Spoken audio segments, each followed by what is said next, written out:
Is it okay if you start? Are you going to publicly say you're going to start? I got enough members to start You're now. actually shooting. Okay,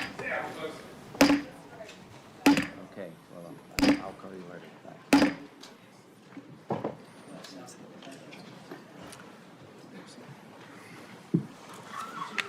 Obviously, there's a lot of interest in this hearing.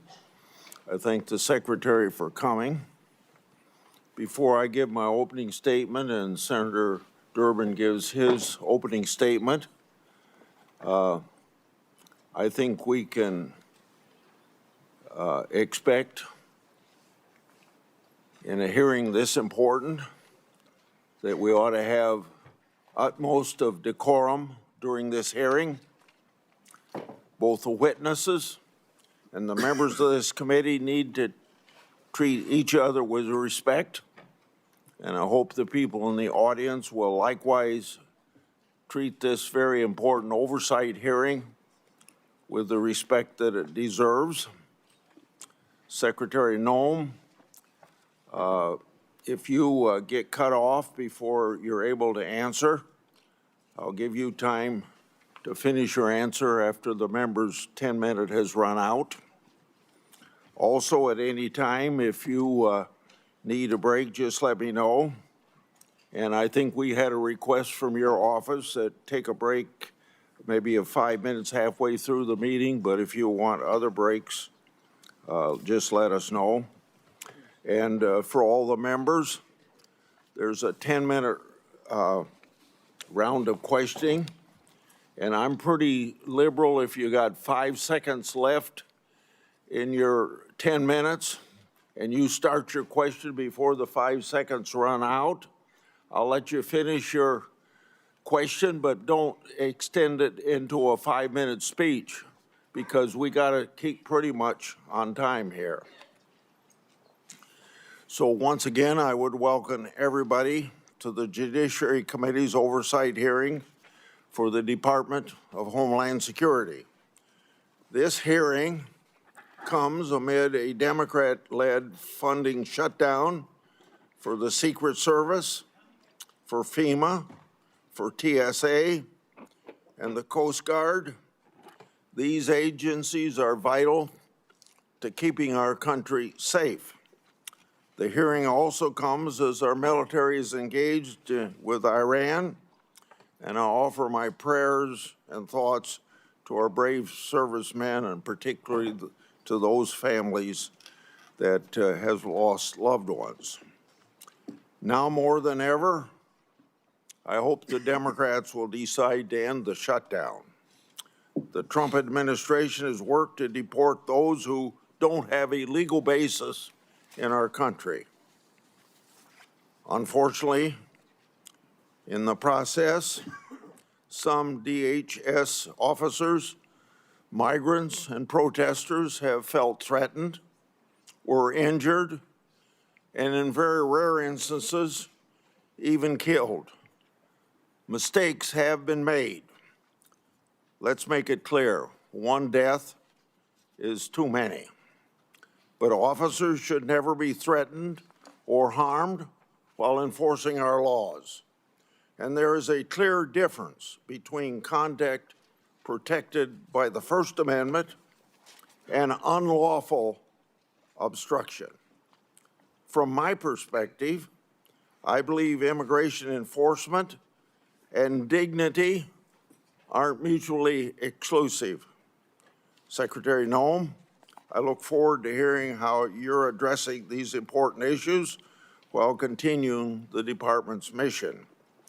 And your department's mission is, of course, one of the most challenging in government. The responsibilities of the Department of Homeland Security are immense. Your department operates in a dynamic environment with increased threats against officers.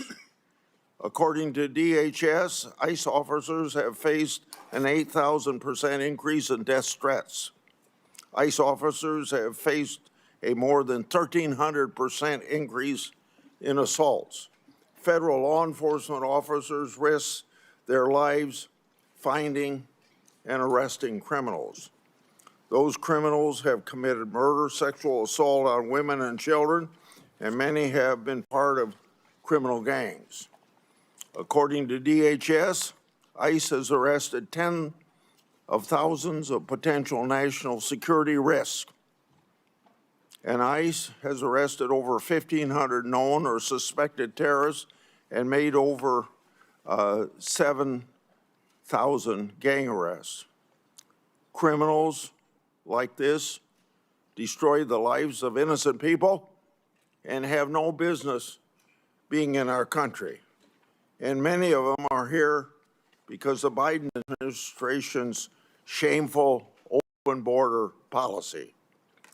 Under your leadership, the department has renewed focus on removing criminals from our neighborhoods. You've also accomplished what many of my Democratic colleagues have said could only be done through new laws. You did it by securing the border, and President Trump did as well. In 2025, border crossings decreased 93%. According to DHS and Customs and Border Patrol, 0 illegal immigrants were released into the country for 10 consecutive months. And Customs and Border Protection has seized over 617,000 pounds of drugs.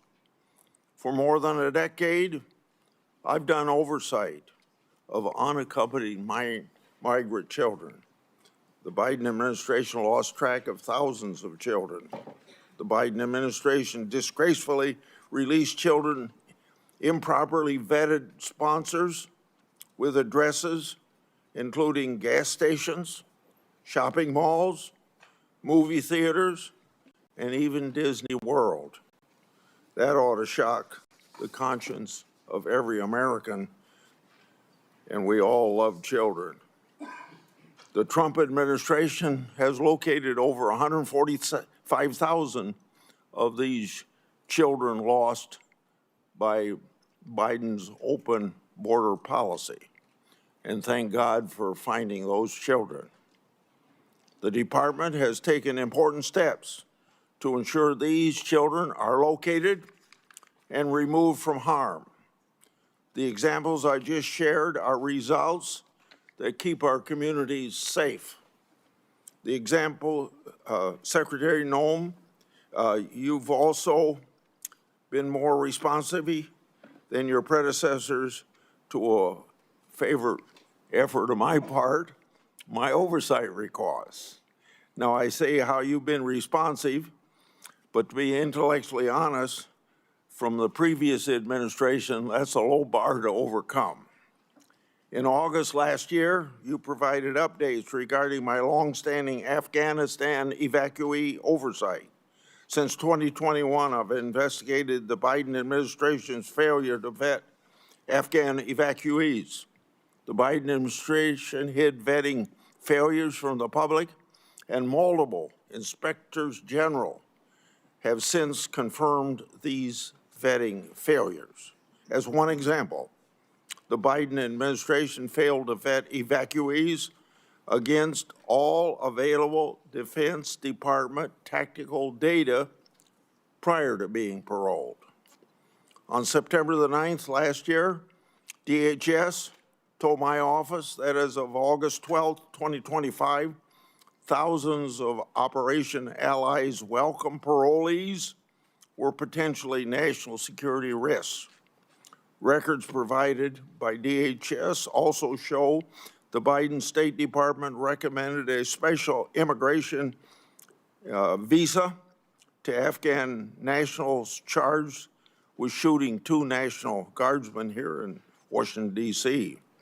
According to the Biden State Department, at that time, the terrorist, quote, poses no threat to national security, end of quote. The Biden administration's failure to put this country at risk. Yet, my Democratic colleagues keep trying to ignore that historical fact. You all know I'm a strong supporter of inspectors generals and oversight. Inspector General Kafari has told my office several times that he's been restricted by DHS memo from speaking to certain congressional committees about classified report. That report is about covert testing of the Transportation Security Administration checkpoint security screening. I hosted last year a bicameral, bipartisan, classified briefing with senior DHS officials on that matter to do what I can to bring about transparency. I asked the Inspector General, Kafari, to attend, but he declined, asserting that there was a memo in the department preventing him from doing so. I've also commissioned the Government Accountability Office to review the matter relating to that classified report. Government Accountability Office has said they've been unable to obtain possession of the report and access to relevant Transportation Security Administration personnel. Inspectors General and the Government Accountability Office help bring about transparency, and we all know transparency brings accountability to government. Secretary Noem, if what my office has been told is accurate, these matters should have been ironed out a long time ago. If that isn't accurate, you can tell me. Lastly, after your confirmation, you worked with me to restore 3 whistleblowers to their jobs. Thank you for helping me, but more importantly, thank you for bringing justice to those people, because those whistleblowers faced tremendous retaliation for just reporting what the government should have been doing. They blew the whistle on the government's failure to comply with DNA Fingerprint Act of 2005. By executive order, President Trump has required compliance with that law. Now those whistleblowers have been elevated to supervisory roles. They'll receive back pay to cover years of financial losses. For 2 of them who needed it, their law enforcement credentials, badges, and firearms were reauthorized. Often I say whistleblowers are treated like skunks at a picnic, and these were treated like skunks by the previous administration. That administration failed to do right by these whistleblowers. I appreciate your leadership in righting the wrongs against those patriotic whistleblowers. Senator Durbin. Thank you, Mr. Chairman. Thanks for holding this oversight hearing. After months of excuses and delays from Secretary Noem, we finally gathered together. When I was chair, I restored this committee's longstanding tradition of regular oversight hearings with the Secretary of Homeland Security. Today's hearing is long overdue. We are joined today by friends and family members of individuals currently in ICE detention or who have been deported. I thank them for traveling here today. Their presence is a reminder that the policies implemented by DHS under your leadership, Madam Secretary, have a devastating impact on the lives of real people. Let me also say a word of those who have been, their families have been the victim of violence by immigrants. Although immigrants as a group commit less crime than native-born Americans, there is no excuse for violence, and what you've gone through is a just terrible situation that I will willingly acknowledge. From my point of view, we need an orderly process at the border to start with. And secondly, we should never knowingly allow a dangerous person into this country. And if someone is in this country seeking citizenship and commits a crime, serious crime, they should be asked to leave or incarcerated. Bottom line, there's a way to deal with immigration that is sensible and humane on both sides.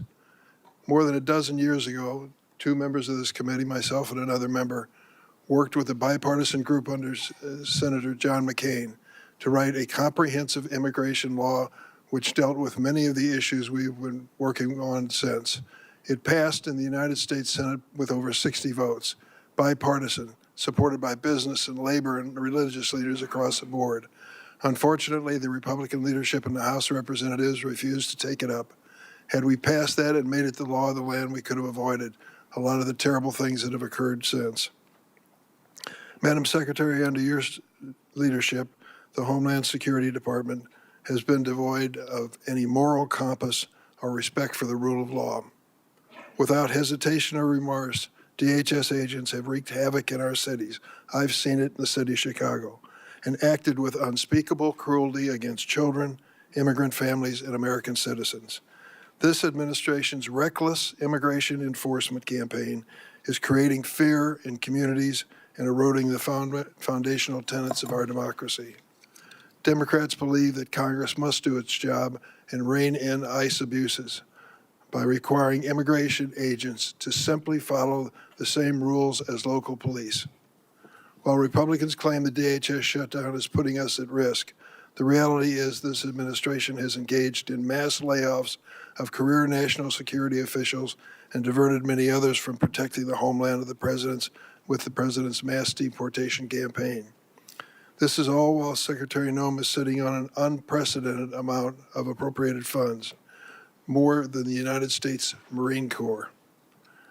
The Republicans in Congress gave her this and gave her virtual decision-making power in terms of the execution of policies. And she is spending nearly $300 million on a fleet of luxury private jets so she can travel in style. Really? Secretary Noem has repeatedly claimed that the department is arresting the, quote, worst of the worst and making American cities safe. In fact, less than 14% of immigrants arrested during Trump's first year back in office had charges or convictions for violent criminal offenses. Less than 14%, 1 out of 7. Immigration agents arrive in cities without consulting local law enforcement.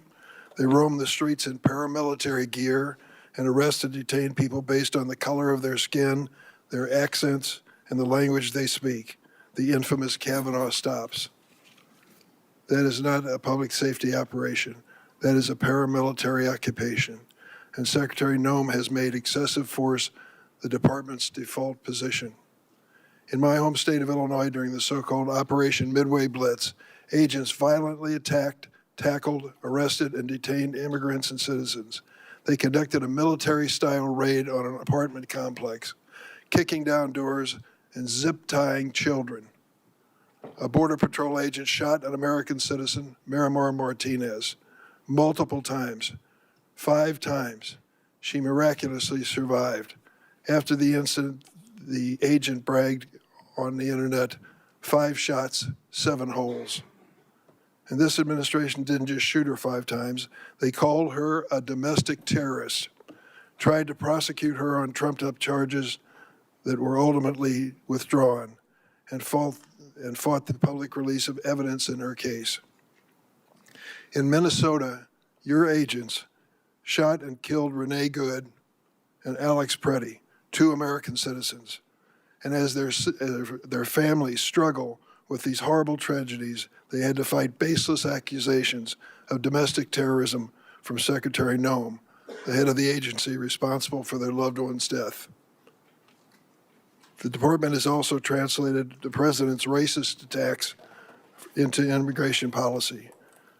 President Trump has repeatedly called Somali immigrants, and I quote, garbage, and said that he doesn't want immigrants from what he calls, and I'm going to clean this up, S-hole countries. I heard him say that in the Oval Office repeatedly. Secretary Noem responded to what she called, quote, a full travel ban on every damn country that's been flooding our nation with killers, leeches, and entitlement junkies. It just so happens that every country covered by the Trump-Noem ban has a majority non-white population. Earlier this month, the Trump administration deployed Border Czar Tom Homan to Minneapolis, supposedly to end Operation Metro Surge. The president is reading his sinking poll numbers and finally recognized the American people are sick and tired and fed up with this heavily armed, masked secret police agents causing chaos in our cities. But the reality is the administration has not backed down from Stephen Miller's 3,000 person a day arrest quota. Meeting this quota is impossible without continuing indiscriminate enforcement.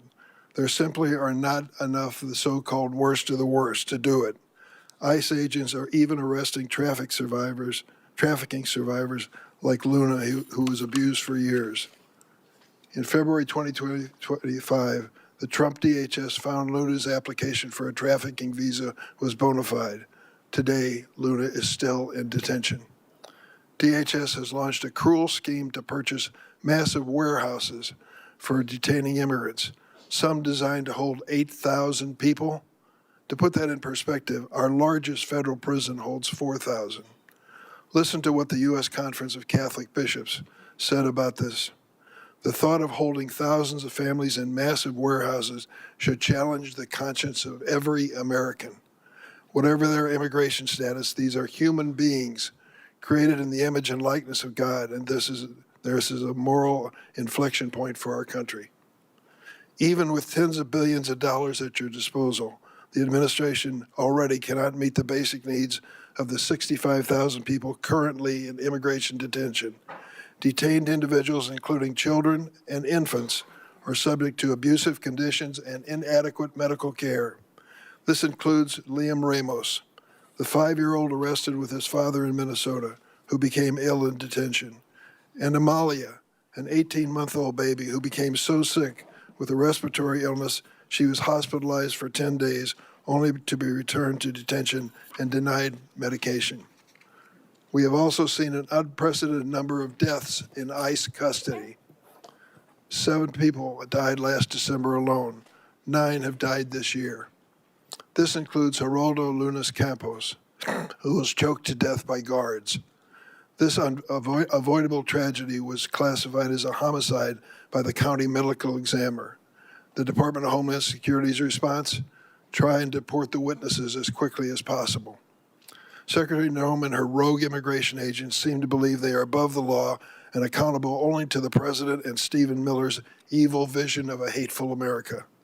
Chief Judge Patrick Schultz of Minnesota, a Republican appointee, found that ICE violated at least 96 court orders in Minnesota in January, the month of January alone, which he said was, quote, likely more than some federal agencies have violated in their entire existence.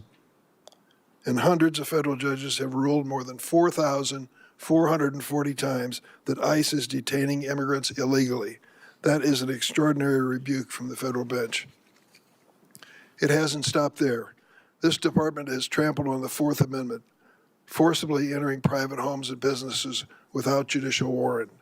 The Trump administration has also punished individuals for exercising their rights to free speech and peaceful protest under the First Amendment.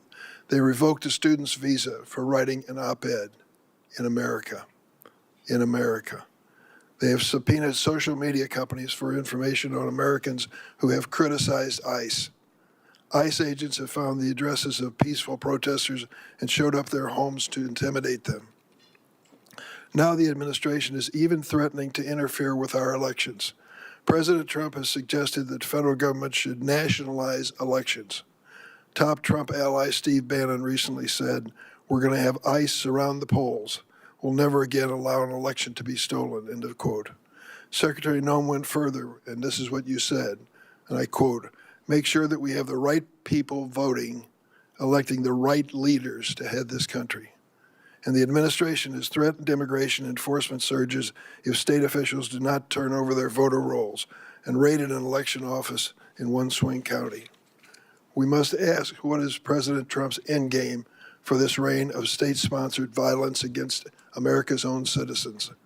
History teaches us that immigrants are the first target when an authoritarian regime seeks to erode civil rights and consolidate power. But immigrants are never the last target.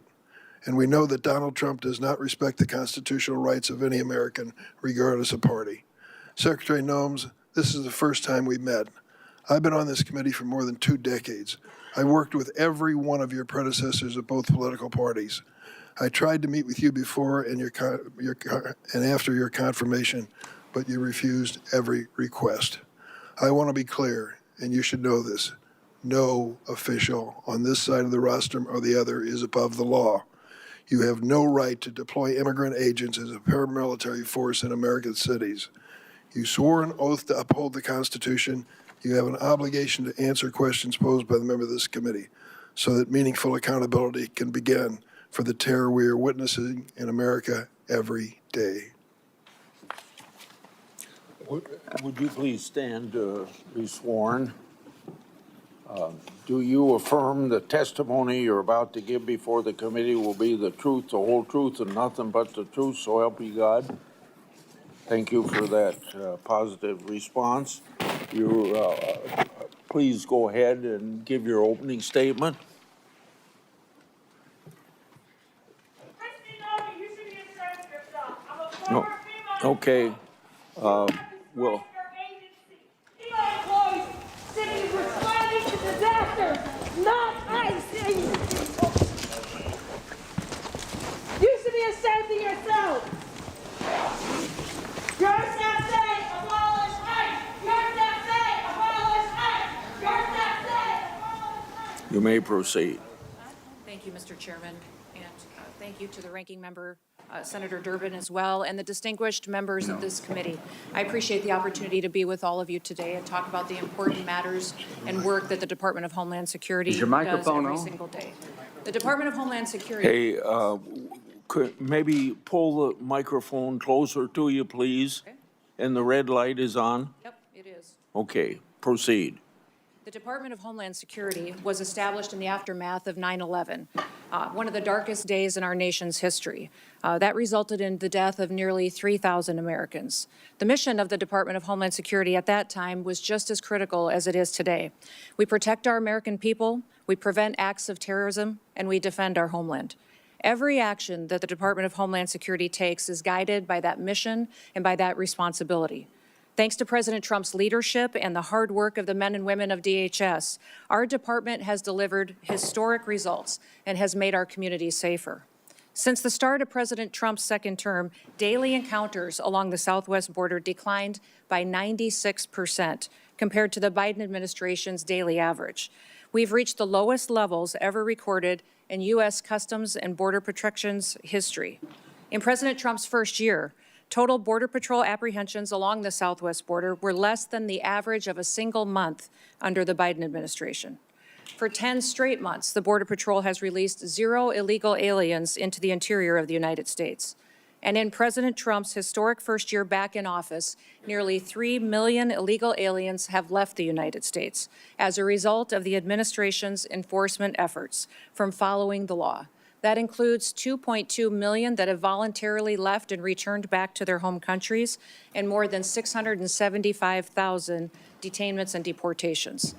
A majority of the aliens that were arrested by Immigration and Customs Enforcement have a criminal record and have been charged with or convicted of secondary crimes in addition to their initial crime of being in the United States illegally.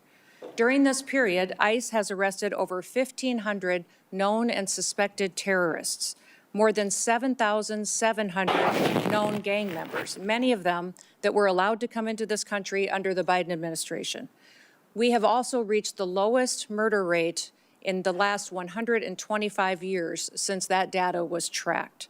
Under President Biden, more than 450,000 unaccompanied alien children went missing or were lost due to the dangerous open border policies that were embraced. Under President Trump, the Department of Homeland Security and the Department of Health and Human Services have already located over 145,000 of these children and returned them back to their families and back to people who care about them. And we will not stop until every single one of those children is found. Fentanyl trafficking at the southern border is down. It's been cut by over 56% because of that secure border and the enforcement actions that have been taken there. And that's compared to the same period of time in 2024. The Coast Guard has seized enough cocaine the past year to prevent quantities capable of killing more than 193 million Americans, and it's kept them off of our streets. In fact, total interdiction efforts under the Trump administration have prevented 1.7 billion lethal doses of drugs from killing our next generation of Americans. These results reflect the fact that we are enforcing the laws that Congress has passed. I want to address the dangerous environment that our ICE officers face on the streets today. They are facing a serious and escalating threat as a result of deliberate mischaracterizations of their heroic work and rhetoric that demonizes our law enforcement. DHS has documented an 8,000% increase in death threats against our ICE officers and their families, as well as more than 1,300% increase in assaults while carrying out the lawful enforcement operations that they do every single day. I recognize that members of this committee may hold differing views about immigration policy, but it's important that we distinguish between disagreements over policy and the department's operational responsibility to enforce existing law that has been passed by Congress. It's our duty as a department to defend our homeland. The latest Democrat-led shutdown of DHS is reckless, it's unnecessary, and it undermines the American national security, and it harms the men and women who work at DHS and their families. Despite the House passing a bipartisan, bicameral full-year DHS funding bill, it is Senate Democrats who've chosen not to fund the department and have held this department hostage. As a result, critical national security missions, including border security, immigration enforcement, aviation security, disaster response, cybersecurity, and the protection of critical infrastructure are all being strained. Our ability to provide for a safe and successful World Cup is being hindered as well. More than 100,000 dedicated DHS employees are once again being asked to work without pay for the third time in just 5 months. At a time when we've produced the most secure border in history and removed nearly 3 million illegal aliens from our country, disrupting the department responsible for those gains is indefensible. I want to thank the men and women of the Department of Homeland Security for their professionalism, for their dedication, for their commitment to keeping America safe and continuing to show up and work even though they aren't being compensated for it. They've kept us safe and they have patience, and our success is only possible because of their service and sacrifices. I also want to thank our angel families that are behind us to tell their stories and testimonies, and also thank my husband for being here in support as well. Thank you for the opportunity to testify, Mr. Chairman, and to all the distinguished members. I look forward to your questions today. With that, I yield back. I have spoken about the 10-minute times that we have. Get it up to 10 minutes for me. It's on 5 minutes. 10 minutes. Thank you for your testimony. The previous administration's open border policy brought millions of people to this country. We don't know everyone's background or true intent for entering, but we know many of these had ill intent. Given the Iran conflict, what steps has Homeland Security taken to protect the potential against potential Iranian sleeper cells and related terrorism? Well, thank you, Mr. Chairman. We work every single day with our intelligence agencies and law enforcement partners to make sure that we are investigating and finding any threats to the homeland here within our borders. We work with the FBI often, and Homeland Security Investigations specializes in this kind of work each and every day. Not only that, we go back and we are revetting some of the individuals and some of the programs that we may have concerns about, looking at social media, also going through those interviews that are necessary for some of our programs that the Biden administration abused and perverted under their time there as well. We look at the fact, Mr. Chairman, that over the last administration, when millions of people streamed across our border, we don't necessarily know who all came into our country.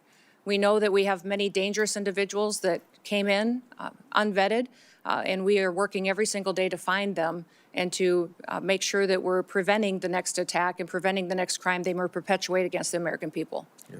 You heard in my opening statement about the Inspector General's report on airport security screening. After Congress had been told of the report, you announced $1 billion in airport security upgrades. Press report have sources attacking you for changing the shoe removal policy. Does the $1 billion investment relate to the issue in the Inspector General's report? And then I have a follow-up to that. Well, sir, I can't speak directly to that report because it is classified. I will tell you that all of the recommendations that the Inspector General had in that report have already been implemented, and that there was flawed data included in it. What I will tell you is the $1 billion investment is necessary at our TSA security checkpoints because it's been over a decade since a significant upgrade has happened. We have new technologies that can be used in X-ray baggage scanners, abilities to use information and new technologies to scan individuals that would be more efficient, allow people to get through the security checkpoint and get to their planes on time and ensure their safety. The number one priority of TSA is security, and we make sure that we are continuing to use all of the options and tools available to us to make sure that they are safe as they travel through our airports and in our airways. Thank you for that report. The follow-up is, I was going to ask for those details, but you've given me those details. Have these details been communicated to the Inspector General? Yes, they have, sir. And I wanted to also, in regards to your comments in your opening statement, there's nothing preventing the IG from coming and briefing members of Congress, and he's free to do that. We just need to remember it's a classified document and use those protocols to ensure that it remains classified. Regarding Afghan evacuee oversight of mine, you informed my office that thousands of Afghan parolees were potential national security risk. Nearly 1,000 was reported to me on August 12th last year.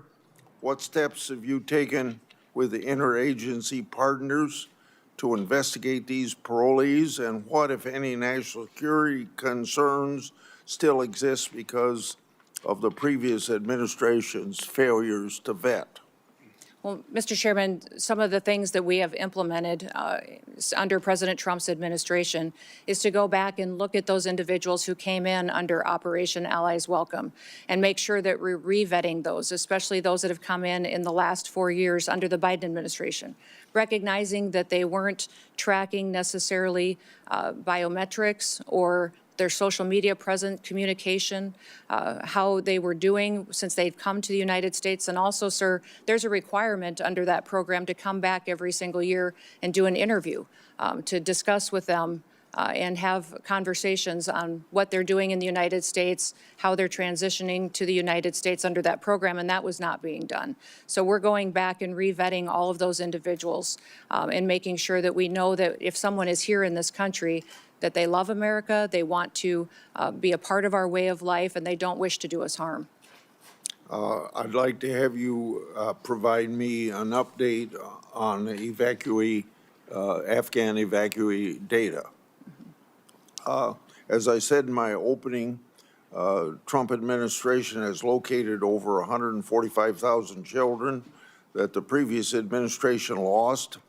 Your department is also performing welfare checks on these children. Describe the ongoing efforts that your department is taking to find children who've yet to be located, and how recent welfare checks expose previous vetting failures. Yes, I would say those 450,000 children that came into this country that were unaccompanied alien children were lost by the Biden administration, not tracked. We've located about 145,000 of them, and we've done that through the investigative work of our Homeland Security Investigations team.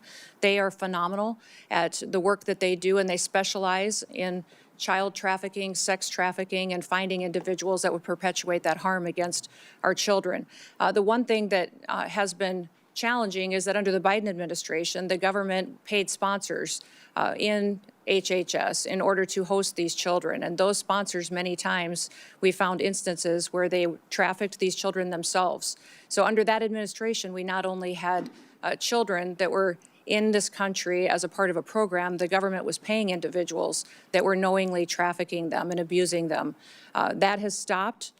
We have gone through and found these children and put them back with their families when we have the opportunity to do so, and with loved ones that will care for them. And I would say that even in one case, we have other countries where we've been working with them to get their children back home, where we've been prevented returning these families back and helping them to be reunified by activist judges. But we will continue to work to ensure that these individuals and these children that were abused by the trafficking over the border have the opportunity to be brought back to their families and to their loved ones going forward. I want to bring up administrative warrants. There's been questions raised about your department use of them. Immigration laws include complex and specialized legal processes. For the record today, please briefly discuss how the administrative warrant works and how often they're used. Well, an administrative warrant is utilized on a regular basis because it's the process that Congress has given us. It's the process in immigration law that you've given us to ensure that someone is returned back to their home country.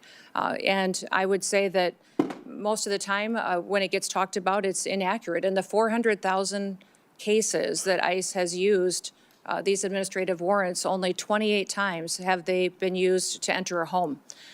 So it is the legal process that we have, that we follow as given to us by Congress, and it's been affirmed by the Supreme Court as the correct way to follow the law. We will continue using this tool as it's important in the duties that the Department of Homeland Security is responsible for. Under both Democrat and Republican presidents, I've conducted oversight of employees called special government employees. By law, these employee is limited to 130 days a year of government work, and it's been understood that a partial day is 1 day at work. Have you ensured the SGE personnel follow all laws, rules, and regulations as intended? Yes, sir. They have career officials at the Department of Homeland Security that track that data, and they've all followed the laws and the rules regarding special government employees. You stated that the Department of Government Efficiency found software on your government devices that was used to improperly surveil you and other political officials. What's the status of the investigation into that matter, and has any disciplinary action taken? Yes, sir, there was software that was doing surveillance on political appointees at the Department of Homeland Security, and there was measures put in place where some people were removed from their positions and accountability measures put in place. And we continue to monitor our systems as the agency that is trusted with cybersecurity and ensuring that our critical infrastructure is protected from hacking attempts from foreign nationals who wish to do us harm or individuals within this country. We take seriously the amount of software, surveillance, and work that we do within the department as well. My 10 minutes are up. Senator Durbin. Thank you, Mr. Secretary. Secretary Noem, the nation has watched horrified as immigration agents killed Renee Good, Alex Preddy. In Chicago, one of your Border Patrol agents shot Marimor Martinez 5 times after ramming her car. You and your agency rushed to brand these victims as, quote, domestic terrorist. We have ample video evidence and eyewitness testimony proving you are wrong. Your statements caused immeasurable pain to these families. Let me give you an opportunity to do the right thing. Do you retract these statements identifying these individuals as domestic terrorists? You know, Senator Dermott, when we have these situations happen, we always offer our condolences to those families, and I offer mine as well. These are tragic situations, and I can't imagine what these families go through in losing a loved one. What I will say is we always work to provide the American people with as much information as possible, that we're relying on reports from the ground and from agents that are there and working to be transparent, and we'll continue to do all that we can to provide the accurate information and the facts to people as we can. Where did you get that information? In a recent hearing before the HISGAC committee, CBP and ICE officials testified under oath that their agencies did not inform you that Preddy was a domestic terrorist during that hearing, stated during that hearing. I was getting reports from the ground from agents at the scene, and I would say that it was a chaotic scene, as you've seen in Minneapolis and St. Paul, as immigration enforcement has gone forward, and we've worked at targeting the worst of the worst, that many times And you our believe agents have been calling- faced with violent You believe calling the victims of that violence protesters. domestic terrorists as a way to calm the scene? These violent terrorists have put them in a situation where they've been, it's unprecedented what these agents have faced it. So that situation on the ground that day was chaotic, and it was And you something thought that they you'd were be a bridge over transpiring and troubled sharing waters and information brand them as with domestic us. terrorists? Can you explain why you decided to brand these victims that we all saw on video who were out protesting the activities of your agency and were killed as a result of it? How did you think that calling them domestic terrorists at that scene was somehow going to calm the situation? You know, Senator, we are working in those situations where there's a tragic loss of life and that there is something that our agents are involved in, that Is we it so continue hard to to say you deliver were wrong? information. Is it so hard to say you were wrong? We and continue, issue as these retraction? investigations continue to go, we will provide, I absolutely strive to provide factual information and will And continue when to you do fail, that. do you admit it publicly? Absolutely. We always know Will you that there's admit it room now? for improvement, that we will. Keith Porter Jr. Stop the clock, so. Keith Porter Jr. and Dr. Linda Davis. They were Americans killed by ICE. You have not given their family any justice. Say their names. Their Black Lives Matter. Their Black Lives Matter. Their Black Lives Matter. Their Black Lives Matter. I think you can proceed. Thank you, Mr. Chairman. I want to turn to another incident where DHS is concealing the facts from the American public. Geraldo Luna Campos died in an immigration detention. DHS claimed he killed himself, but an independent medical examiner found his death was a homicide. Witnesses stated Mr. Campos was strangled by the guards at a detention facility. Instead of investigating this death, your department tried to deport the witnesses to the crime. It took a judge intervening to ensure the fact that these witnesses remain in the country for investigation. Secretary Noem, who ordered those witnesses be deported? Sir, I can't speak to the details of that case as it continues to be investigated, but I do know that within our detention facilities, we have the highest federal standards of any detention facilities compared to state or other local facilities that may detain. There was an effort to deport the witnesses? Sir, I'm not aware of that, and I will continue to look at that. Whenever there is an incident where we have someone who works for DHS that has done something wrong, there is always an evaluation, an investigation, and there is consequences for that. So we will continue to do that investigation and make sure that the right thing is done if Who's something doing was. the investigation? There are internal investigations Internal within. investigation. Is that what you're saying? Yes. ICE and. Outside independent agency that's part of that investigation? Not that I'm aware of at this point in time, but I may not be able to speak to the details of this case because I'm not fully Shame, informed a on man it. lost his life. Just last week, the Republican-appointed chief federal judge in Minnesota identified over 200 court orders that ICE officials had violated in the last 2 months. He wrote, quote, "The court is not aware of another occasion in the history of the United States in which a federal court has had to threaten contempt again and again and again to force the U.S. government to comply with court orders." In a sworn declaration, the Trump Justice Department itself acknowledged that your agency has violated court orders more than 50 times in recent weeks in one state, New Jersey. Secretary Noem, is DHS required to follow federal court orders? Yes, sir, and we do comply with federal court orders. How do you explain that your agency has repeatedly violated court orders, as your own administration has admitted? Sir, we follow court orders, and when they apply and when the jurisdiction and decision is applicable to a federal agency like ours. I'm sorry, would you clarify what you ended that with? We follow court orders when they are given to us. Federal court orders, we follow, So absolutely. these judges are wrong? No, I'm not saying that they're wrong, and I can't speak specifically to that statement that was given.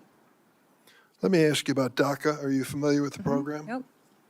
Do you understand the people that are covered and protected by DACA have to go through a background check, which includes a criminal check? Yes or no? Yes? You do? Last week, your agency informed us that last year ICE arrested 261 DACA holders and deported 86 of them. We learned about a DACA recipient who'd lived in this country for decades, was arrested by ICE at her green card appointment. In tears, she hugged her daughter goodbye. She was deported to Mexico within 24 hours. Madam Secretary, why have you deported dozens of DACA holders who had to comply with a criminal background check to be eligible for DACA? Sir, we follow all laws as applicable to the Department of Homeland Security Why and did you how we deport handle them? detainment and deportations. Why did you deport them? I don't know the details of that specific case you just read, but I'll look into it, sir. But we ensure that we follow the law that applies to our department and who we detain and who we deport back to their home You countries. clearly violated the law if that is the case. Let me ask you about the fact that 85% of the 400,000 immigrants that ICE arrested during President Trump's first term in office had no violent criminal record.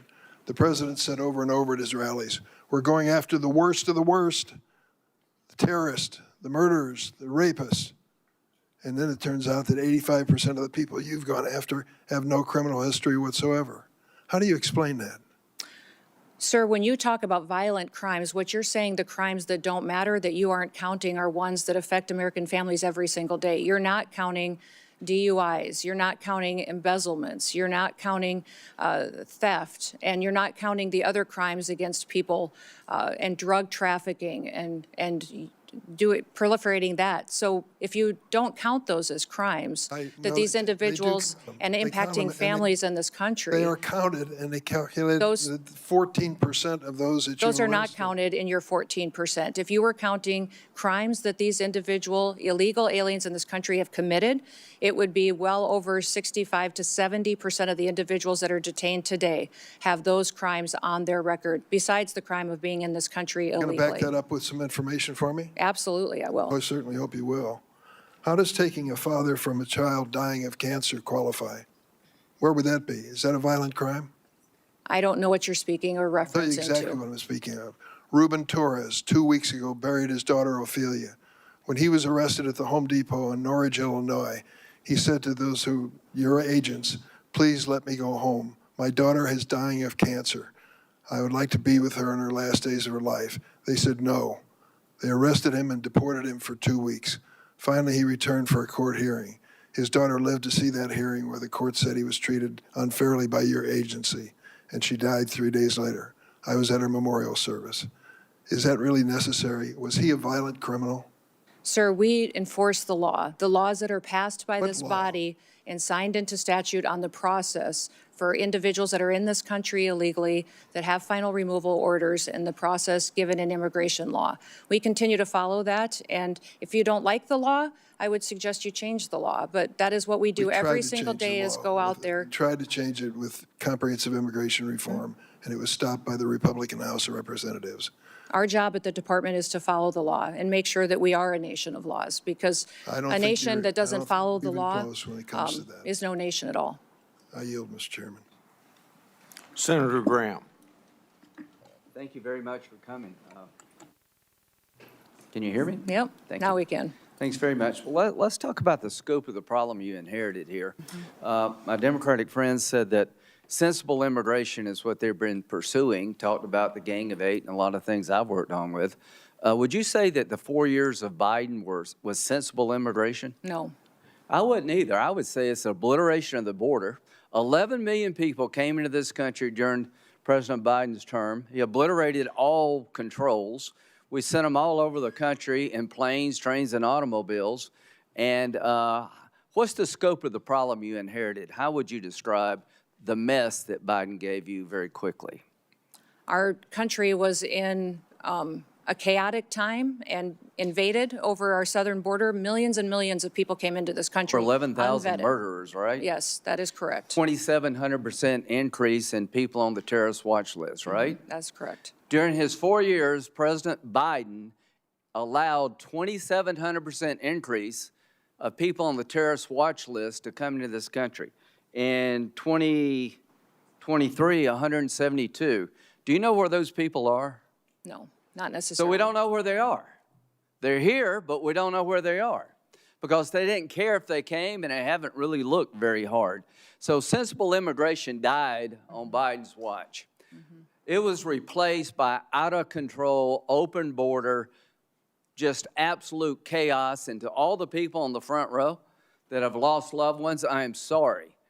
Your family members are a victim of an out-of-control, Democratic-led effort to obliterate the border, and every senator on this side of the aisle, that side of the aisle, did nothing about it. Now, they want to talk to you about problems we've had. Are these shootings being investigated in Minnesota? Yes, they are. They should be investigated in Minnesota. We want to have orderly processes. How would you say being an ICE agent is right now, the stress they're under? I think it's unprecedented for them every day. I think it's miserable. I think it's just a tough, tough job right now. And if they go too far, we will hold them accountable. But I just want the country to know these men and women who are trying to solve this problem that was created by our Democratic colleagues, you have no idea of the mess they inherited. This country was overrun by illegal immigrants, murderers, rapists, and just average, everyday people. How many people did Barack Obama deport when he was president? The total, I 3 don't know, but it million. was more than us. How many of them were violent criminals? So when a Democrat deports somebody who's here illegally, that's good government. When a Republican does it, we're Nazis and fascists. If you're here illegally, are you entitled to stay? No. They would allow you to stay. I want you to understand that these people have no interest in cleaning up this mess. In 2026, we're going to have an election about this, and they're openly saying, unless you're a violent criminal, you should be allowed to stay here. Is embezzlement a violent crime? No. Is it a crime without a victim? Yes. If somebody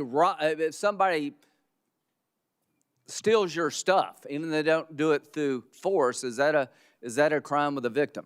Yes. So all of the Laken Riley, I think she was murdered by a man who was actually in custody. Are you familiar with the Laken Riley case? Yes, I am. Okay, she's a young lady about 60 miles from where I live.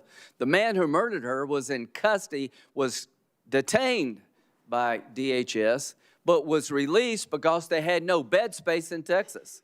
He went to New York and committed a bunch of crimes. He winds up in Georgia and he murders this young lady. He was in our control. He was released not because he wasn't dangerous, because we had no place to put him. Do you agree those days are over? Yes. Do you agree the most secure border in American history has been achieved by you and those under your control? Yes. Working with President Trump. Are you proud of that? I am proud of that. So we're down to like nobody coming across. We went from a invasion to almost nobody. And I hope the American people appreciate that's a good thing for you. Now we're engaged in military action against the mothership of terrorism, Iran, which I hope will sink pretty soon. Do you think the threat level against the United States is up or down when it comes to radical Islamic terrorists? It's up. It's up? Yep. So you mean they actually maybe don't want to come here and hit us because we hit them in Iran? I don't think you have to be, a general to figure that out. Is the Coast Guard without funding? Portions of it. We're keeping some of the salaries paid, but they're, So there's no funds in the appropriation bill for the Coast Guard, is that correct? that is correct. Because your agency is not being funded. It's the one part of the appropriations bill where we haven't agreed on funding, is that correct? Correct. So FEMA, no money, right? Coast Guard, no money. Really? Really? ICE, they have money because of the bill we did before. The Secret Service, are these people being paid? Yes, they are. They're being paid, but do we have money? Our law enforcement is paid, but their resources, their administrative They're not staff, being their paid out of contracting. appropriated funds this Correct. year, right? Correct. So in the appropriations process, we've got no new money for the Secret Service. Does that make any sense to anybody in America? Can we not understand America is under siege now? Likely to be attacked because radical Islam is under siege and they're going to hit back. And we're sitting here looking at each other and not funding DHS? If you want to reform ICE, great. Count me in. If you want to make DHS more professional, count me in. If you want to investigate bad shootings, count me in. If you don't want to do away with sanctuary cities, count me out. What's a sanctuary city? A city that protects itself from our federal immigration efforts in their city. Are there sanctuary cities and states in this country? Yes, there are. Look at this chart. There are 200-plus sanctuary counties. There are 12 sanctuary states. 8 million illegal immigrants reside in sanctuary jurisdictions in defiance of federal law. A sanctuary city refuses to turn over to the federal government people that are subject to deportation. Is that correct? Correct. They make a choice, these sanctuary states, counties, cities, not to cooperate with federal officials, and the laws have been on the book long before Donald Trump, right? Correct. Do you think it would be good for the country to abolish sanctuary cities and states? I do. Do you believe as long as they exist, it will be a magnet for future immigration, illegal immigration? Yes, I do. So if you're a legal immigrant and you can get to one of these sanctuary cities, states, or towns, you believe you'll never leave. Until you fix this, you're going to have illegal immigrant magnets. Do you agree with that? Yes. Would you urge the Congress to abolish sanctuary cities Yes, I would, sir. and sanctuary states? When it comes to the threat level against our homeland, how would you characterize it right now? Right now, I would say, sir, that we should have our every effort within the Department of Homeland Security out protecting people 24/7, because we face not just enemies from overseas that threaten our way of life and our American values. The Biden administration let them here. They let them in our borders. They're in our hometowns. They are unvetted, thousands and thousands of people that are dangerous criminals, gang members, known and Who's this suspected guy? terrorists. Who's this guy? He is the man that conducted the horrific act down in Austin. Okay, what country did he come from? I think Senegal. Okay, and he was killed in Austin, Texas, right? He was. And the shirt said what? Property of Allah. Property of Allah. And when you went to his house, you found a what kind of flag? Iranian flag. Iranian flag. Wonder how many people are like that here, waiting to pounce. And DHS doesn't have appropriated funds. This is insane. There are more people like this. We obliterated our borders. 1.7 million people came into this country from countries that were designated to be a problem. Special interest aliens. Are you familiar with that? Yes, I am. So 1.7 million came from countries that would make you a special interest alien because of the nature of the country. Libya, Nigeria, North Korea, Afghanistan, China, Cuba. Do you know where those 1.7 million people are? Not all of them. Yeah, I don't know. I don't know where they are either. But they let them in. We don't know where they are. They came from countries that are so dicey, we made you a special interest alien if you came from those countries. So we're having a hearing here. I'd like to make ICE more professional.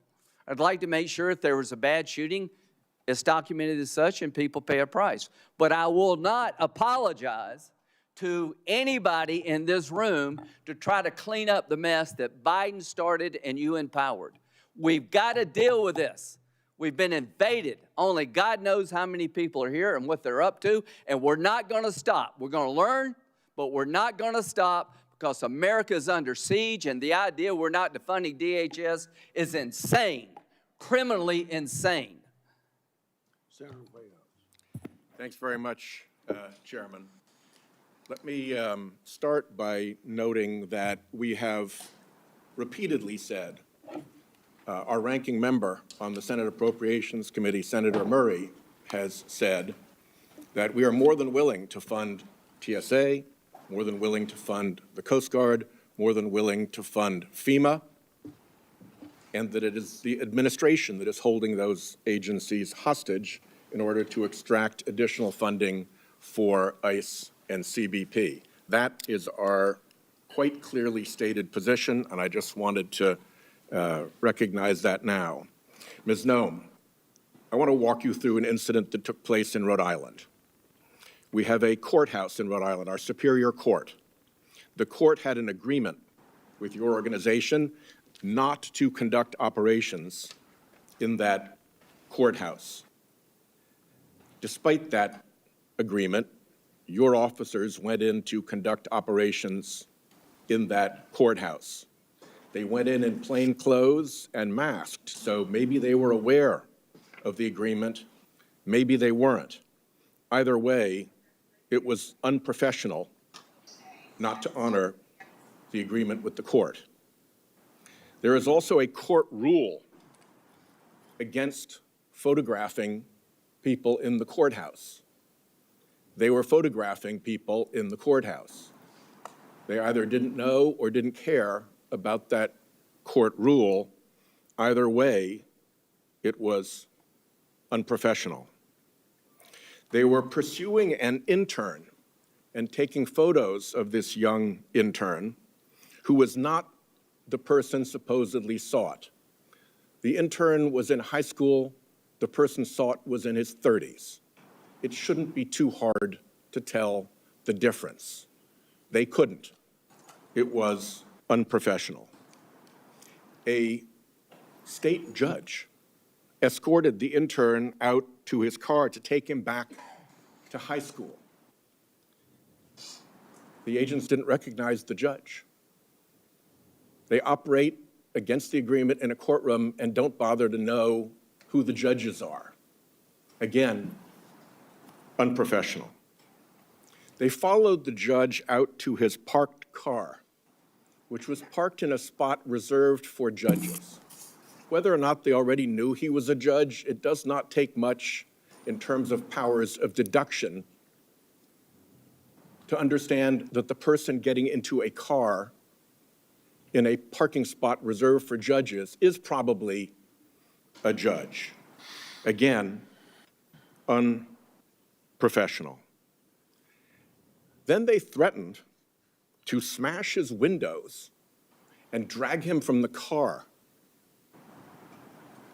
A judge with a high school intern in the car who's not the guy they're looking for. That kind of escalation seems unprofessional and irresponsible. Then they held the kid for half an hour in another vehicle while they figured out that, in fact, the high school kid was not the 30-plus-year-old person that they were supposedly looking for. Nobody was hurt, but there was nothing professional about that entire exchange. And I would ask you to send a signal down to your folks to stop that kind of dangerous and unprofessional nonsense, particularly in our courthouses. Let me ask you, why don't you deconflict with local enforcement when you operate? Our officers do. We welcome cooperation from local law enforcement and want them at the state level, at the local level, to cooperate with us so that we can continue to conduct our federal operations with the safety of the cooperation that comes from those types of agreements. Deconflicting and cooperating are two different things. They can overlap, but they are two different things. You deconflict when you plan an operation in another law enforcement agency's jurisdiction, like here, the court sheriffs, and let them know what you're going to do. This all could have been headed off if you'd spoken to if your people had spoken to the sheriffs first and said, we're concerned about this guy. Oh no, he's an intern, he's in high school. None of this was necessary if they had bothered to deconflict. So please, send the message down to your people that there's a reason that deconflicting is standard law enforcement practice for, among other things, officer safety. Will you do that? Yes, sir, but I will tell you that our law enforcement are being doxxed at unprecedented levels. So at times we've run into situations in sanctuary cities or in sanctuary states where notifying that local law enforcement on some of these operations has doxxed them and their families and leaked a law enforcement operation, which puts people's lives in jeopardy. So they absolutely want to work with cooperative local law enforcement. About that, and in that case I strongly specifically, suspect that there's a big difference these between individuals, non-cooperation and actual interference with your operations. But I'll reserve that to a question for the record so you can substantiate that. Could you explain this? sir, I'm looking at a picture of an interior, looks like a bedroom. Of an airplane? Yes, sir. You're not familiar with that? These photos are not accurate. If you're referring to the airplanes that the Department of Homeland Security has purchased and are purchasing, we're using them for long-range command and control aircraft that is dictated in statute by Congress for the Department of Homeland Security to have a plane. Luxury jet with a bedroom in it? Yeah, we used a 737. I've been on it once, but it is being used by other administration officials, and it is used for command and control flights for the department. The department has found that in purchasing our aircraft, that we will save the taxpayers hundreds of millions of dollars. Does it have a bedroom in it? In fact, we spent $1.42 billion on ICE deportation flights last year. Does it have a bedroom in it?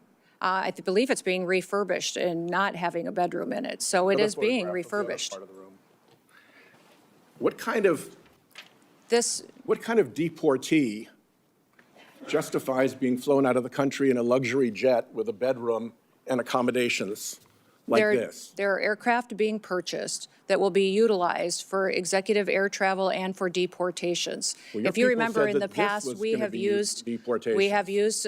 jets of this size and this configuration for deportations in the past. If you remember In this configuration, by this configuration, you mean I with a didn't see bedroom the and inside of luxury them. accommodations like this That you've plane- used for deportations. Is that true?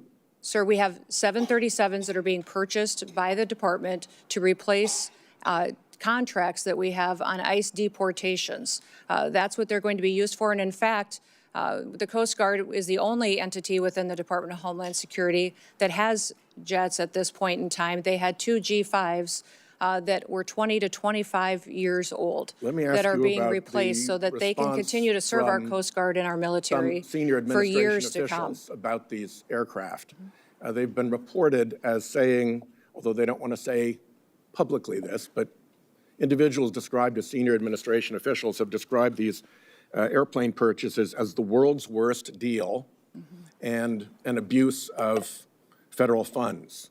Can you tell me what the Republicans on this committee who voted for what I call the billionaires bill that gave you the money to buy these jets knew about your plans to acquire luxury jets when they voted for that money? The dollars for these airplanes was appropriated by Congress. In fact, it's mandated from Congress and rules that you've given us that we need to have a long-range command and control aircraft that will seat up to 17 people in the Department of Homeland Security for national security purposes. We are complying with the law.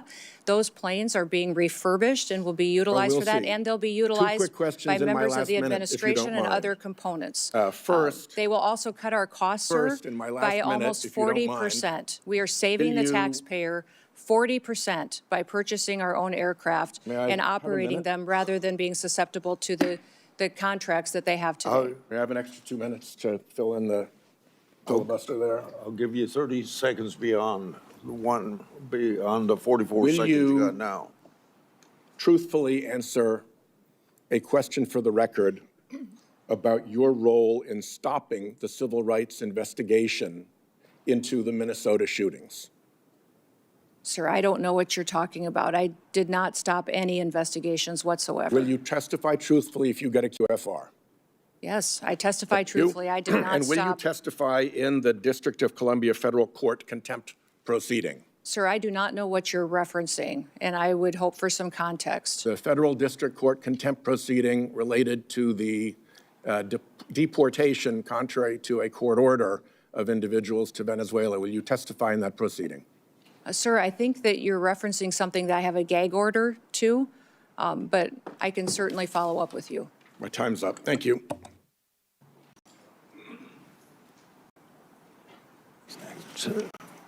Senator Kennedy, you're next. Thank you, Mr. Chairman. Thank you, Madam Secretary, for being here.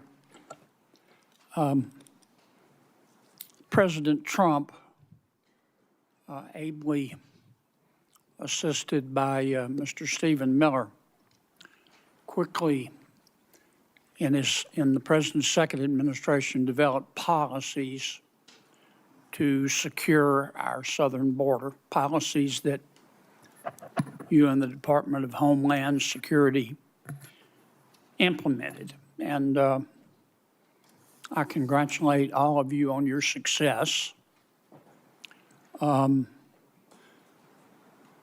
Properly vetting people at the southern border is not racist, is it?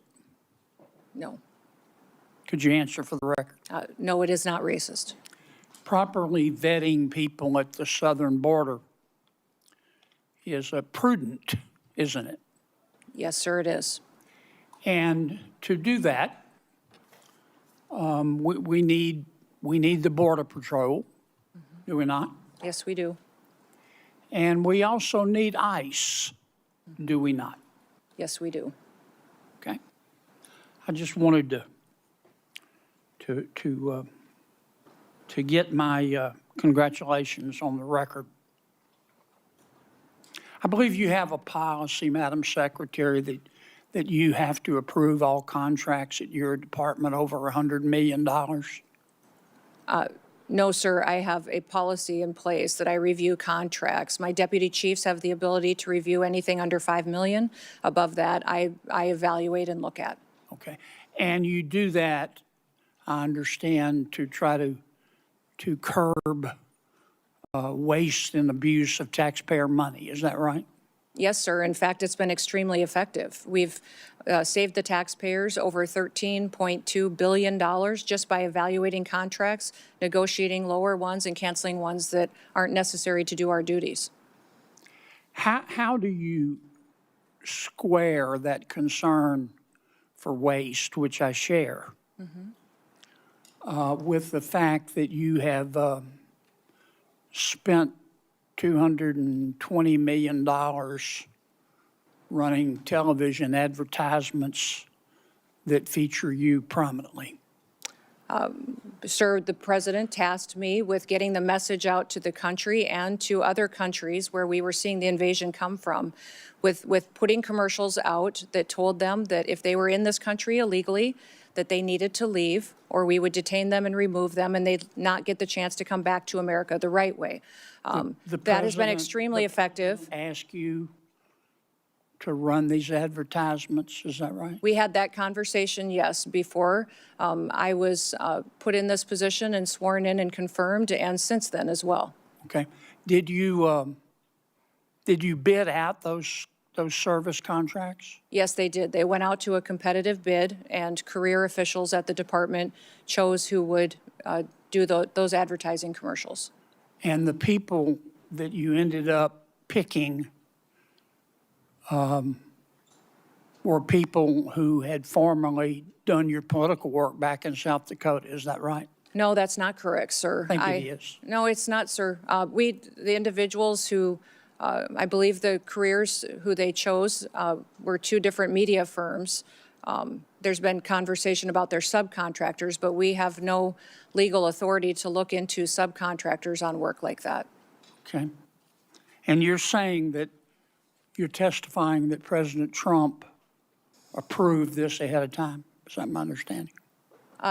We had conversations about making sure that we were telling people. No, ma'am. I'm asking you, sorry to interrupt, but the president approved ahead of time you spending $220 million running TV ads across the country in which you are featured prominently. Yes, sir. We went through the legal processes, did it correctly. Did the president know you were going to do this? Yes. He did? Yes. Okay. And one thing, Senator, I think would be helpful to know is how effective that communications has been. That Well, they were overwhelmingly. effective in your name recognition.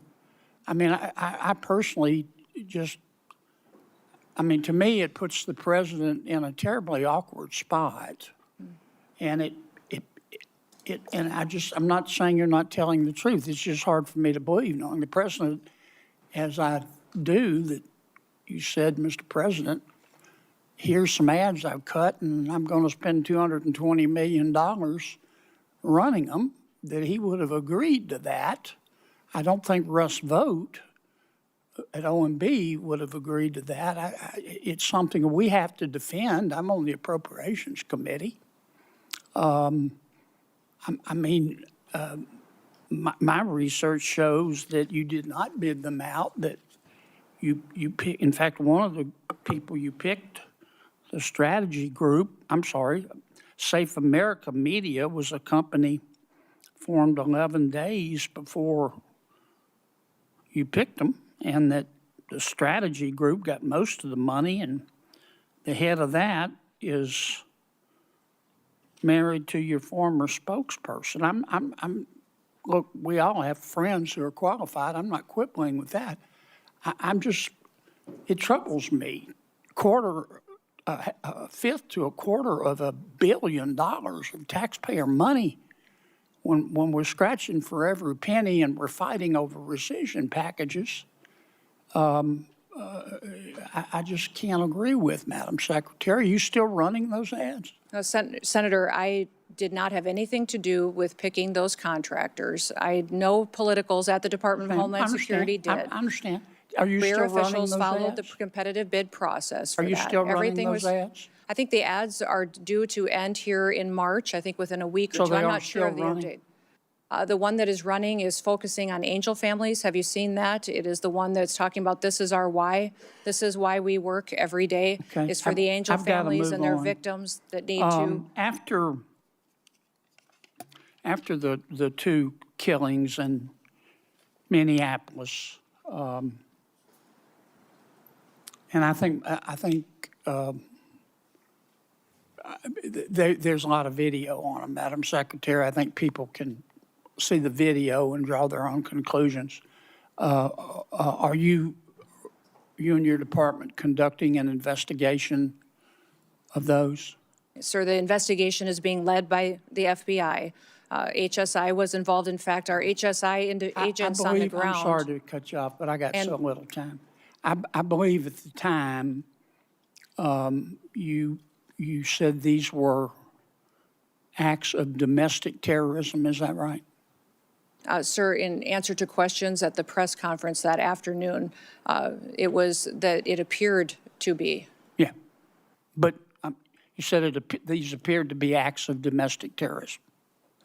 And as I've said previously in this hearing, But is that first, Madam Secretary, did you say that? we're getting I think it's been information from widely a chaotic reported. scene on the Did you say ground that? and relaying information to the American people. Okay. Now, again, those videos are public. People can draw their own conclusions. I think it'd be safe to say you got some pushback on that. Mm-hmm. Would that be fair? Yes, sir.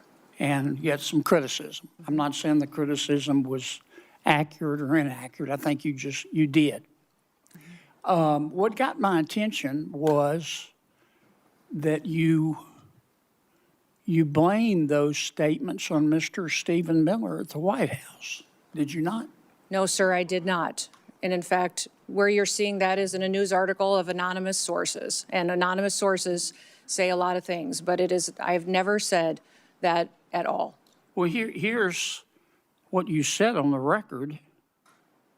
I'm going to read your words. Quote, everything I've done at the direction of the president and Stephen. Sir, where did you see me say that at? You read that in a was news reported article with no sources You said it on affiliated the to it. record on January 27th of 2026.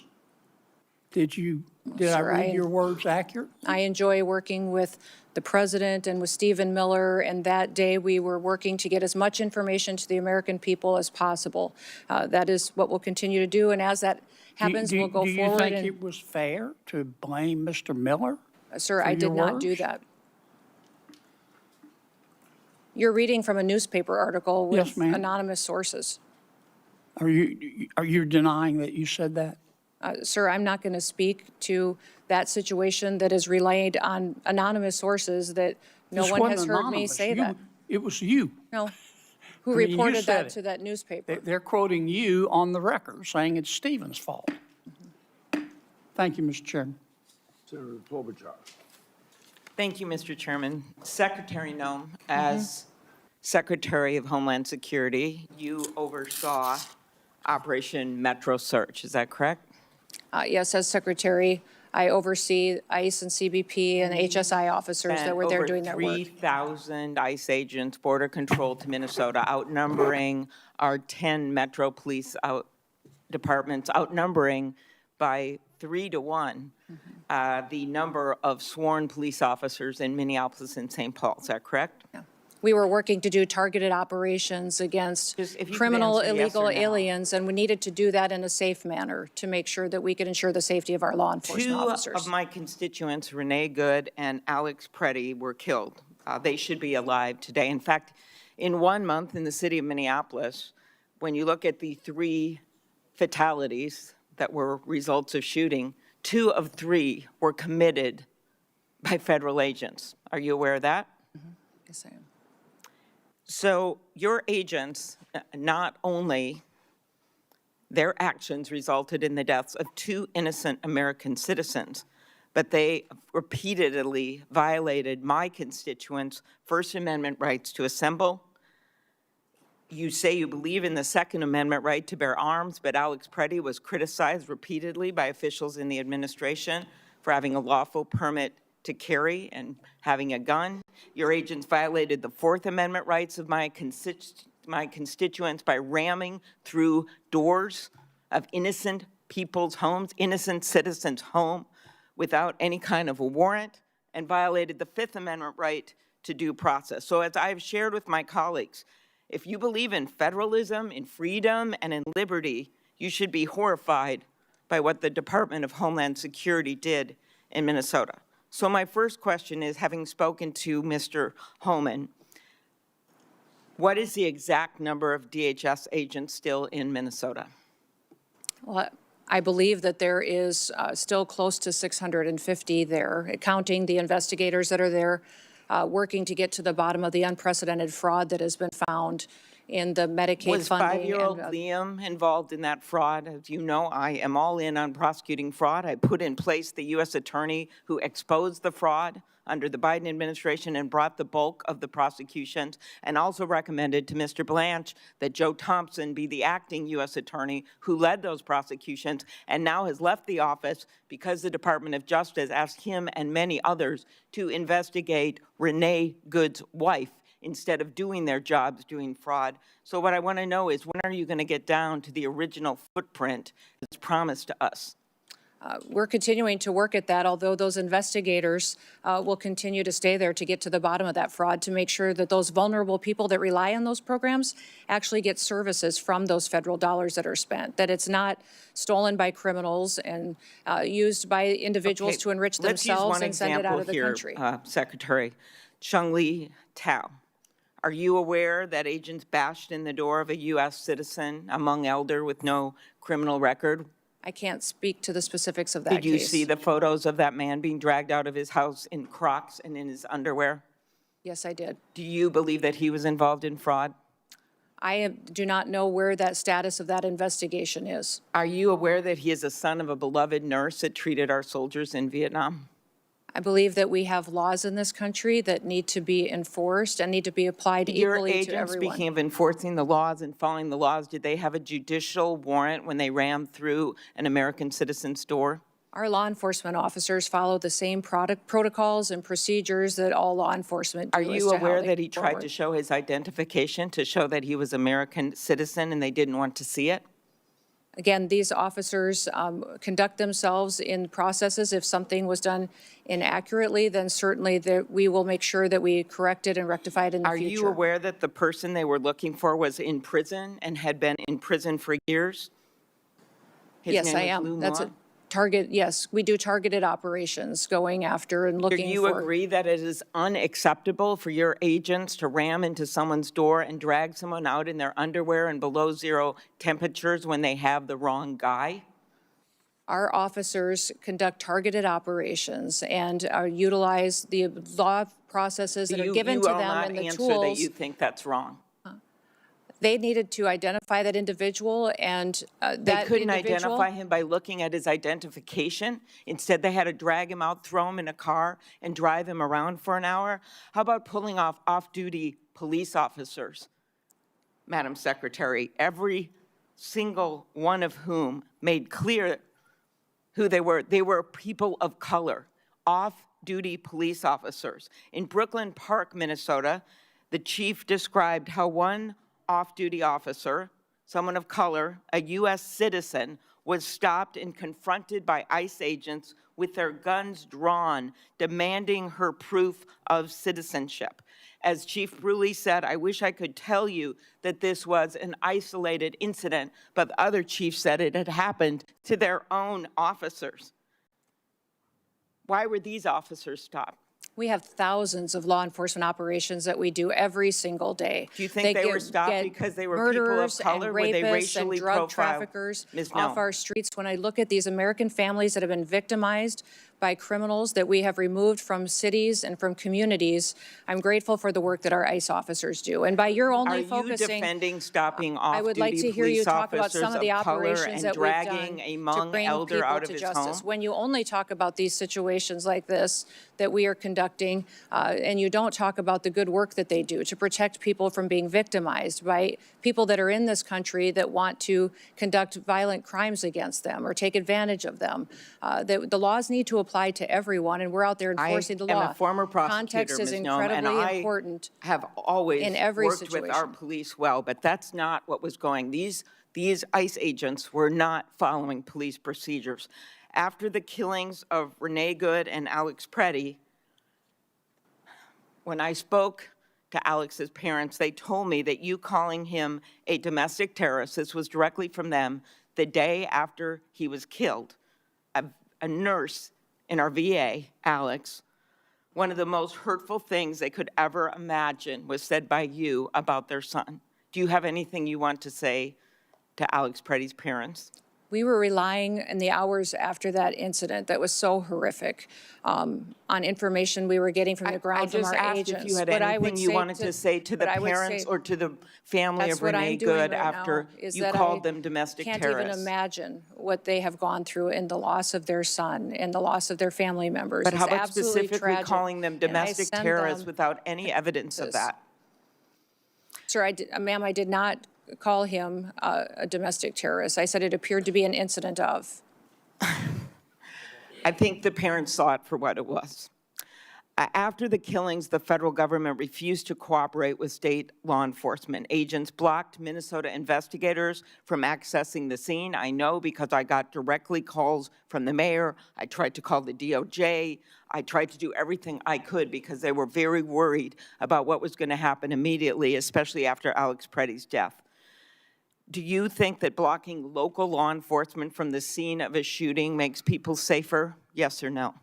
Actually, our HSI law enforcement officers risked their lives on that scene, preserving evidence and keeping the violent rioters away from the evidence so it What could be life was preserved for lost the at that investigation. scene, Secretary Noem? Yes, I Was understand that. Alex Preddy's life And that was after it lost. became very, I believe it is in the interest of justice to have a full and transparent investigation. yes, the investigation's being led by FBI and internal investigations as well into this incident. Will you commit to reversing the decision to cooperate with the Minnesota Bureau of Criminal Apprehension, an agency of seasoned professionals that the agents worked with directly, FBI agents worked with directly to investigate after the shooting assassination of Speaker Hortman, after the killing of those two little kids in that church with the bullets going through those stained glass windows? In both incidents, our federal and local law enforcement worked together and are working together in those investigations. But they have been blocked, the locals have, from being part of this. Why is that, Ms. Noem? The FBI is leading this investigation, and I would leave that question for them to answer. Thank you. Before Senator Blackburn, without objection, I'll introduce into the record unaccompanied children case study that the Trump Health and Human Services provided to my office. These records describe horrible cases in which children were forced to work to pay smuggling fees, physical assaulted by sponsors, and denied chance to attend schools. The unaccompanied children case study are further evidence of the previous administration's policies to put children in harm's way. I appreciate the cooperation of the Trump administration. Is there any objection? Mr. Chairman, Proceed. I do not object, but I would like to have unanimous consent to enter into the record the details of the 3 instances where the Secretary referred to the victims that we've discussed and as engaged in acts of domestic terrorism. We have the exact statement, the exact date and time that you made those statements. I'd ask unanimous consent to put those in the record.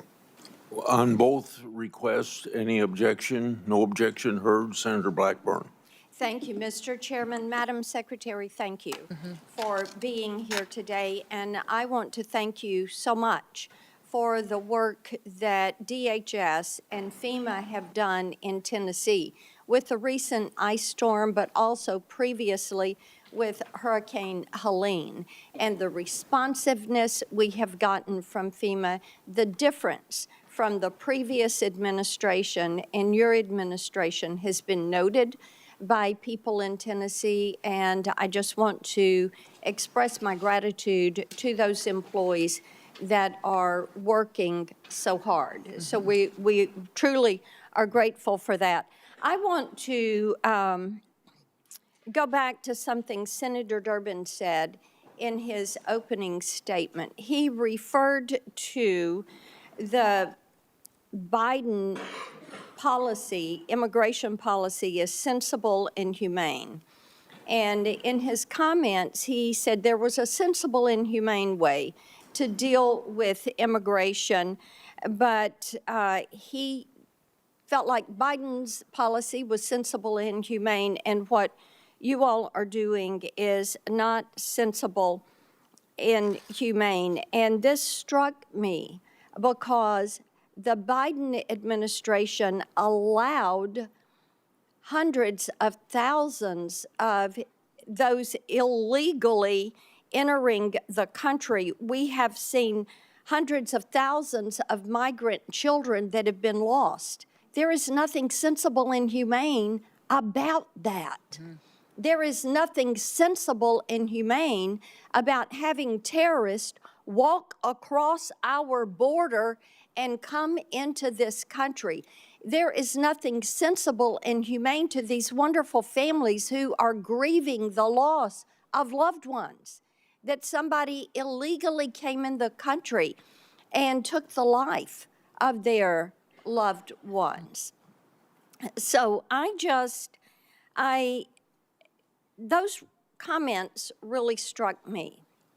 And I want to provide you the opportunity to respond to what Senator Durbin supported, the Biden immigration policy. We had hours and hours of hearings dealing with such. He supported the Biden DHS.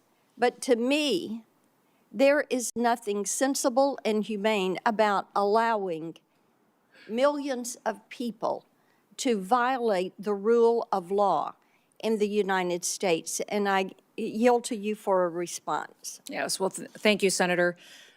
When you look at the Biden immigration policies, I think Senator Durbin is ignoring the consequences of illegal immigration. Over 30% of the young girls that crossed that border during that invasion were raped and brutally harmed by people along the way. There's nobody that crossed that border, came in from Mexico, that didn't have to pay a cartel member to get into this country.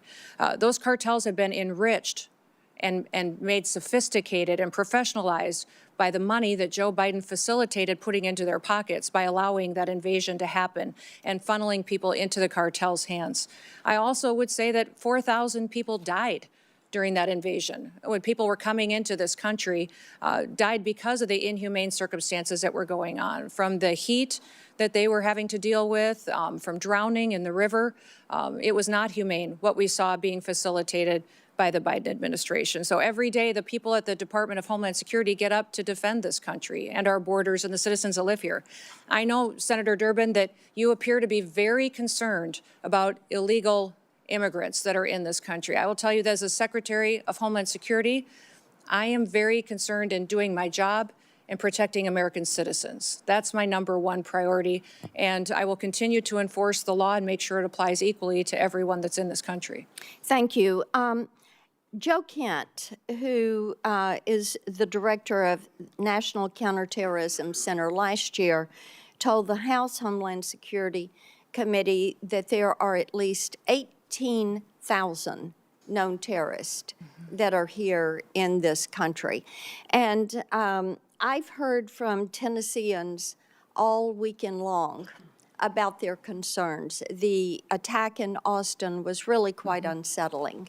And the awareness that there are these terrorists that are among the citizens here in our country. So would you lay out, not only for this committee, but for the American people, what steps are you and your team taking right now to make certain that we apprehend, detain, and prosecute these terrorists before they have the ability to conduct any act of evil?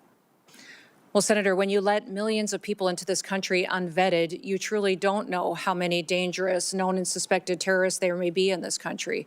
We continue to do our investigative work. We continue to look at individuals that are here that may be committing crimes and working with local and state law enforcement where possible.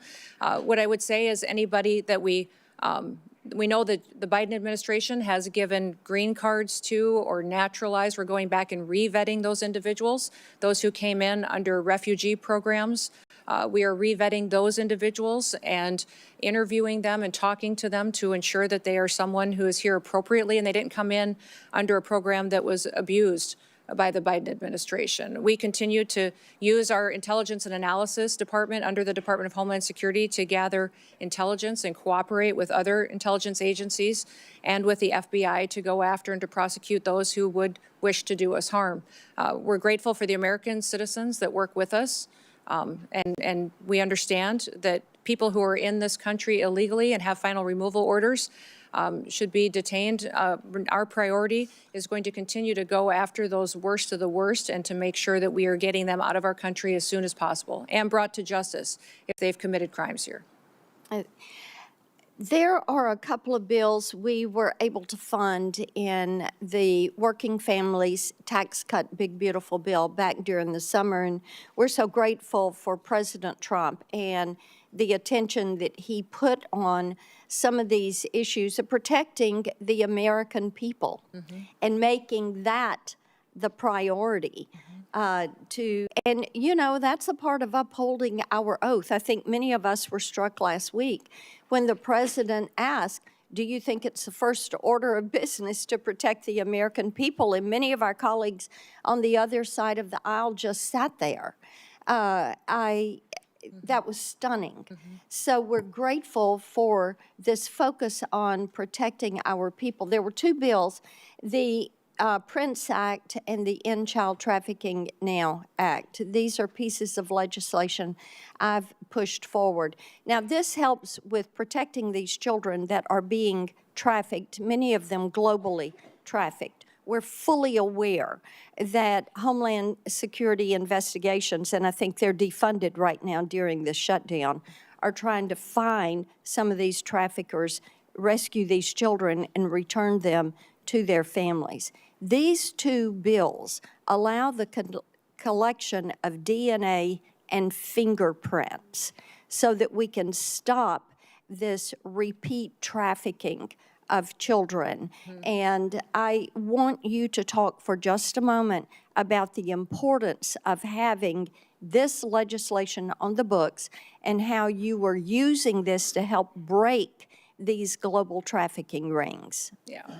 No, I appreciate those bills, and I'm hoping that this body will find them important and get them signed into law as soon as possible. Collecting of DNA is incredibly important to making sure that children aren't being abused or trafficked. But we saw many times during the Biden administration where the same child would be used by cartels to move individuals into this country illegally. And so one of the policies we put it back in place as soon as President Trump came into the White House is DNA testing of those individuals coming into our country. When we interdicted them, that we would ensure that they were the family that they said that they should be, and that those children weren't being moved with strangers or abused and trafficked by them. One of the things that has come up regularly when I'm out and about around Tennessee is that we have some of these mayors and governors that have recently demanded millions of dollars in taxpayer reparations for having ICE in their communities. Now, in the case of Minnesota, they're looking at as much as $18 billion in fraud. 18 billion.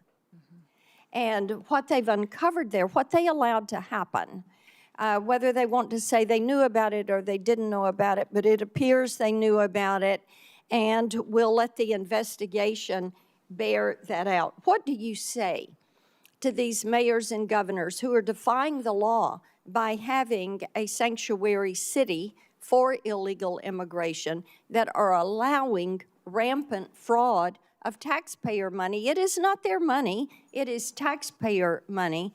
They allow it to happen, and then they are so brazen and calloused and disrespectful of the taxpayer, they stand up and demand reparations. What do you say to them?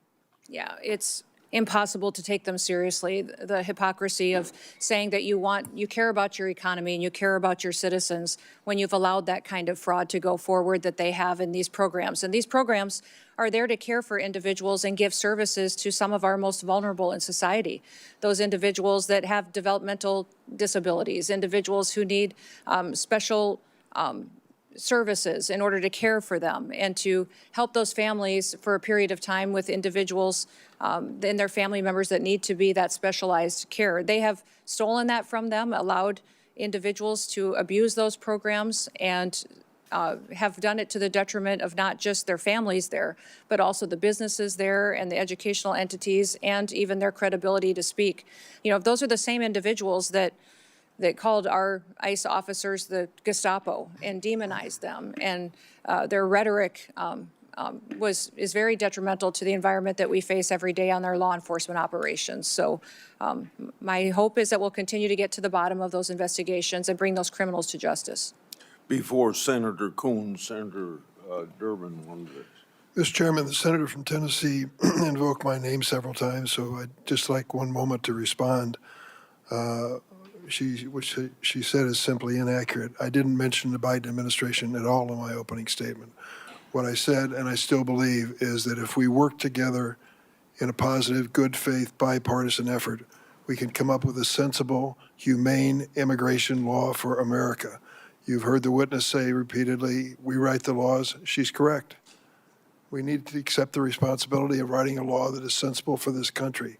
What I think is happening now in this administration is neither sensible nor humane. I yield. Senator Coons. Thank you, Mr. Chairman. Madam Secretary, thank you for appearing before us. It is your duty and mine, all of ours here, to protect our American homeland and our citizens, but to do so in a way that is legal, that is humane, that is effective, and principally constitutional. So let's get to that. Foundational to the administration's entire immigration agenda and to everything we've seen in the streets of Minneapolis and other cities across our country is your pursuit of higher and higher numbers for deportation, the mass deportations that Stephen Miller designed and President Trump has ordered you to implement. It's why we have roving patrols, racially profiling whomever they see and creating a show-me-your-papers state. It's why you go into sensitive locations like churches and hospitals and schools. It's why you have been arresting children, the elderly, refugees, the disabled, including a resident in my own state suffering from severe developmental disabilities.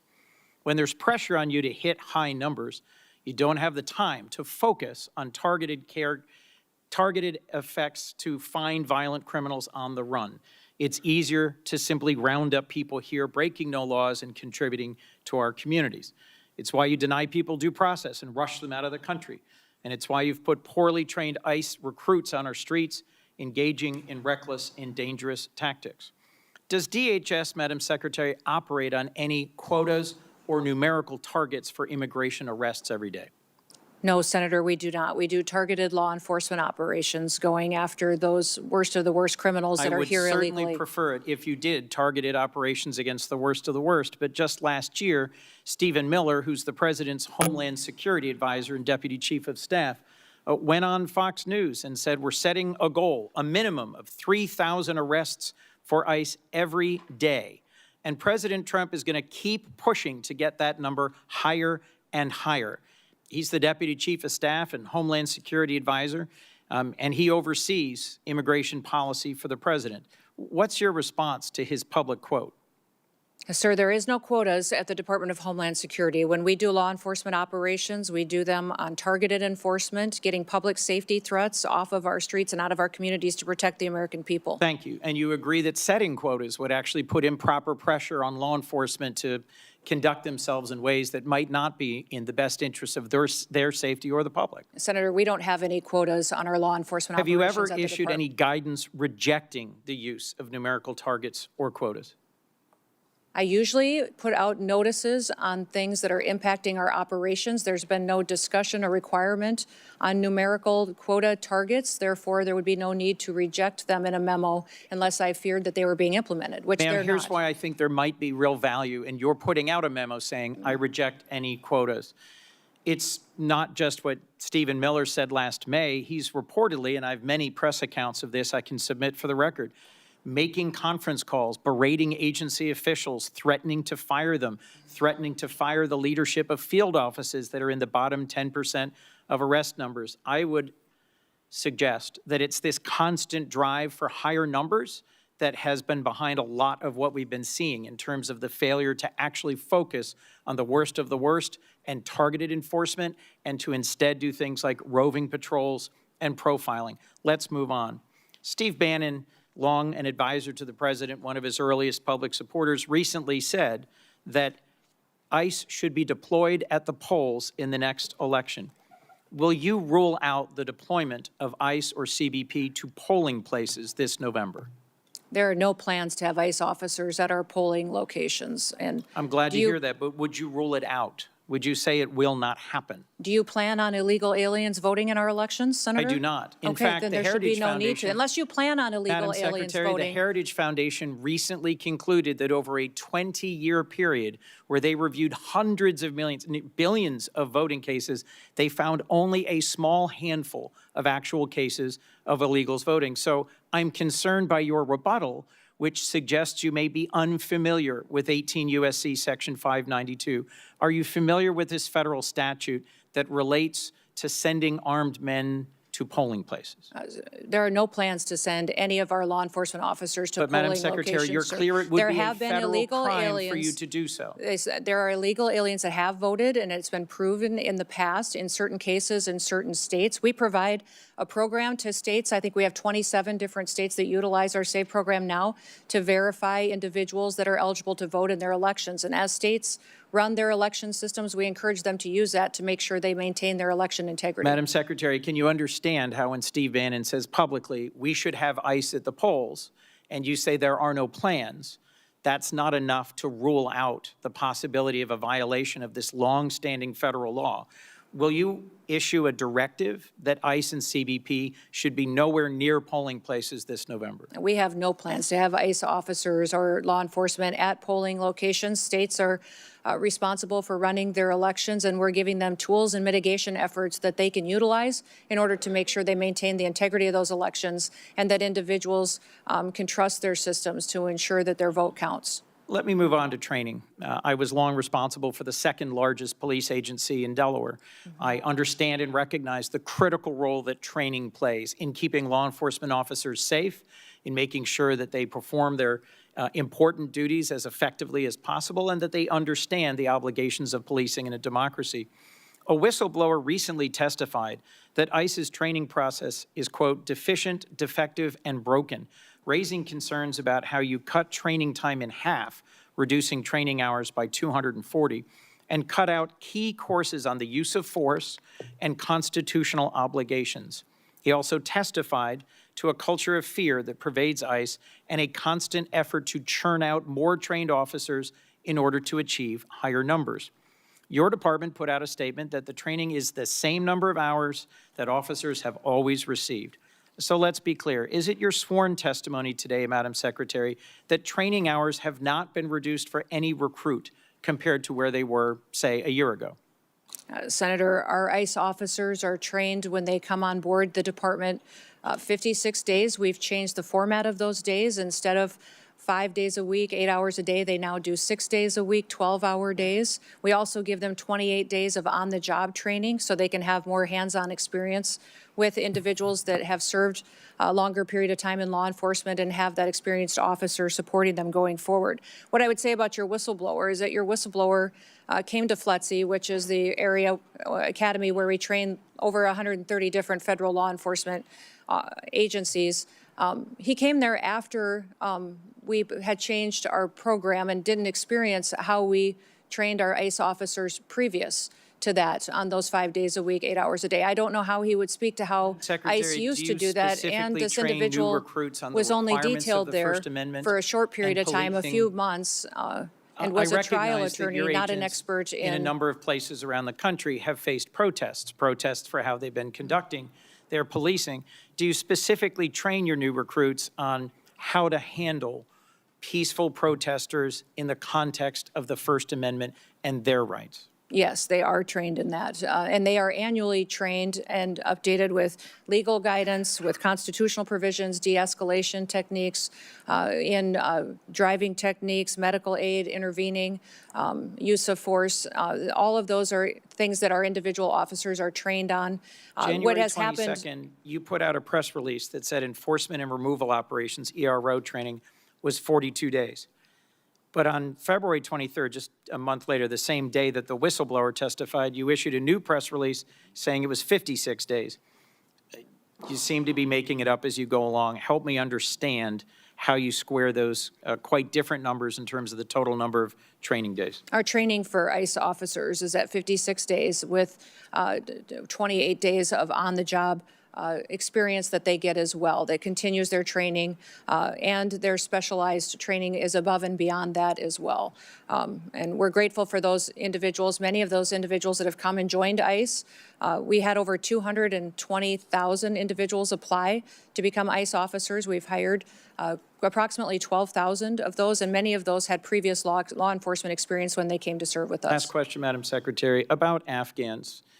Americans fought, served, and died in Afghanistan over 20 years.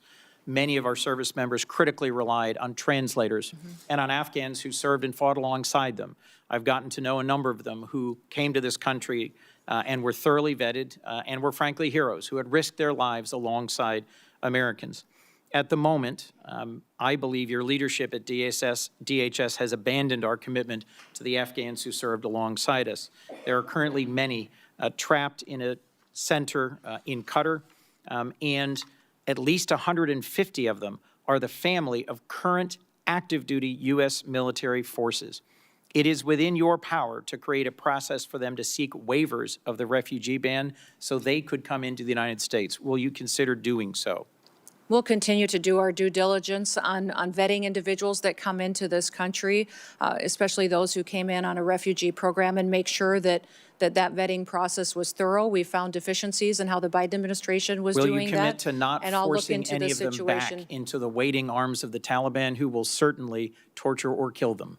We'll continue to look at every situation and make sure they qualify for the programs to how they're laid out in statute. Madam Secretary, as I said at the outset, it's your obligation and mine to protect our homeland and American citizens in a way that is legal, effective, humane, and constitutional. My concern is that across all the different incidents that have been spoken about today, you are failing to do so. You are failing to deliver legal, humane, effective, and constitutional protection for the American people. Thank you, Mr. Chairman. I got three things to do before I call on Senator Britt. First of all, Madam Secretary, you can correct me if I'm wrong, but it seems to me the answer you should have given about Steve Brannon is he's not even in the administration.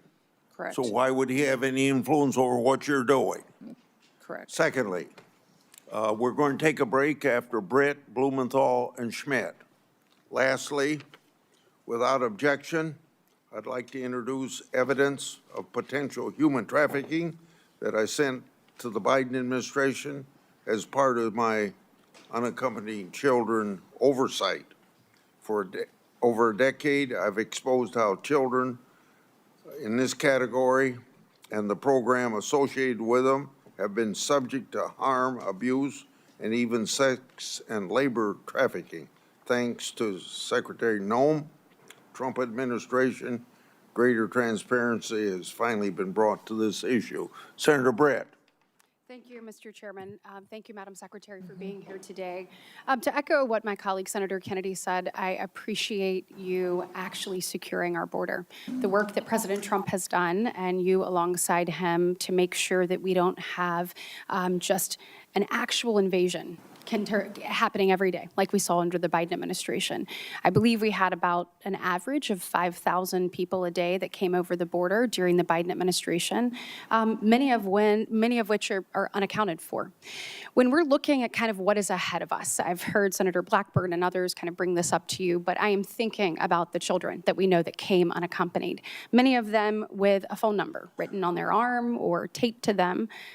Senator Blackburn mentioned that the Biden administration did away with the DNA policies. We know many of these children have been trafficked into our interior. You mentioned the rape, that 30% of women, is that right? That came across our border were most likely raped in the process. The 4,000 people that died, the inhumane circumstances that were created, and the enriched cartels as a result. As a result of 4 years of the Biden administration, the cartels were stronger and more prosperous, and unfortunately had a greater grip on our interior. It is your job to make sure that we unwind that we keep American families safe, that we abide by the law, that we enforce the law. The way we do it matters. We have to do it the right way. But there are countless families sitting behind you who have either had a loved one injured or lost because of the lack of enforcement of the previous administration. Do you commit to me today that you will ensure that no family has to go through this again, that you will use the tools at your disposal the right way to protect American citizens? Yes, I will use every tool I have available to make sure that we're protecting as many Americans from having to go through what these families have had to go through. And Secretary Noem, I want to talk to you about these children. Where are they? Yeah. We didn't have hearings about them under the previous administration. I want to know where they are. How many children do you think are in our interior unaccompanied for? Are they being sex trafficked, labor trafficked? Where are they? Yeah. And how many have you found? And what is your plan to find all of them? Every one of those children deserves to be seen, deserves to be found, and I appreciate the president's commitment to making that happen. I want to know what you're going to do to follow through with it. We're going to continue to do our work. We found 145,000 of those children so far, identified them, returned them back to their loved ones, and taken care of them. We will continue until we find every single one of them. The Homeland Security investigations teams are the most specialized law enforcement officers for getting into these networks, these trafficking networks, and making sure that they're not just finding one child, but finding the network that is trafficking hundreds of children, and make sure that we're bringing them back home and helping them heal. Well, let's actually talk about HSI.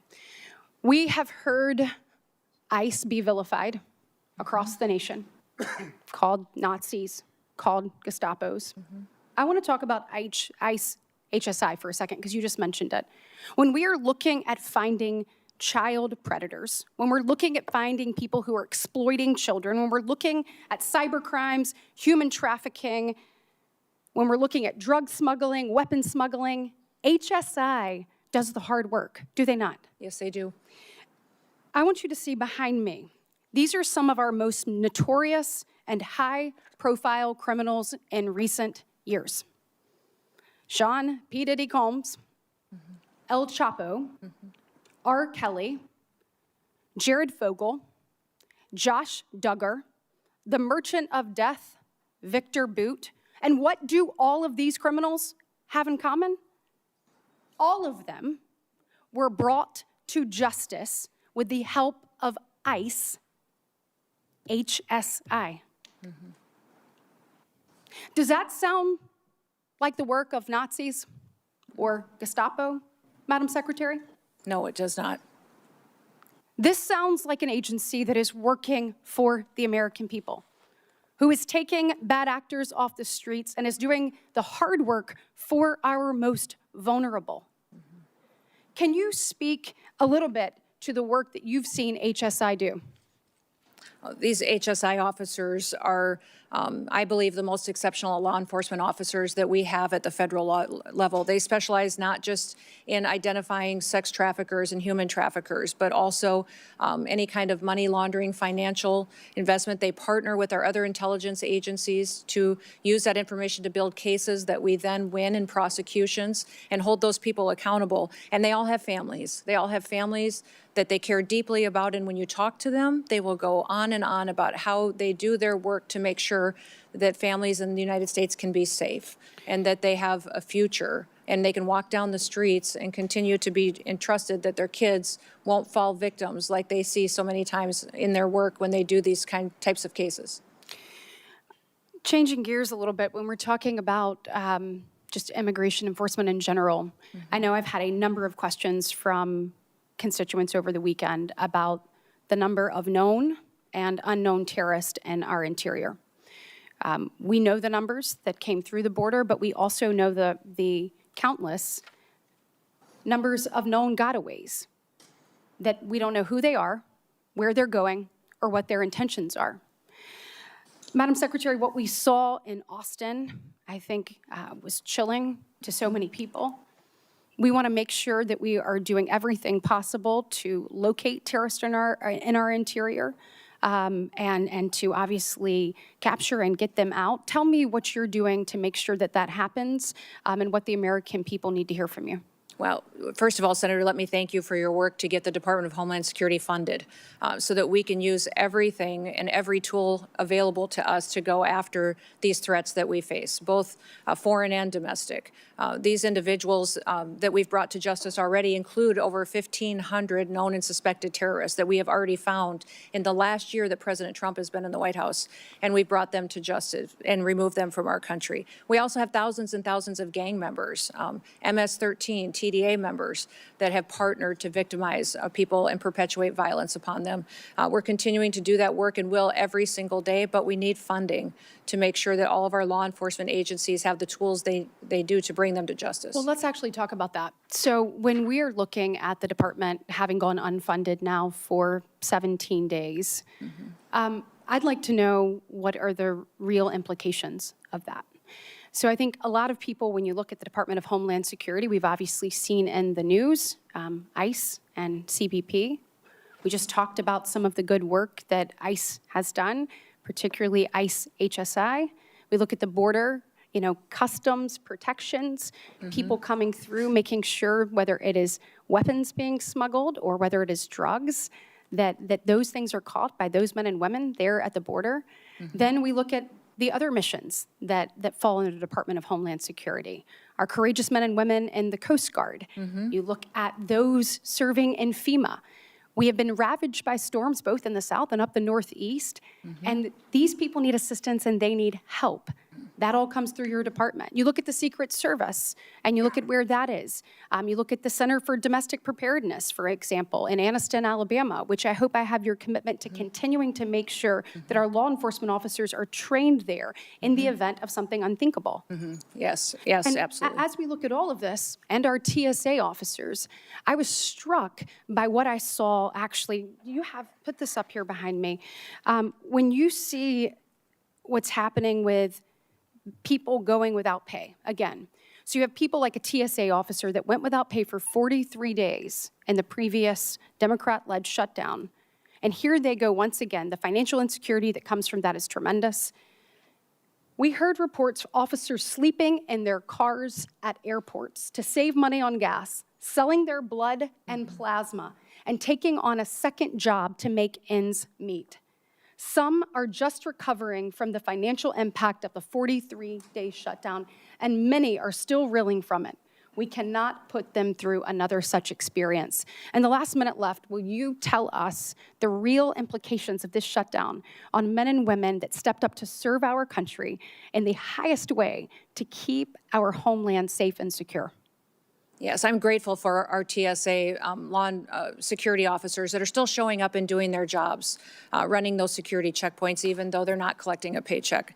A couple of the stories that I had heard when I spent time with them just in recent days was one individual whose wife needed cancer treatment, $1,200 treatment that he couldn't afford, and had to go and borrow money so she could get her cancer treatment because he wasn't getting his paycheck. Another individual who had 9 children, was raising 2 of his grandchildren as well, that was struggling to pay his bills, took a nighttime job as a welder just to try to keep food on the table for the responsibilities that he had. These people joined TSA because of 9/11, because they wanted to be a part of keeping people safe in the United States and defending our homeland. Beyond that, FEMA, our ability to fund disaster response is virtually gone. It needs to be refunded. Our FEMA employees are out there doing work every single day, but we have 10,800 individuals that are funded out of the Disaster Relief Fund that could potentially not be there for them and not respond to individuals who need it when they have those terrible storms or devastating crises. Thank you for your work, and I'm hopeful that we can work with our colleagues on the other side of the aisle to find a pathway forward to fund the Senator department. Blumenthal. Thanks, Mr. Chairman. Thank you for being here today. Madam Secretary, for a year, you maintained that no U.S. citizens have been arrested or detained by ICE or CBP. After hearings that I conducted in the Permanent Subcommittee on Investigation as the ranking member, you admitted finally in a letter written to me just last month that, in fact, U.S. citizens have been detained and arrested. I'm going to ask, Mr. Chairman, that that letter be entered into the record. Thank you. You put the number as 38. Far more American citizens have been arrested by ICE and CBP, probably in the hundreds, perhaps the thousands. Have you met with any of the American citizens who have been detained or arrested by your agency? The individuals that may have been detained and arrested were individuals that could have been obstructing law enforcement operations haven't met and with committing them, crimes correct? that way, and that we would have I'd like been to individuals introduce you to until their 3 of identity was them. confirmed. Leo, Javier, and Marimar, would you please stand? These 3 individuals, Madam Secretary, were arrested by your agency, Leonardo Garcia Venegas, Javier Ramirez, and Marimar Martinez. Do you know what your agents did to Leo Venegas? I'll tell you. On May 21 of last year, they entered the private property at a house that he was constructing without consent, without a warrant, illegally. Again, on June 12th, they entered private property, a home where he was doing construction. He is a United States citizen, born in Florida. They seized him and ignored and disregarded his proof of citizenship. Wouldn't you agree with me that no U.S. citizen simply working lawfully should be arrested?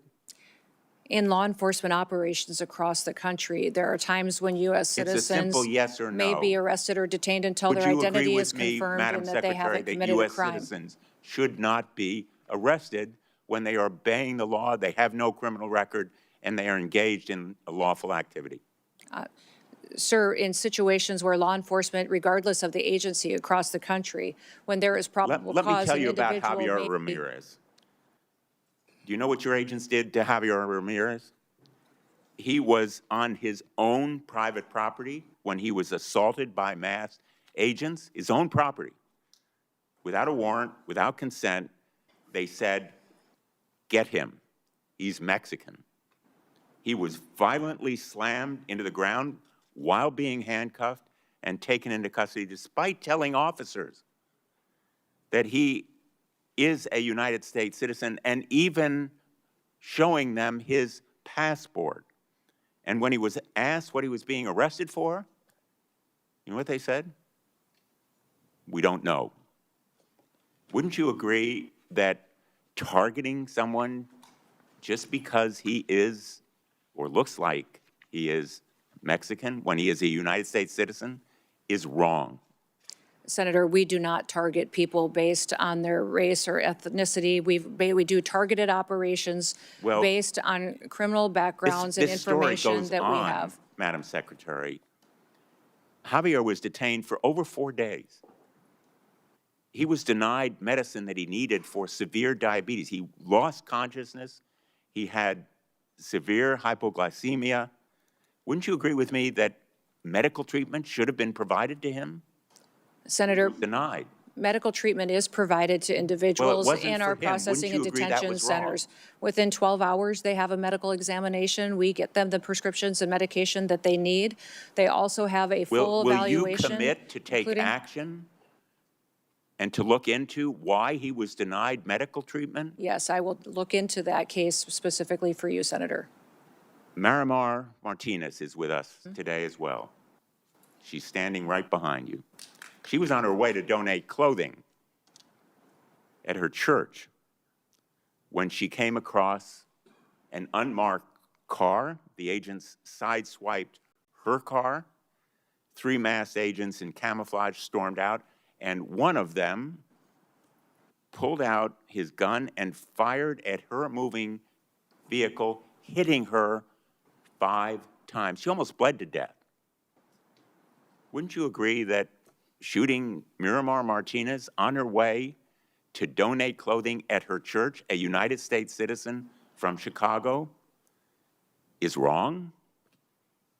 Sir, I don't know the situation or the case. I'll look into it to ensure that all the I'm glad procedures were you'll look followed into properly. it. Miramar, by the way, was falsely charged with impeding law enforcement, but the case actually fell apart. The judge dismissed it as being trumped up. He dismissed it with prejudice. And in fact, the agent who shot her, I'm not going to name him, but you know who he is, was quoted on social media the day or so afterward. And he said, quote, "I fired 5 rounds and she had 7 holes. Put that in your book, boys." And quote, "Cool, I'm up for another round of around and find out." Will you join me in condemning that agent? Sir, that situation, I don't know the details of, but I will look into that. I don't know why you can't join me in saying it was wrong to shoot Miramar, almost cause her death, and then brag about it. Wouldn't you agree with me that it was wrong? Well, sir, the way that you have portrayed it, it appears to be, but let me look into the case so I can speak to the specifics of it. In fact, apparently, contrary to what you just said, you actually supported the agent who shot Ms. Martinez 5 times.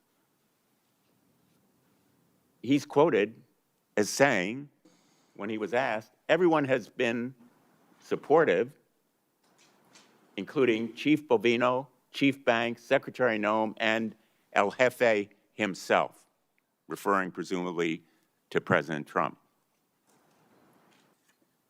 Is the agent who shot Ms. Martinez still on the job? Sir, our law enforcement officers conduct operations every day according to procedures and to training and the experience that they have. When there is the agent when there is something that who is not shot done Ms. properly, Martinez still on the job carrying a gun? I don't know the details. I will find out and get that information to you.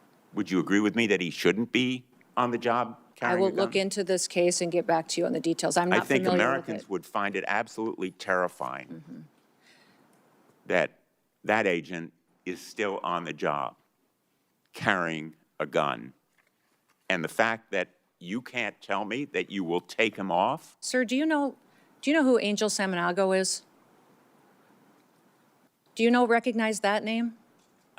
You know, This is I an think we're individual talking about that was murdered an egregious in your illegality state here, by an a illegal violation alien, of rights and trust. duct taped. The answers are It looked very like it was simple, an assassination. And I would have hoped I haven't that heard you say one could give victim's better name answers today from to illegal these immigrants that 3 are here individuals. perpetuating Would you like violence to say against anything people. to Ms. Miramar, I'd Ms. like to hear you Ramirez, say the or name Mr. of one of our victims Venegas? of illegal criminal activity and fight for one of those victims so that we can stop as many of them from being created in the future by people who should never be in this country to begin with.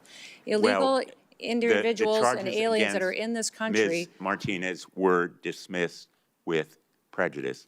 Let me ask you about a memo that evidently was written by the acting director of ICE. This memo, have you seen it? I can't tell what it says. I see lots of memos. I see Well, this memo many a is day. by Acting Director Todd Lyons. It's been frequently referenced in the hearing that I conducted by the whistleblower who testified, Brian Schwank, as being the basis for instructing ICE agents. It specifically says that ICE agents should violate the Fourth Amendment and break into people's homes without a judicial warrant. Do you agree with it? I will look at that memo, sir. I can't read it from here, but if it's referencing administrative warrants, that is the proper legal tool that this body has given us to utilize on immigration enforcement operations. Those administrative warrants were provided and affirmed by the Supreme Court. Let me ask you one last and we'll question. continue to use those. Madam Secretary, does Corey Lewandowski have a role in approving contracts? And if so, what is that role? His role as a special government employee, special government employees work for the White House and the administration. There's thousands of them. So he does have a role. Senator Schmidt. Thank you, Mr. Chairman. Since we're having folks stand up, I would have Laken Riley stand up. I would have Kayla Hamilton stand up. I would have Jocelyn Ngari stand up. I would have Rachel Morin stand up. I would have the beautiful sons and daughters who were murdered by illegal immigrants stand up, but they can't because they're dead. They were murdered by illegal immigrants that were led into this country by Joe Biden. And I think it's important to set the stage, since we're having this oversight hearing, to set the stage how we got here. 5 years ago, something was done that had never been done in the history of our country. We had a president who willfully ignored immigration laws and immigration enforcement, threw open the border to 15 million people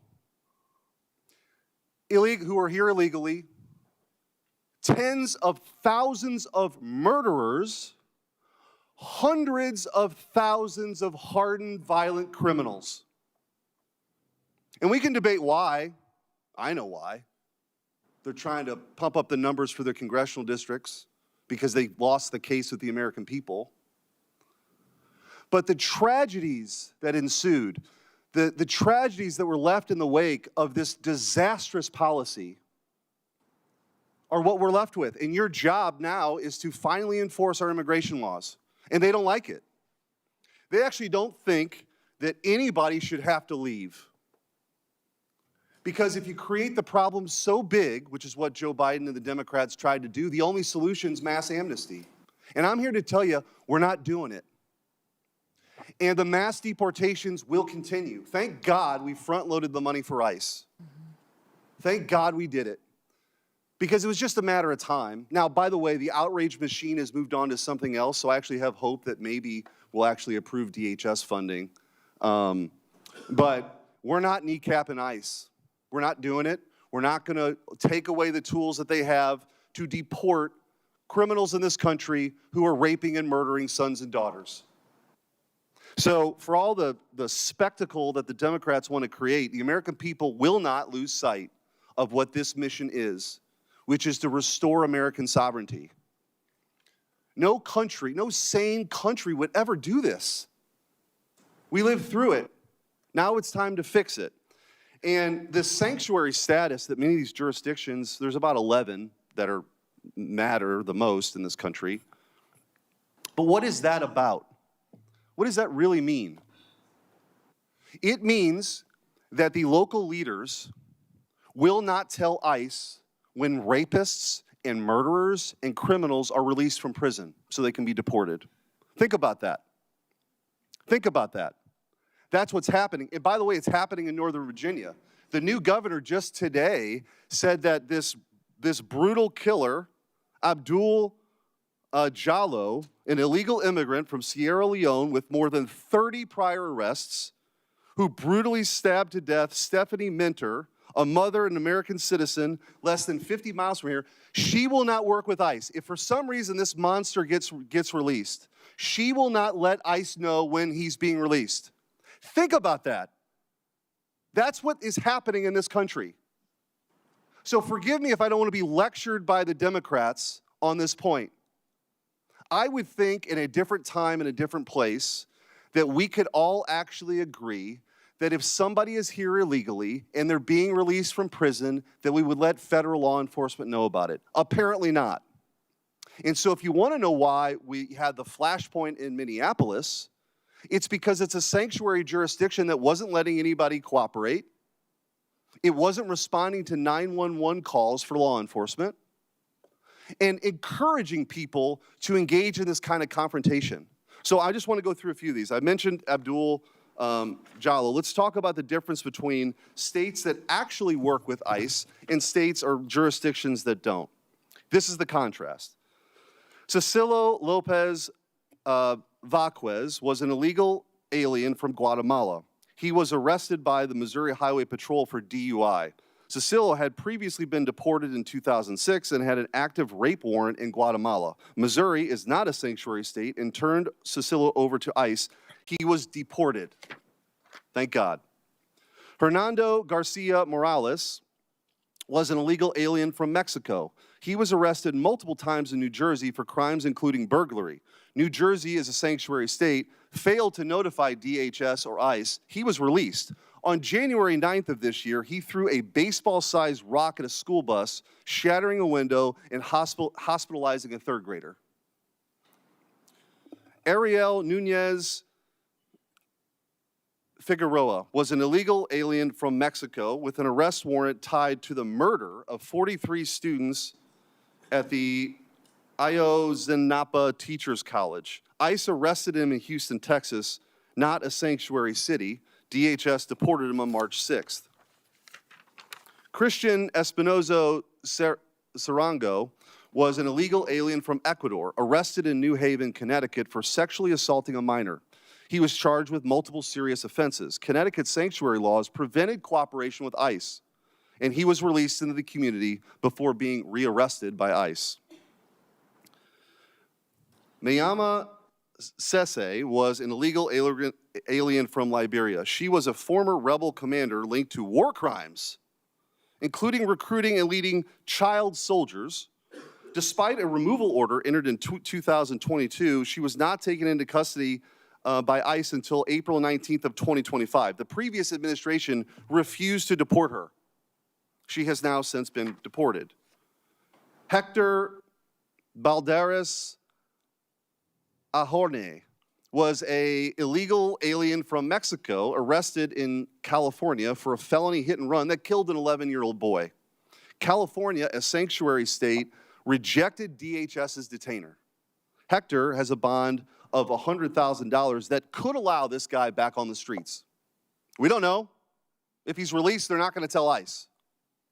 Luis Elias Santos was convicted of statutory rape in Boone County, Missouri. Missouri cooperated with ICE. ICE took him into custody on February 20th, 2026, and assuming he will be deported. Finally, Hugo Rene Hernandez Mendez was arrested in Prince George's County, Maryland, for DUI. The county did not cooperate with ICE and released him. Months later, he murdered Dakara Thompson, a 19-year-old woman. She would be alive today had Maryland cooperated with ICE. I don't know how you explain this away, but I just want to ask you, Madam Secretary, how critical is it for the operations of ICE to deport these monsters to be able to work with local leaders? Oh, it's absolutely critically important. It keeps our officers safe. It allows them to do their operation in an efficient manner to make sure that the public is safe as well. And when you talk about these sanctuary jurisdictions turning murders and rapists loose on the street, I picture every time listening to Rachel Morin's mom telling the story of how she died, how she was brutally raped and murdered, and a mother of 5 children that no longer have a mother. And that individual who raped and murdered her was released 3 different times back out to perpetuate more crimes. And that's what I don't understand, the argument that these Democrats are making. Do we have to wait until someone who's in this country illegally creates another victim before we hold them accountable and get them out of our country? Why do we have to wait until there's more murder victims? We need to more end sanctuary cities. I want to ask you real quickly, we talked about illegal immigration, the time I have left, legal immigration and the abuses we've seen. I've written to you about H-1B and OPT, and for those listening, the H-1B program was marketed as a program to bring in the best and the brightest for people, for jobs that we don't have people for. That's been patently false. What's happening is this abuse is that American citizens are being displaced by cheaper, more obedient foreign labor. The abuse has been pretty rampant. I've written to you about that. And the OPT program, which has become visa mills for universities, taking away opportunities for American students because they don't have to pay taxes on the foreign labor for at least a year if you have this visa for OPT. Anyway, there's been rampant abuse we've seen. I've written to you about this. I appreciate your response. I want to just, with the remaining time, you committed in that letter to reevaluate OPT's scope and duration. I just want to ask you, what's the timeline for that review, and will you commit to completing that reevaluation this year? Yes, we are. We're continuing to do that review now, and it will be completed here in 2026. Thank you. Thank you, Madam Secretary. Thank you. In 30 seconds, we'll take a break. I want to say law enforcement continues to face a record amount of threats in the course of their duties. This is unacceptable. As I mentioned earlier, any loss of life is a tragedy. When rare instances occur, potential misconduct is investigation, and these investigations should play out. We'll take stand at ease for a few minutes.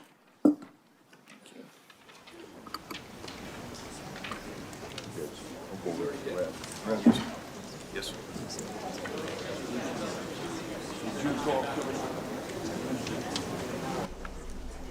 You're watching live coverage of Homeland Security Secretary Kristi Noem testifying before the Senate Judiciary Committee about the lapse in funding for her department amid recent U.S.-Israeli military strikes against Iran. The committee is now in a short break. Testimony will resume shortly here on C-SPAN 3. In the meantime, here's a portion of the hearing from earlier.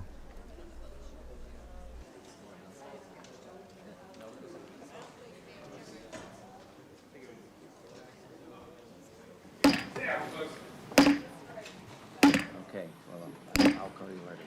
Bye.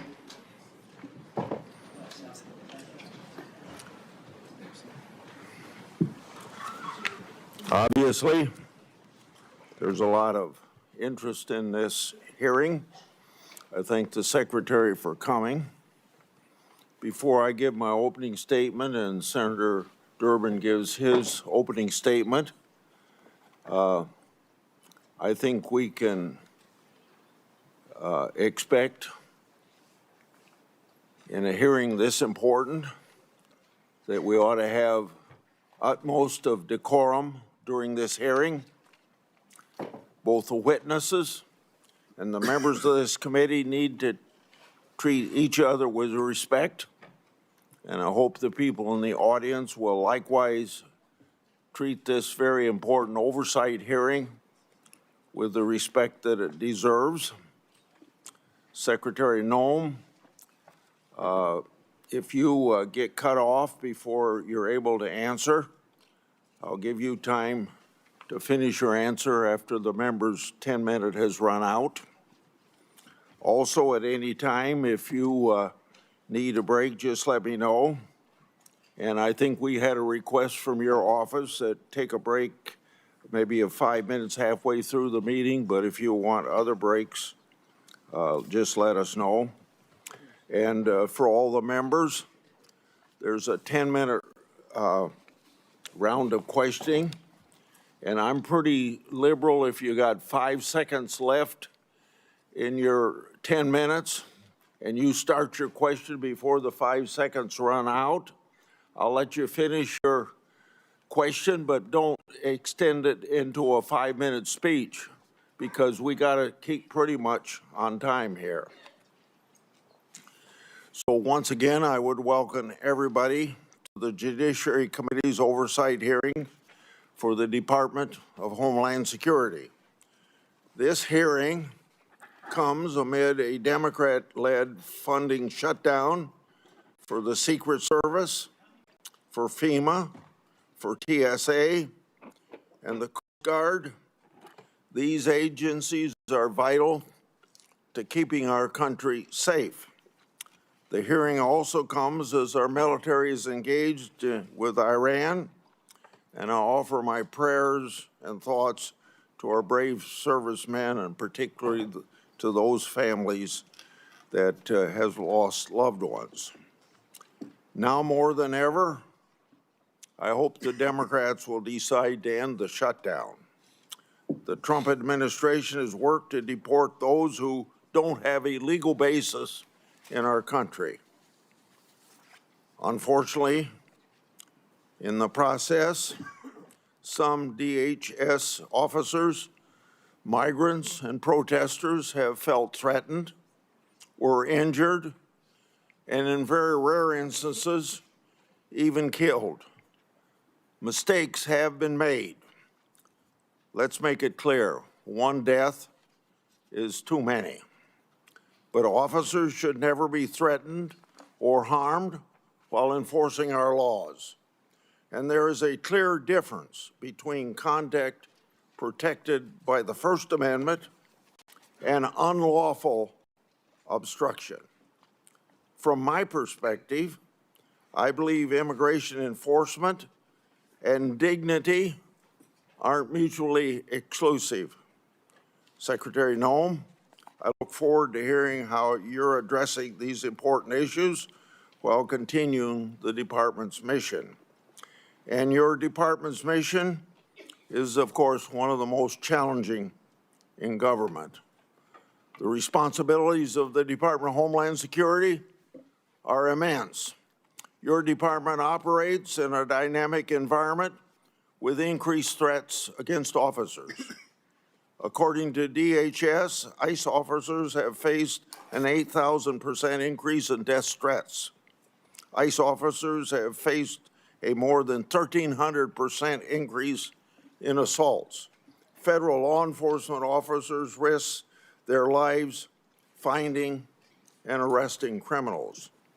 Those criminals have committed murder, sexual assault on women and children, and many have been part of criminal gangs. According to DHS, ICE has arrested tens of thousands of potential national security risks.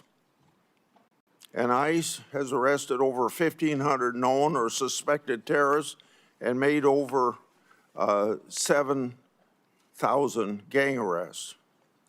Criminals like this destroy the lives of innocent people and have no business being in our country. And many of them are here because the Biden administration's shameful open border policy. Under your leadership, the department has renewed focus on removing criminals from our neighborhoods. You've also accomplished what many of my Democratic colleagues have said could only be done through new laws. You did it by securing the border, and President Trump did as well. In 2025, border crossings decreased 93%. According to DHS and Customs and Border Patrol, 0 illegal immigrants were released into the country for 10 consecutive months. And Customs and Border Protection has seized over 617,000 pounds of drugs. For more than a decade, I've done oversight of unaccompanied migrant children. The Biden administration lost track of thousands of children. The Biden administration disgracefully released children improperly vetted sponsors with addresses including gas stations, shopping malls, movie theaters, and even Disney World. That ought to shock the conscience of every American, and we all love children. The Trump administration has located over 145 5,000 of these children lost by Biden's open border policy. And thank God for finding those children. The department has taken important steps to ensure these children are located and removed from harm. The examples I just shared are results that keep our communities safe. The example, Secretary Noem, you've also been more responsive than your predecessors to a favorite effort of my part, my oversight requests. Now, I say how you've been responsive, but to be intellectually honest, from the previous administration, that's a low bar to overcome. In August last year, you provided updates regarding my longstanding Afghanistan evacuee oversight. Since 2021, I've investigated the Biden administration's failure to vet Afghan evacuees. The Biden administration hid vetting failures from the public, and multiple inspectors general have since confirmed these vetting failures. As one example, the Biden administration failed to vet evacuees against all available Defense Department tactical data prior to being paroled. On September the 9th last year, DHS told my office that as of August 12, 2025, thousands of Operation Allies welcome parolees were potentially national security risks. Records provided by DHS also show the Biden State Department recommended a special immigration visa to Afghan nationals charged with shooting 2 National Guardsmen here in Washington, D.C. According to the Biden State Department, at that time, the terrorist, quote, poses no threat to national security, end of quote. The Biden administration's failure to put this country at risk.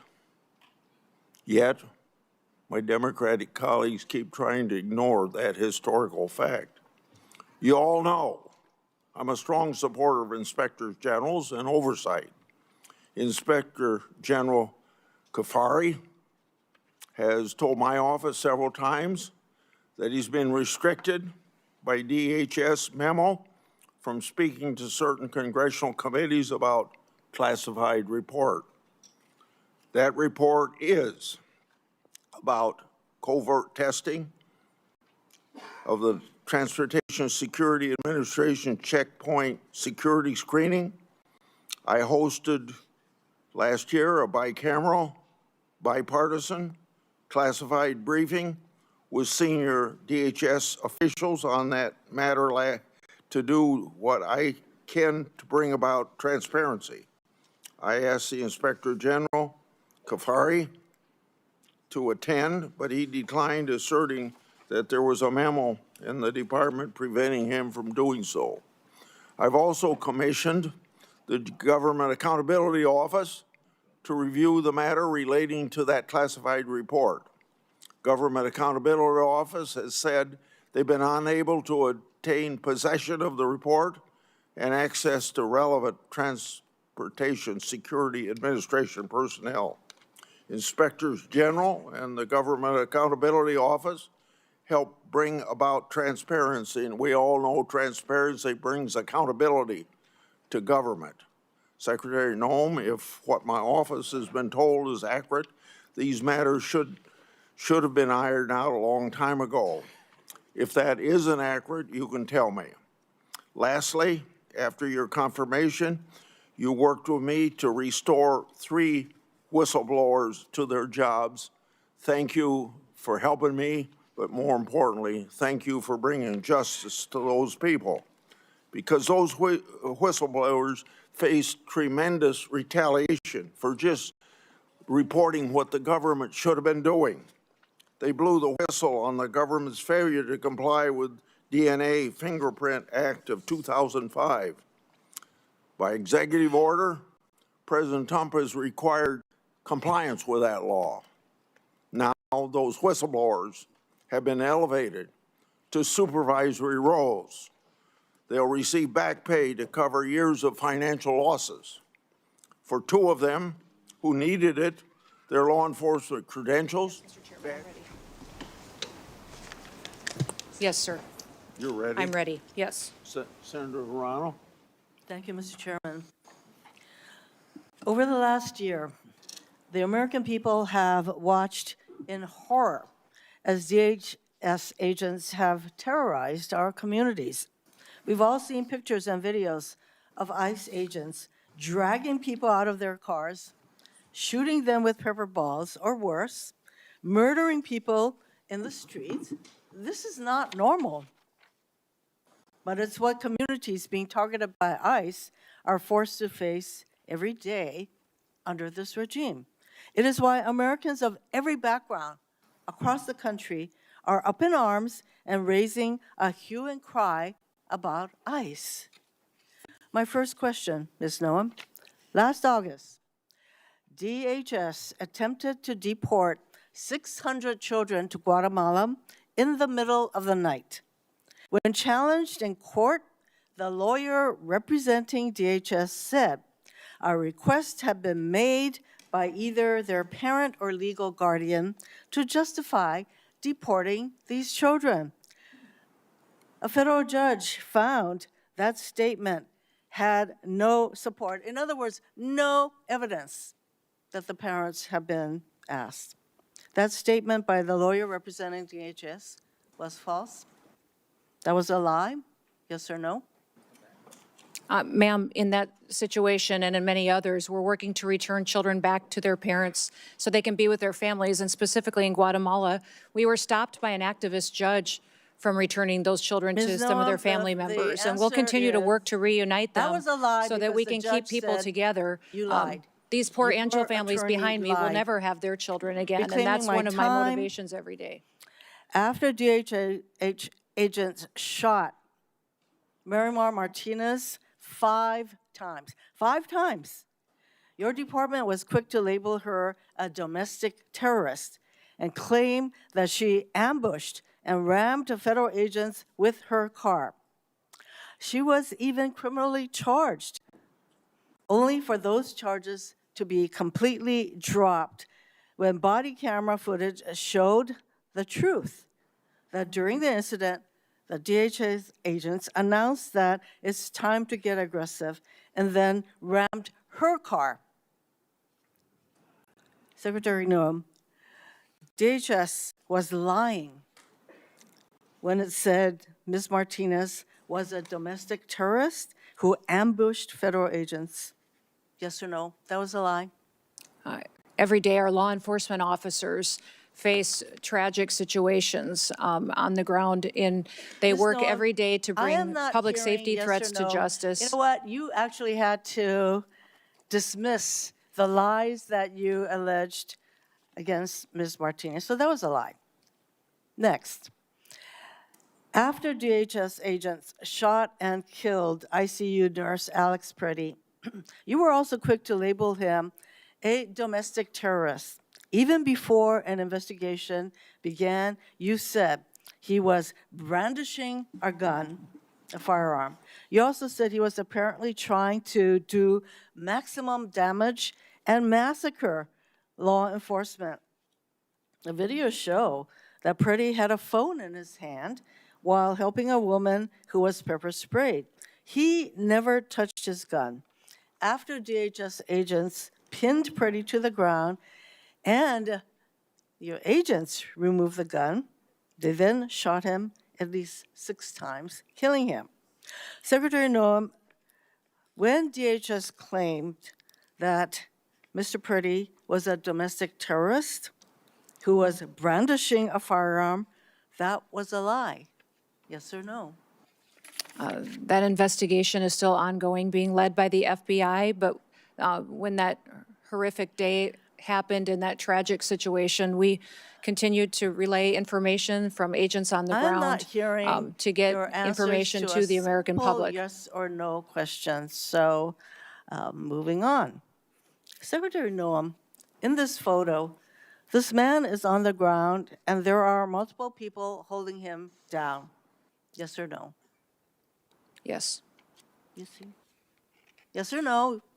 Yes, he's laying on the ground, and there are Yes. multiple people with their hands on him. Yes. So that is what the American people saw. This man is completely subdued on the ground with multiple DHS agents on top of him. Despite being pinned down, a DHS agent soaks him with pepper spray, which can blind and burn a person. You can't even see his face. That yellow substance is pepper spray because your agent deemed it necessary to cover his face with pepper spray. Next photo. In this photo, the man with the clergy collar is surrounded by multiple DHS agents. Yes or no? Yes. Showing you a picture, yes or no? Yes, ma'am. That is what the American people saw. This man is Reverend David Black, who is the senior pastor of the First Presbyterian Church of Chicago. He had his arms up in prayer when ICE agents fired pepper balls directly at his head. They shot him 7 times, including twice in his head. Next photo. In this photo, do you see the woman on the ground? Yes or no? Yes. That's what the American people saw.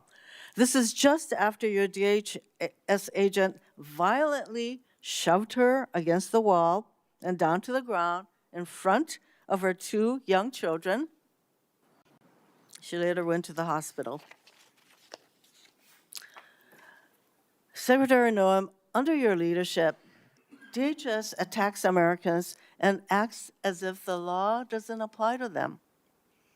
That recklessness and lack of accountability stem from the lies that you and your partners in this regime are constantly telling. Oh, it's domestic terrorists. They were aggressive, whatever. Meanwhile, Stephen Miller, a top White House official, declared to an ICE officer, you have federal immunity in the conduct of your duties, to all ICE officers. That is Stephen Miller. When DHS agents hear what you and the White House say, those agents think they can do anything. They know there will be no accountability for their lawlessness. They know that when they fire their weapons without restraints, you will immediately and reflexively blame the victims and label them domestic terrorists, regardless of the circumstances or facts. That is exactly what happened when DHS officers shot and killed Renee Good.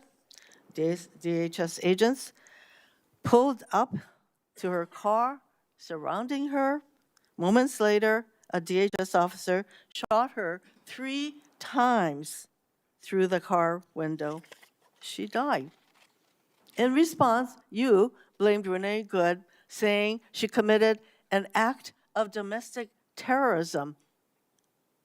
Vice President Vance was then quick to say that the ICE officer who killed Ms. Good is protected by absolute immunity. No wonder we saw DHS shoot and kill another innocent person mere weeks later.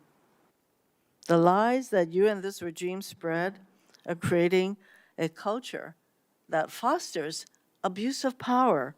This is the reason we need clear guardrails on DHS.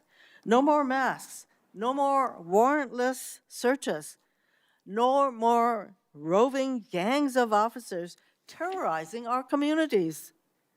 We need DHS to meet the same use of force standards that local police need to meet.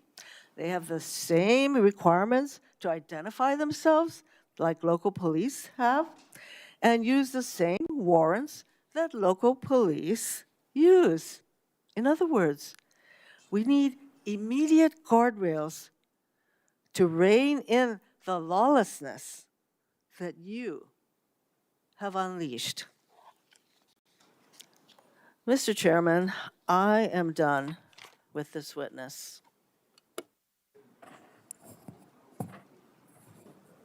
Thank you, Mr. Chairman. Secretary Noem, thank you for being here. I'm really glad that a lot of my Republican colleagues talked about the disaster that Biden and Mayorkas, your predecessor, created.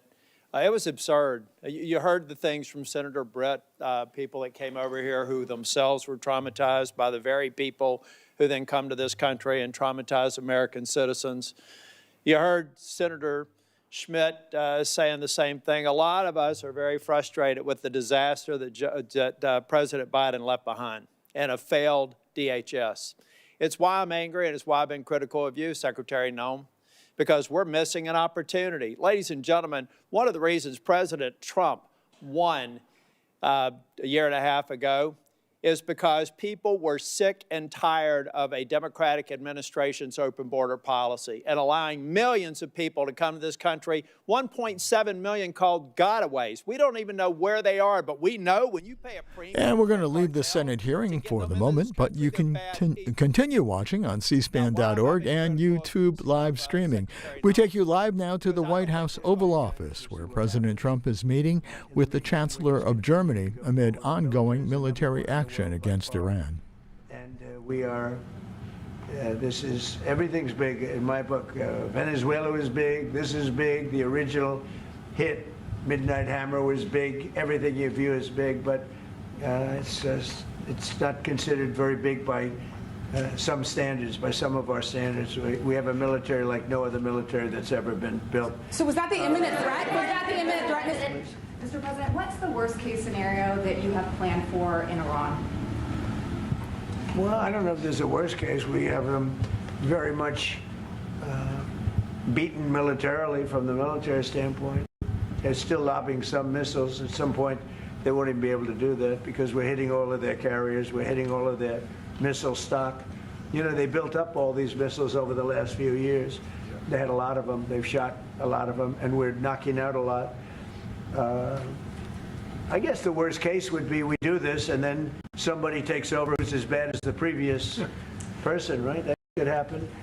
We don't want that to happen. It would probably be the worst. You go through this and then in 5 years you realize you put somebody in who was no better. So we'd like to see somebody in there that's going to bring it back for the people. And we'll see what happens with the people. You know, they have their chance. And we've said don't do it yet. If you're going to go out and protest, don't do it yet. It's very dangerous out there. A lot of bombs are being dropped. But I would say that would be about the worst. Do you have someone in mind right now? Because you said all the people you did have in mind have been taken out. What do you think? Well, most of the people we had in mind are dead. So, you know, we had some in mind from that group that is dead.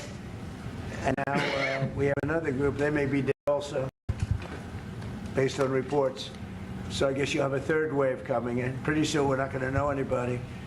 But we have, I mean, Venezuela was so incredible because we did the attack and we kept government totally intact.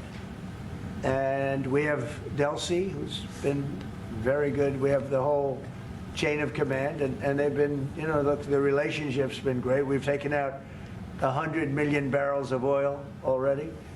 And a big part of that goes to them, and a big part goes to us. And it's been great. We paid for the war many times over, and we're going to be running the oil. And Venezuela is going to make more money than they ever made, and that's great for the people. The relationship has been great. It's been seamless.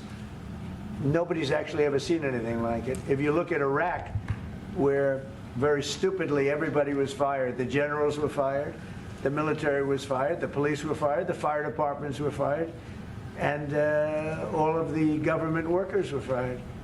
So after, you know, people would call, they had no idea. And by the way, ISIS was formed. That's where ISIS came from, all of the fired people. We don't believe in that.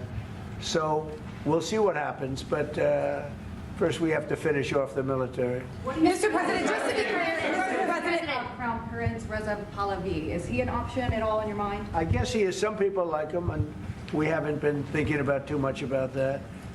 It would seem to me that somebody from within maybe would be more appropriate. I've said that.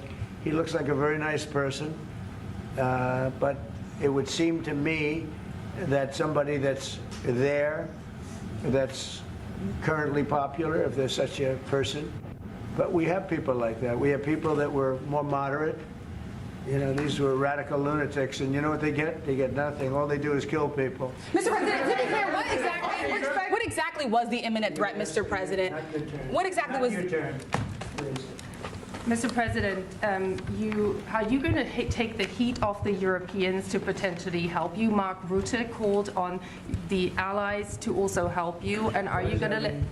Well, you have to ask Mark Rutte. He said not as part of NATO, but to be helpful to you in this. And will you let the Europeans? Some of the European nations have been helpful, and some haven't. And I'm, very surprised. Germany's been great. He's been terrific. Others have been very good, terrific. I think that the head of NATO, Mark, is fantastic. Okay, Mark Rutte. I think he's fantastic. But some of the European, like Spain, has been terrible. In fact, I told Scott to cut off all dealings with Spain. Spain, first of all, it started when every European nation, at my request, paid 5%, which they should be doing. And everybody was enthusiastic about it, Germany, everybody. And Spain didn't do it. And now Spain actually said that we can't use their bases, and that's all right. We could use their base if we want. We could just fly in and use it. Nobody's going to tell us not to use it, but we don't have to. But they were unfriendly, and so I told him we don't want to. Spain has absolutely nothing that we need other than great people. They have great people, but they don't have great leadership. And as you know, they were the only country that in NATO would not agree to go up to 5%. I don't think they agreed to go up to anything. They wanted to keep it at 2%, and they don't pay the 2%. So we're going to cut off all trade with Spain. We don't want anything to do with Spain. Mr. President, What is your expectation towards Germany? By the way, I'm not happy with the UK either. That island that you read about, the lease, okay, he made it for whatever reason, he made a lease of the island. Somebody came and took it away from him. And it's taken 3-4 days for us to work out where we can land there. It would have been much more convenient landing there as opposed to flying many extra hours. So we are very surprised. This is not Winston Churchill that we're dealing with. Mr. President, what are your expectations towards Germany? What can Germany do and what should Germany do to help you in this conflict? Well, I think they're doing it. I mean, they're letting us land in certain areas, and we appreciate it. And they're just making it comfortable. We're not asking them to put boots on the ground or anything. I mean, we're just they're a respected country. I have a very good relationship with the country. We have, in particular, now with this leader, with this new leader. I think he's an excellent leader. I had my differences with Angela. I said, "You're hurting your country with immigration, and you're hurting your country with energy." And we have a man sitting on my right that is, I think, pretty much the opposite of her on energy and the opposite on immigration. And I think he's doing very well. Mr. President, can you just clarify? Mr. President, commercial air travel right now is severely restricted in the Middle East, and thousands of Americans are stranded. Why wasn't there an evacuation plan, and will you send planes to get people out? Well, because it happened all very quickly. We thought, and I thought maybe more so than most, I could ask Marco, but I thought we were going to have a situation where we were going to be attacked. They were getting ready to attack Israel. They were getting ready to attack others. You're seeing that right now. And a lot of those missiles that are hitting in, those are stationary. Those were aimed there for a long period of time at these other countries. So I think I was right about that. We attacked first. And if we didn't, it could have been, look, we're really decimating them. They're being decimated. And if we didn't, and by the way, we have massive amounts of ammunition. We have the high end. A lot of it was given away stupidly by Biden, very stupidly, for free. And I'm all for Ukraine, but they gave away a lot. As you know, when I give away ammunition, everybody pays for it. The European Union's paying for it. Then they can do what they want with it, but they are giving it, let's say, to Ukraine, and that's okay. But we gave away a lot of high-end, but we have plenty. But we have unlimited middle and upper ammunition, which is really what we're using in this war. and we have really an unlimited supply. We also have a lot of the very high-end stored in different countries throughout the world, where we're literally storing it there, which is actually something that I insisted on in my first term. I rebuilt the military in my first term. The military is great. Unbelievable amount of ammunition, or munitions, as they say, we're giving away to, the Wall Street Journal incorrectly covered the story when they said that it was given away to the Middle East. Not to the Middle East, it was given away to Ukraine. Very little was given to the Middle East. Middle East would buy a lot, and some of the nations, because they're rich, they have a lot, but it was given away to Ukraine. And it just should have been done. Look, it's a war that should have never happened. If I were president, that war would have never happened. But we have a tremendous amount of munitions, ammunition at the upper level, middle and upper level, all of which is really powerful stuff. Can you just clarify? Will you help Americans get out of the Middle East? So will you help Americans get out? Both of you, how worried are you that the rising prices for gas and oil are damaging the American economy, and also Mr. Chancellor? Yeah, do you want to go ahead? Yeah, sure. This is, of course, damaging our economies. This is true for the oil prices, and this is true for the gas prices as well. So that's the reason why we all hope that this war will come to an end as soon as possible, and we are hoping that the Israeli and the American army are doing the right things to bring this to an end and to have really a new government in place who is coming back to peace and freedom. Yeah. Something had to be done. And it's been 47 years. They've been killing people all over the world for a long time. They were the kings and fathers of the roadside bomb. Soleimani, we killed him last term. If we didn't, I think it might be a different story today. They would have been much stronger and smarter than they are.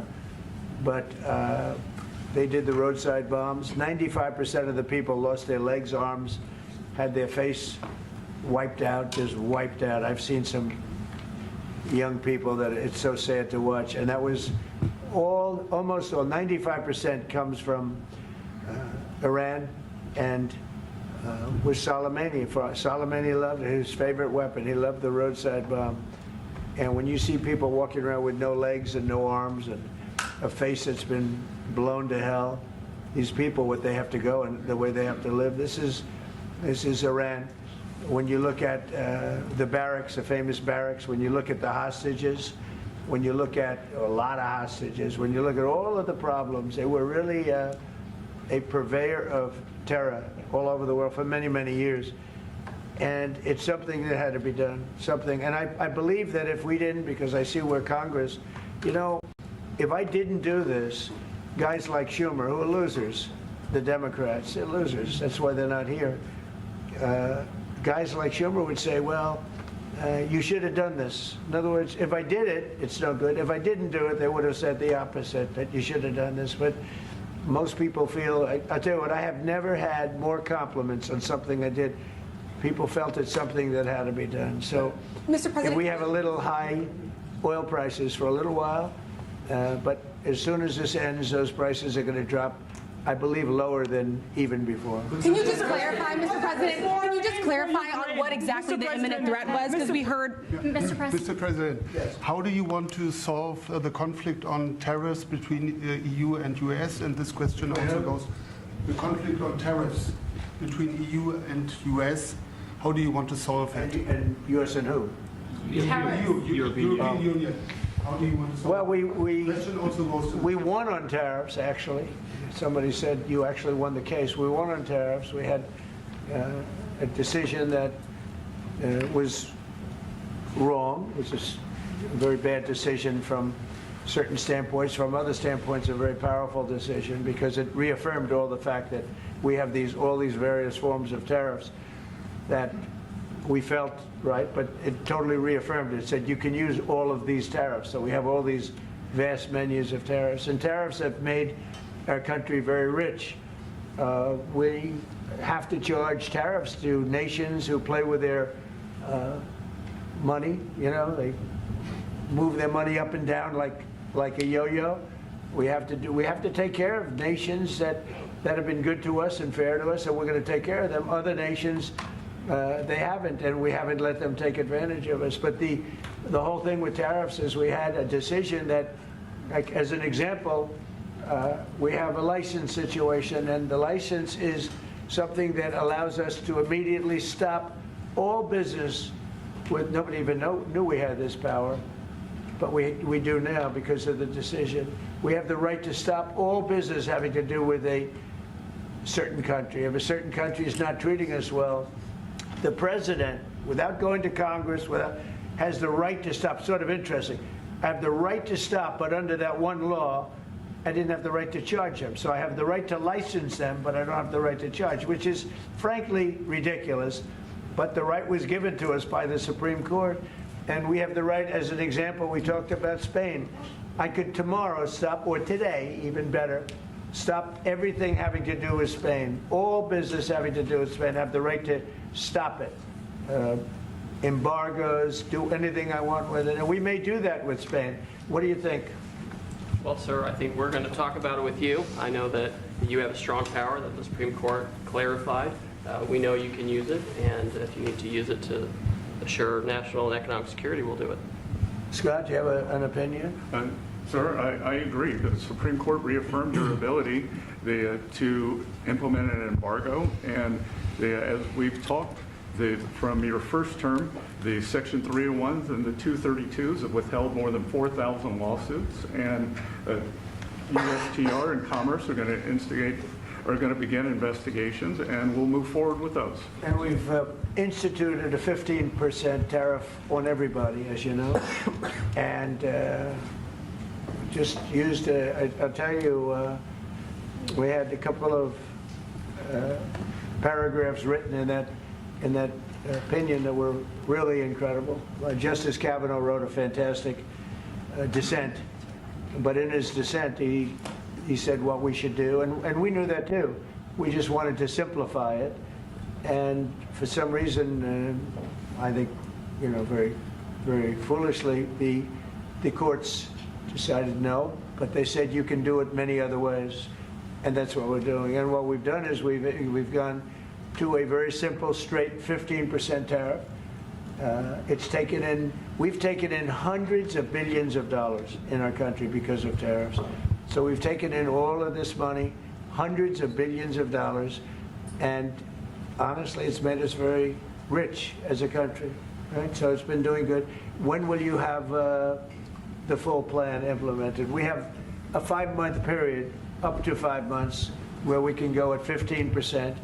And while we're doing that, as you know, we're doing the various studies and things, and we'll be coming out with tariffs, different tariffs on different countries. Do you want to talk about that? Yes, sir. By the time the 5-month period has elapsed, we'll have completed investigations under Section 301, which Secretary Besson talked about. We know there are countries out there with deals who are very interested in keeping the deals. We need to go through and investigate all these unfair trading practices, the kinds of things you talked about, and make sure that we're protecting U.S. economic security. We know there are countries How are we going to treat Germany? Well, I think you should hit them very, very hard. Right there.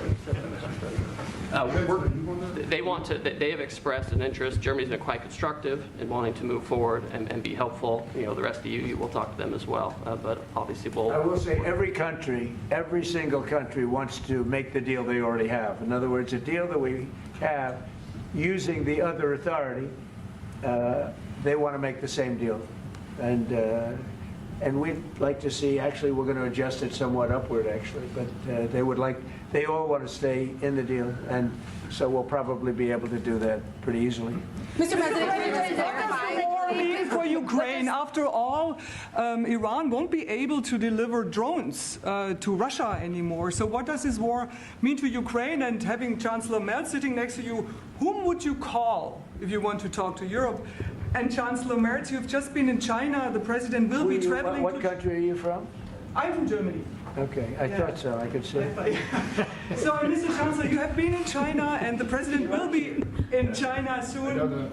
Will you be talking about China as well during this visit? We'll be talking about China, yes. Sure. And what about Ukraine? I'll be going to China in a little while. Every time you meet, you talk about China. We respect China. I do.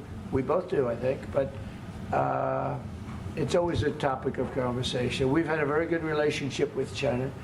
We used to lose a tremendous amount of money with China, and that's no longer the case. We have a very, very good relationship with China, and we have a very good relationship with Germany. All right. Mr. President, can you clarify? Mr. President, we've seen countries around the world, many of whom don't usually work together, working with the United States on Iran, whether it's Saudi Arabia working with the United States, Israel, Qatari shooting down Iranian aircraft, and we've also seen European countries step up. Why are we seeing such unity around the world against Iran? That's a great point. Look, they're just evil. They're it's not the politics; it's their whole philosophy. It's their whole where they come from. It's terrible. Where they killed 35,000, I thought it was 32. Now it turns out it's much more than 35,000 people, and in some cases using machine guns with people that have no weapon. They have no weapon, and they're being machine gunned. They're being sniped from buildings. They're hitting the people with snipers right through the eyes. It's just a very evil ideology, and nobody's really seen anything like it. As I said, even the fact that they've attacked all of their neighbors, and the neighbors weren't attacking. They thought they'd maybe sit it out or what. They've hit Qatar, they've hit UAE, they've hit Saudi Arabia, they've hit Oman. They were helping us negotiate. They got hit. Everybody got hit because they're evil and they're bad. It's a bad seed, and somebody had to do it.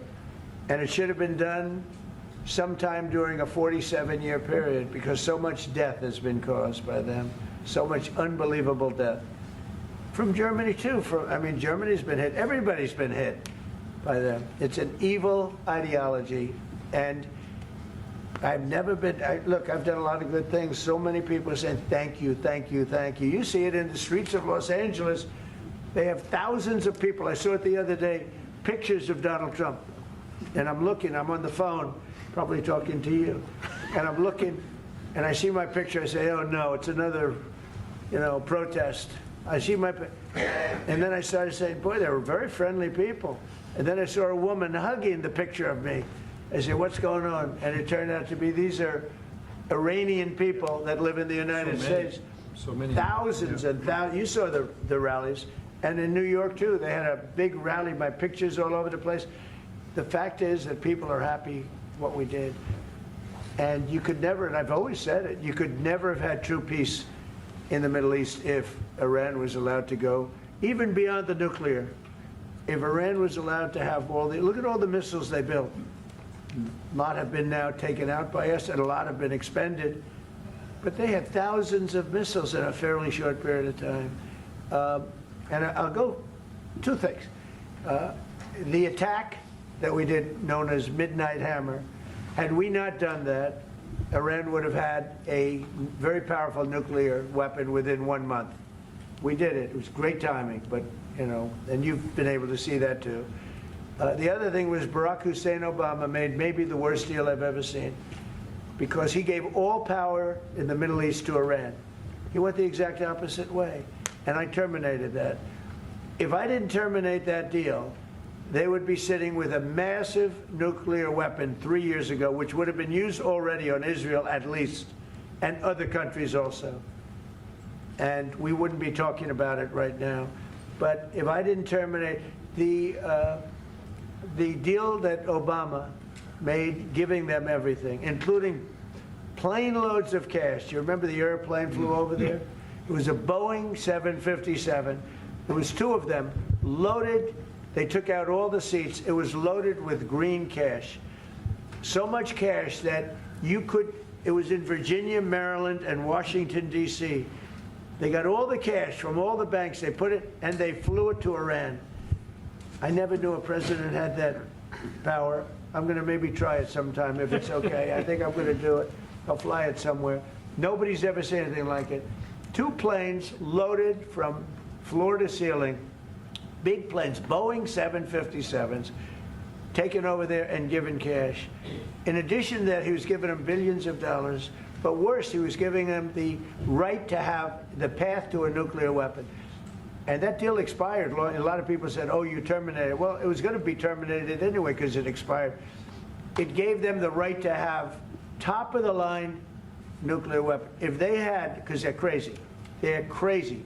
Just like the people on my right during the State of the Union. I looked at them, I said, you're crazy? These people are crazy. And if they had a nuclear weapon, they would have used it. All right, how about one? Can you just clarify really quickly, Mr. President? Go ahead, please. Chancellor Merz, you just heard that the President is thinking about punishing Spain. What are your thoughts spontaneously on this, and what can you do to, Well, the answer on that is quite simple. We are trying to convince Spain to catch up with the 3% or 3.5%, which we agreed on in NATO. And as the President said, it's correct. Spain is the only one who is not willing to accept that. And we are trying to convince them that this is a part of our common security, that we all have to comply with these numbers, and this is 3.5 for military and another 1.5 for our military infrastructure. So Spain has to comply with that.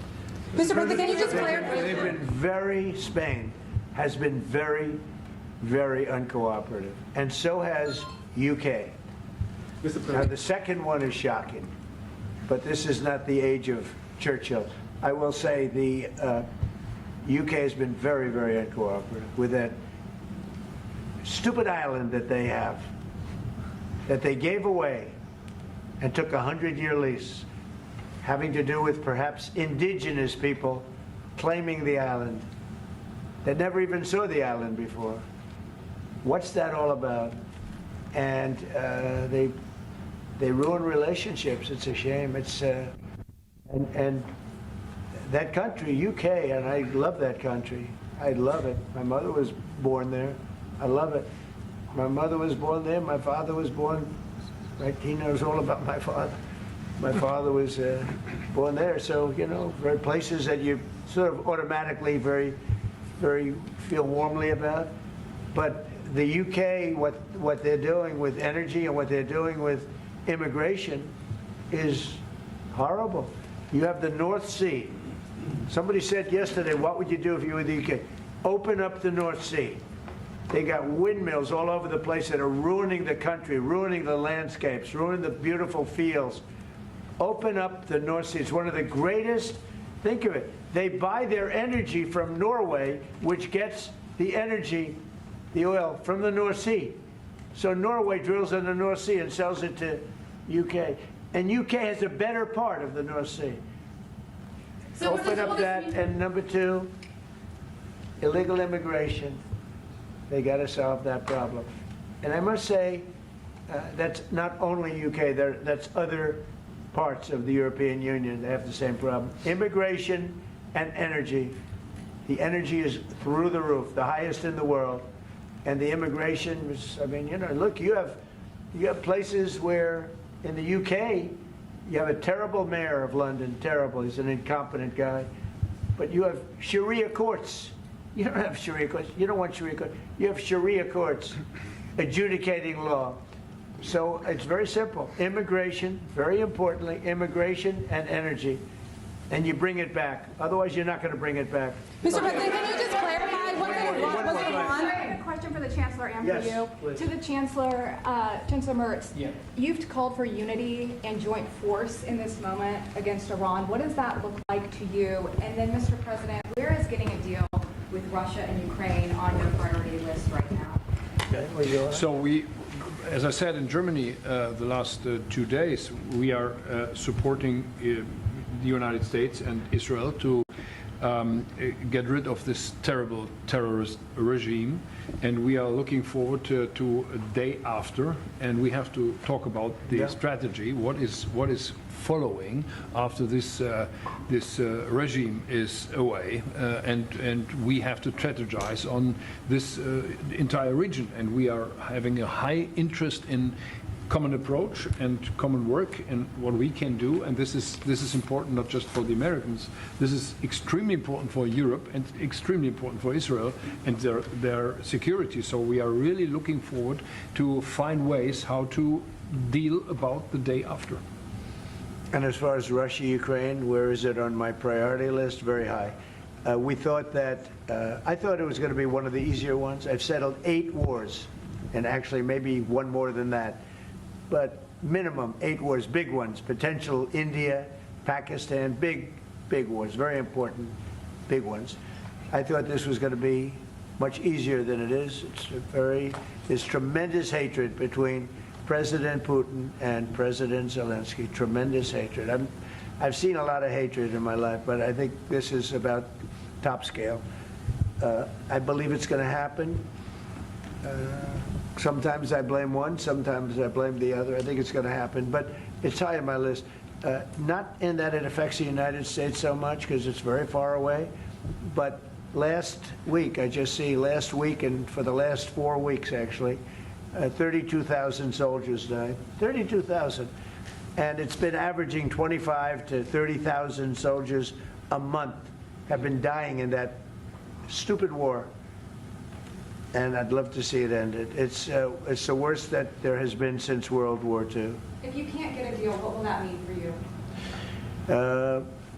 All you can do is do your best, you know. It takes 2 to tango, and they have to get along. They have to be able to talk to each other. They hate each other a lot. That has an impact, you know. It really has an impact. It's bad for both.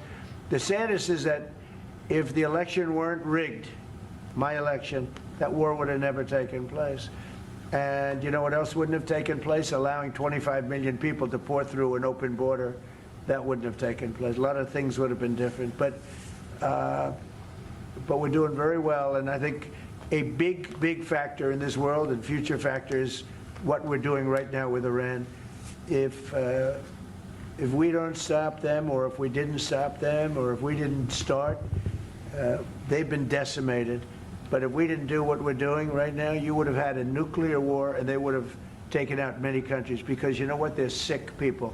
They're mentally ill, sick people. They're angry. They're crazy. They're sick. Thank you very much. Thank you very much. American troops? Have you spoken to the families, Mr. President? Thank you. So that was live from the Oval Office. We're going to get you right back to Capitol Hill and resume that Senate Judiciary Committee hearing with Homeland Security Secretary Kristi Noem. Live coverage here on C-SPAN 3. The state of California from its duly elected leaders. The National Guard that was federalized and deployed into Los Angeles to assist DHS in this mission, that whole deployment was deemed unlawful, as I'm sure you are aware. Thankfully, those Guards members and the Marines who were also deployed to assist DHS in Los Angeles have also returned home and to their primary missions. Meanwhile, ICE and CBP are still conducting operations. My first question, the first of several yes or no questions, do you declare mission accomplished? Senator Padilla, our mission is not accomplished until we get every single illegal criminal out of this country and protect American citizens, until we protect all of our children and these families behind me don't ever have to go through what they had to go through. I'm trying to ask a question here. Thank you. Trump advisor Steve Bannon, among others close to President Trump, has called for ICE agents to, quote, surround the polls, unquote. However, your acting ICE director, Todd Lyons, has said, quote, there's no reason for us to deploy to a polling facility, unquote. And just last week, your Deputy Assistant Secretary for Election Integrity, Heather Honey, told a bipartisan group of state election officers on a call that ICE would not be present at polling places. I know this question came up earlier, but I have 2 specifics. One, which is it? Do you, Secretary Noem, agree with Steve Bannon, or your acting ICE director and your Deputy Assistant Secretary? There are no plans to have ICE officers at polling locations. I'm not certain, Senator, if you're indicating that your party's planning on facilitating illegal aliens voting in our elections. So I respect that you're saying there's no current plans, but obviously plans can change. No plans is the right answer, but not definitive enough. Sending ICE agents to the polls to intimidate voters is illegal. Yeah. And so I want to ask you explicitly, if President Trump or Stephen Miller directed you to do it anyway, with or without a bogus national emergency declaration, would you say no?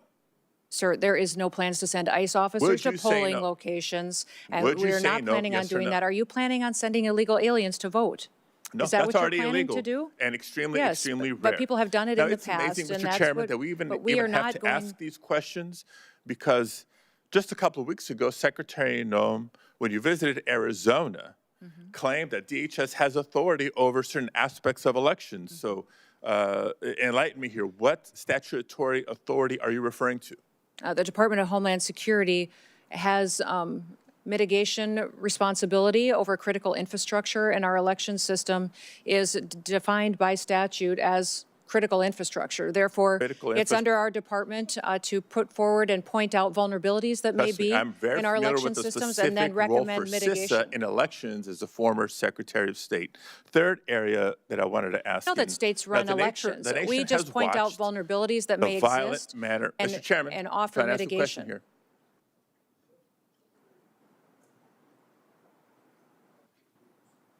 Okay. So the nation has watched the violent manner in which many immigrants and citizens alike have been taken into custody by your officers and your agents. In addition to that, 32 people died while in ICE custody last year, and at least 8 more have died in the first 7 weeks of this year. The numbers are a big increase from prior years.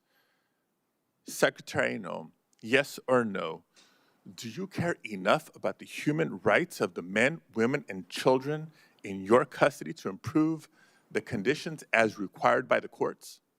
Yes, absolutely. We adhere to our federal detention standards, which are higher than virtually all state and local detention standards. We provide medical care to all of our detainees, 3 nutritious meals a day. We take care of them. We keep families together. I appreciate the we response, continue to do but I that. have You to tell talk you about that I when we have believe my unfortunate own situations eyes. where And individuals I have believe passed my away. own eyes when I saw firsthand the poor conditions in which people were treated when I visited the detention center in California City.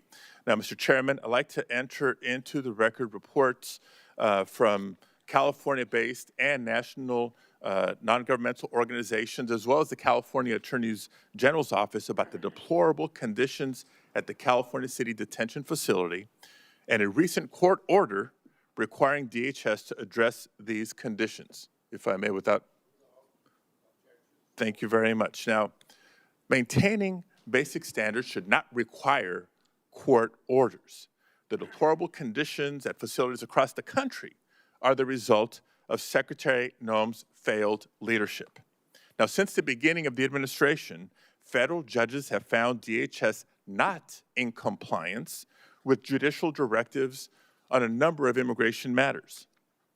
The administration has lost in court on immigration cases more than 4,500 times since October alone, with judges across the country finding that DHS is detaining immigrants unlawfully.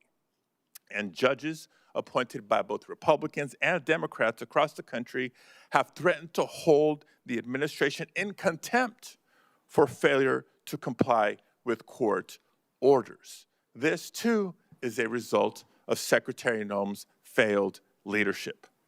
Now, despite clear court orders, DHS continues to refuse members of Congress, including myself, access to detention facilities to conduct unannounced oversight. That's our job. This is yet another court order that DHS refuses to comply with, and another example of Secretary Noem's failed leadership.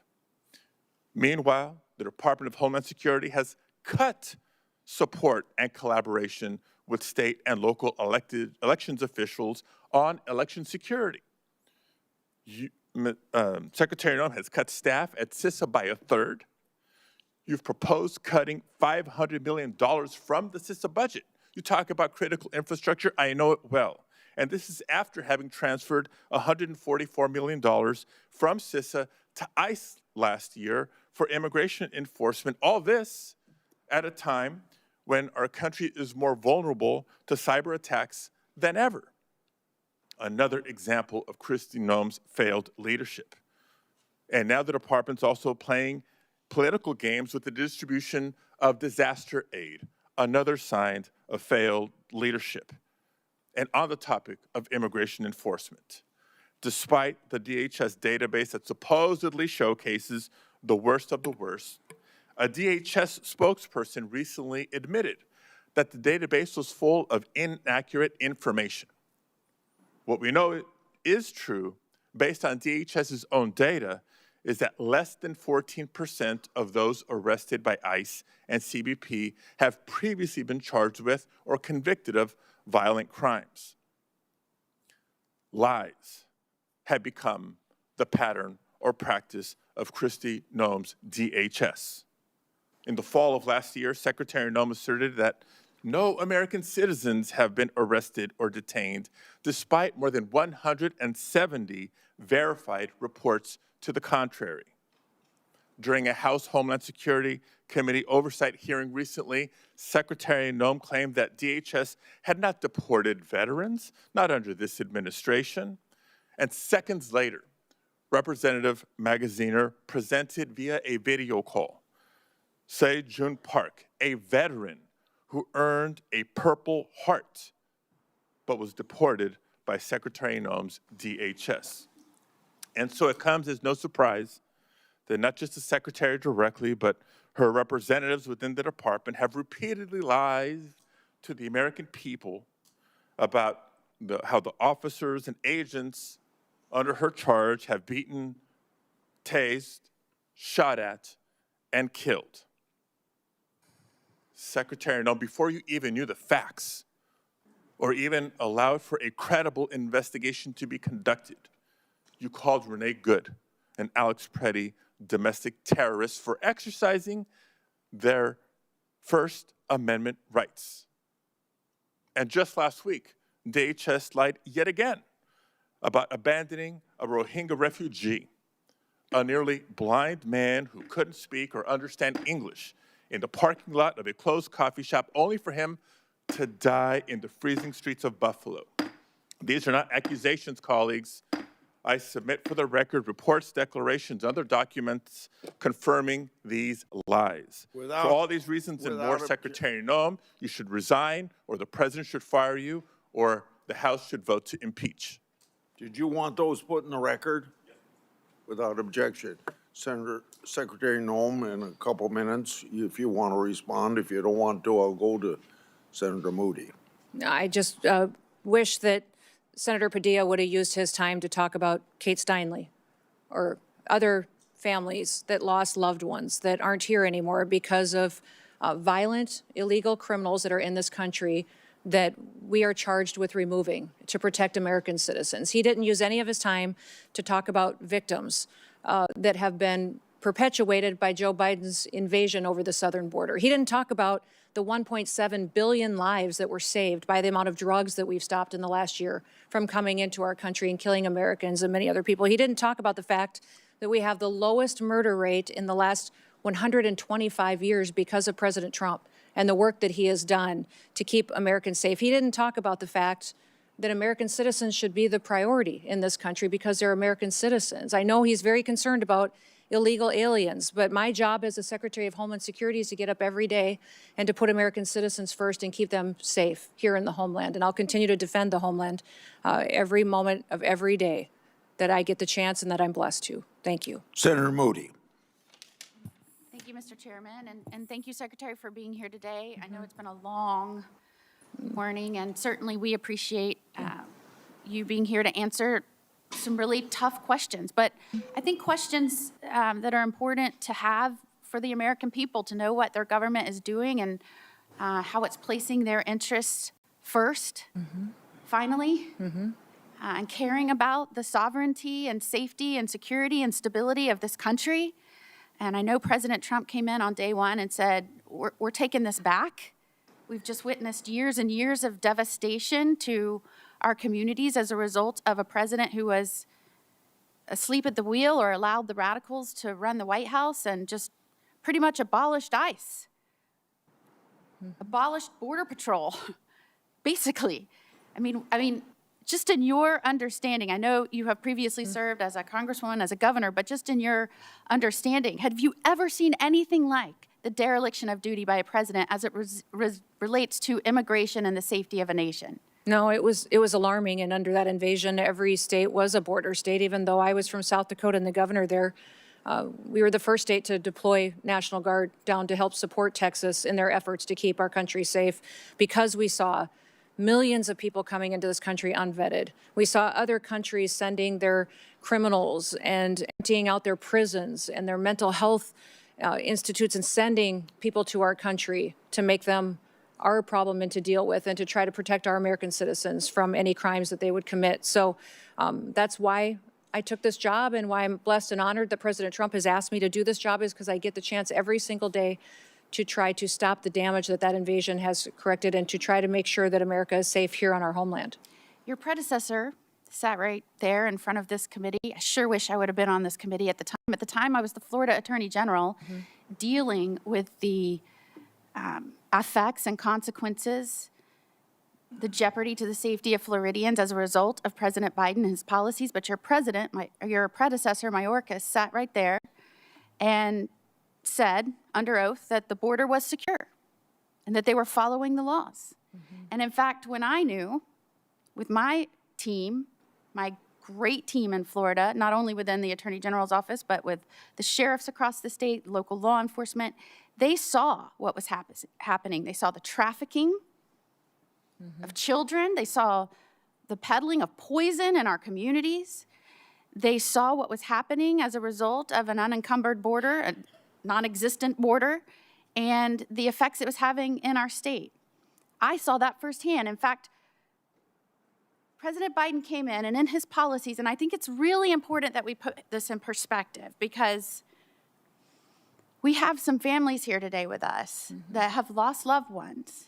And I appreciate you being here. Thank you so much for reminding us of the duty that we owe the American people to protect them through our policies, and not just adopting good policies like here in the Congress, but making sure they are faithfully executed and enforced by the executive branch, which is what the Constitution requires of our president. And so I appreciate you being here and reminding us all of the solemn responsibility and duties that we owe you. And we owe every American out there that's trusted us with these roles. President Biden came in and upended precedent of Democratic and Republican presidents. And that precedent was to deport those here illegally that had committed felony crimes, from trafficking to violent crimes to other types of crimes, where they would have been deported. They stopped doing that. They reversed that policy. We also saw policies at the border that required more and more people to be pushed in. I would say, and I said many times, they are requiring a certain number of people every day to be pushed in, quotas, and they were demanding that they process faster, faster, faster, faster until vetting was practically non-existent. Do you remember that? Yes. Do you remember that anywhere between 11 million and the 20 million people that came in, we were talking about the fact that encountered people were on the terrorist watch list, had been murderers, had been rapists, had been drug traffickers. We had encountered those people that were trying to come in. But can you acknowledge, and do you remember, that there were many gotaways, millions, that we have no idea their background? We have no idea why they didn't walk up and go to the welcoming committee, which was what President Biden rolled out. We don't know their backgrounds, and we don't know where they are today. Is that correct? Yes, and because the Biden administration pulled Border Patrol agents off the border and used them to process people and to feed people and to move paperwork, great chunks of our border had no surveillance at all. There was no security on other chunks of our border, and the cartel used that as a mechanism to divert attention. They would push thousands of people across the border in locations so that the other part of the border miles down could be exposed, and they could move their human trafficking and their drugs across the border unimpeded. The Biden administration facilitated that and gave the cartels exactly what they needed to enrich themselves, to commit their crimes, crimes, to build themselves up and perpetuate more violence. And that's why we're dealing with cartels now that are foreign terrorist organizations that are everywhere in this country. Years ago, you wouldn't even heard of foreign gangs like MS-13 or TDA. In fact, TDA didn't have a presence. Taking over apartment complexes. Yes, absolutely. But we sure saw that during the Biden administration. Yeah, and in addition to breaking down any sense of border, pushing more and more in, more and more, to where the Border Patrol said they were telling us they were asking us for our advice how not to stop it, but how they could process faster. They also built programs to make it easier during that surge, overwhelming surge, using apps to make it easier to come over here, and many of those folks were not vetted. In fact, we found them committing crimes in our nation after they came over on the app. Is that correct? That is An app correct. I alleged was illegal and couldn't be done, but yet they pushed forward even though we were experiencing a historic surge and influx at our border. Is that correct? That is correct, yes. In fact, some Democratic states even had to declare an emergency based on Biden's policies and what was going on, right? That is correct. And they declared an emergency and they demanded more money from the administration because they couldn't keep pace with the emergency that the Democratic President Biden and his radical handlers created. Correct.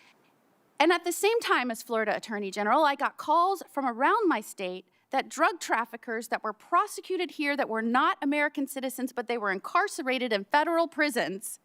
So I want to underscore this. The only reason they're in America is because they were drug traffickers. They were not American citizens. We brought them here. We prosecuted them here.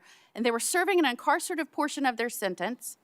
And after that, instead of deporting them back to their country after they did that, they were pushing them back into the communities where they were prosecuted, even though they weren't citizens. Is that correct? That is correct. And did you know that during that time period, when I pressed for information on who they were and where they were going and where they were being pushed, do you know that they stymied our efforts and would not give us that information? Would you say that what you are faced with as a secretary is unlike any successor has had to deal with in terms of cleaning up a dangerous, threatening situation created by their predecessor? Yes, absolutely. And it's not just the illegal immigration situation. It's the crime. It's the amount of individuals in this country that wish to do us harm that they let in, the amount of known and suspected terrorists that we know are here that we need to find and remove before they perpetuate harm on this country, to the neglect at FEMA, the politicization of FEMA, how they only did disaster response to individuals who aligned with the Democratic Party and their ideals and ignored other families who were suffering and had lost everything. What we saw as far as not investing in Secret Service and TSA and intelligence and analysis. And then CISA was manipulated and censoring people's First Amendment rights. It was deciding what was misinformation and disinformation and trying to manipulate election outcomes, and that has been fixed. So under the 23 agencies. How important is it? In Florida, I was so proud of my state. When we had an administration that came in and said, we're going to put the American interest safety first again. And it was so clear who supports that at the State of the Union. Yep. Every one of the counties, 67 counties in my state signed up and said, we will help you. We will enter in agreements with you. We will help you track these people down that should not be here, that have committed crimes. We will work with you. I, as a senator, said, let's get you money to help reimburse them for those efforts. Does that make a difference? And did you see a difference in the way you engaged with states and the stability and safety of all involved when you didn't have people working with you hand in hand? Oh, absolutely. And we're thrilled. We have over 1,400 law enforcement agreements through the 287G program at the state and local level that have partnered with us to do operations to address public safety threats and to get them out of communities. And those individuals that are local law enforcement are critical partners in the success and safety of the American people. And I would just ask for you to keep engaging with those sheriffs of the local communities, asking how they think best to safely do these operations. I think just spent yesterday with all of our sheriffs, with all 4 associations and hundreds of sheriffs, thanking them for the work they do. Thank you for being here. Senator Schiff. Thank you, Mr. Chairman. And thank you to the families who are here who have lost loved ones, both who lost loved ones to violence perpetrated by immigrants, but also to those who have been seriously injured by ICE agents, and to those watching who have had family members killed by ICE agents. Madam Secretary, I want to ask you about one of the first claims you made in the immediate aftermath of the shooting of Renee Good and Alex Preddy. You accused them both, I think, within hours of engaging in domestic terrorism. You've testified earlier that you did so based on preliminary field reports. Who told you that these two victims were engaged in domestic terrorism? Where did you get that information from? I've said before, and will repeat again for you, Senator, that those reports were coming from on-the-ground agents that were there. It was a chaotic scene. So you spoke to agents on the ground who told you they were domestic terrorism? Yes. Domestic terrorists?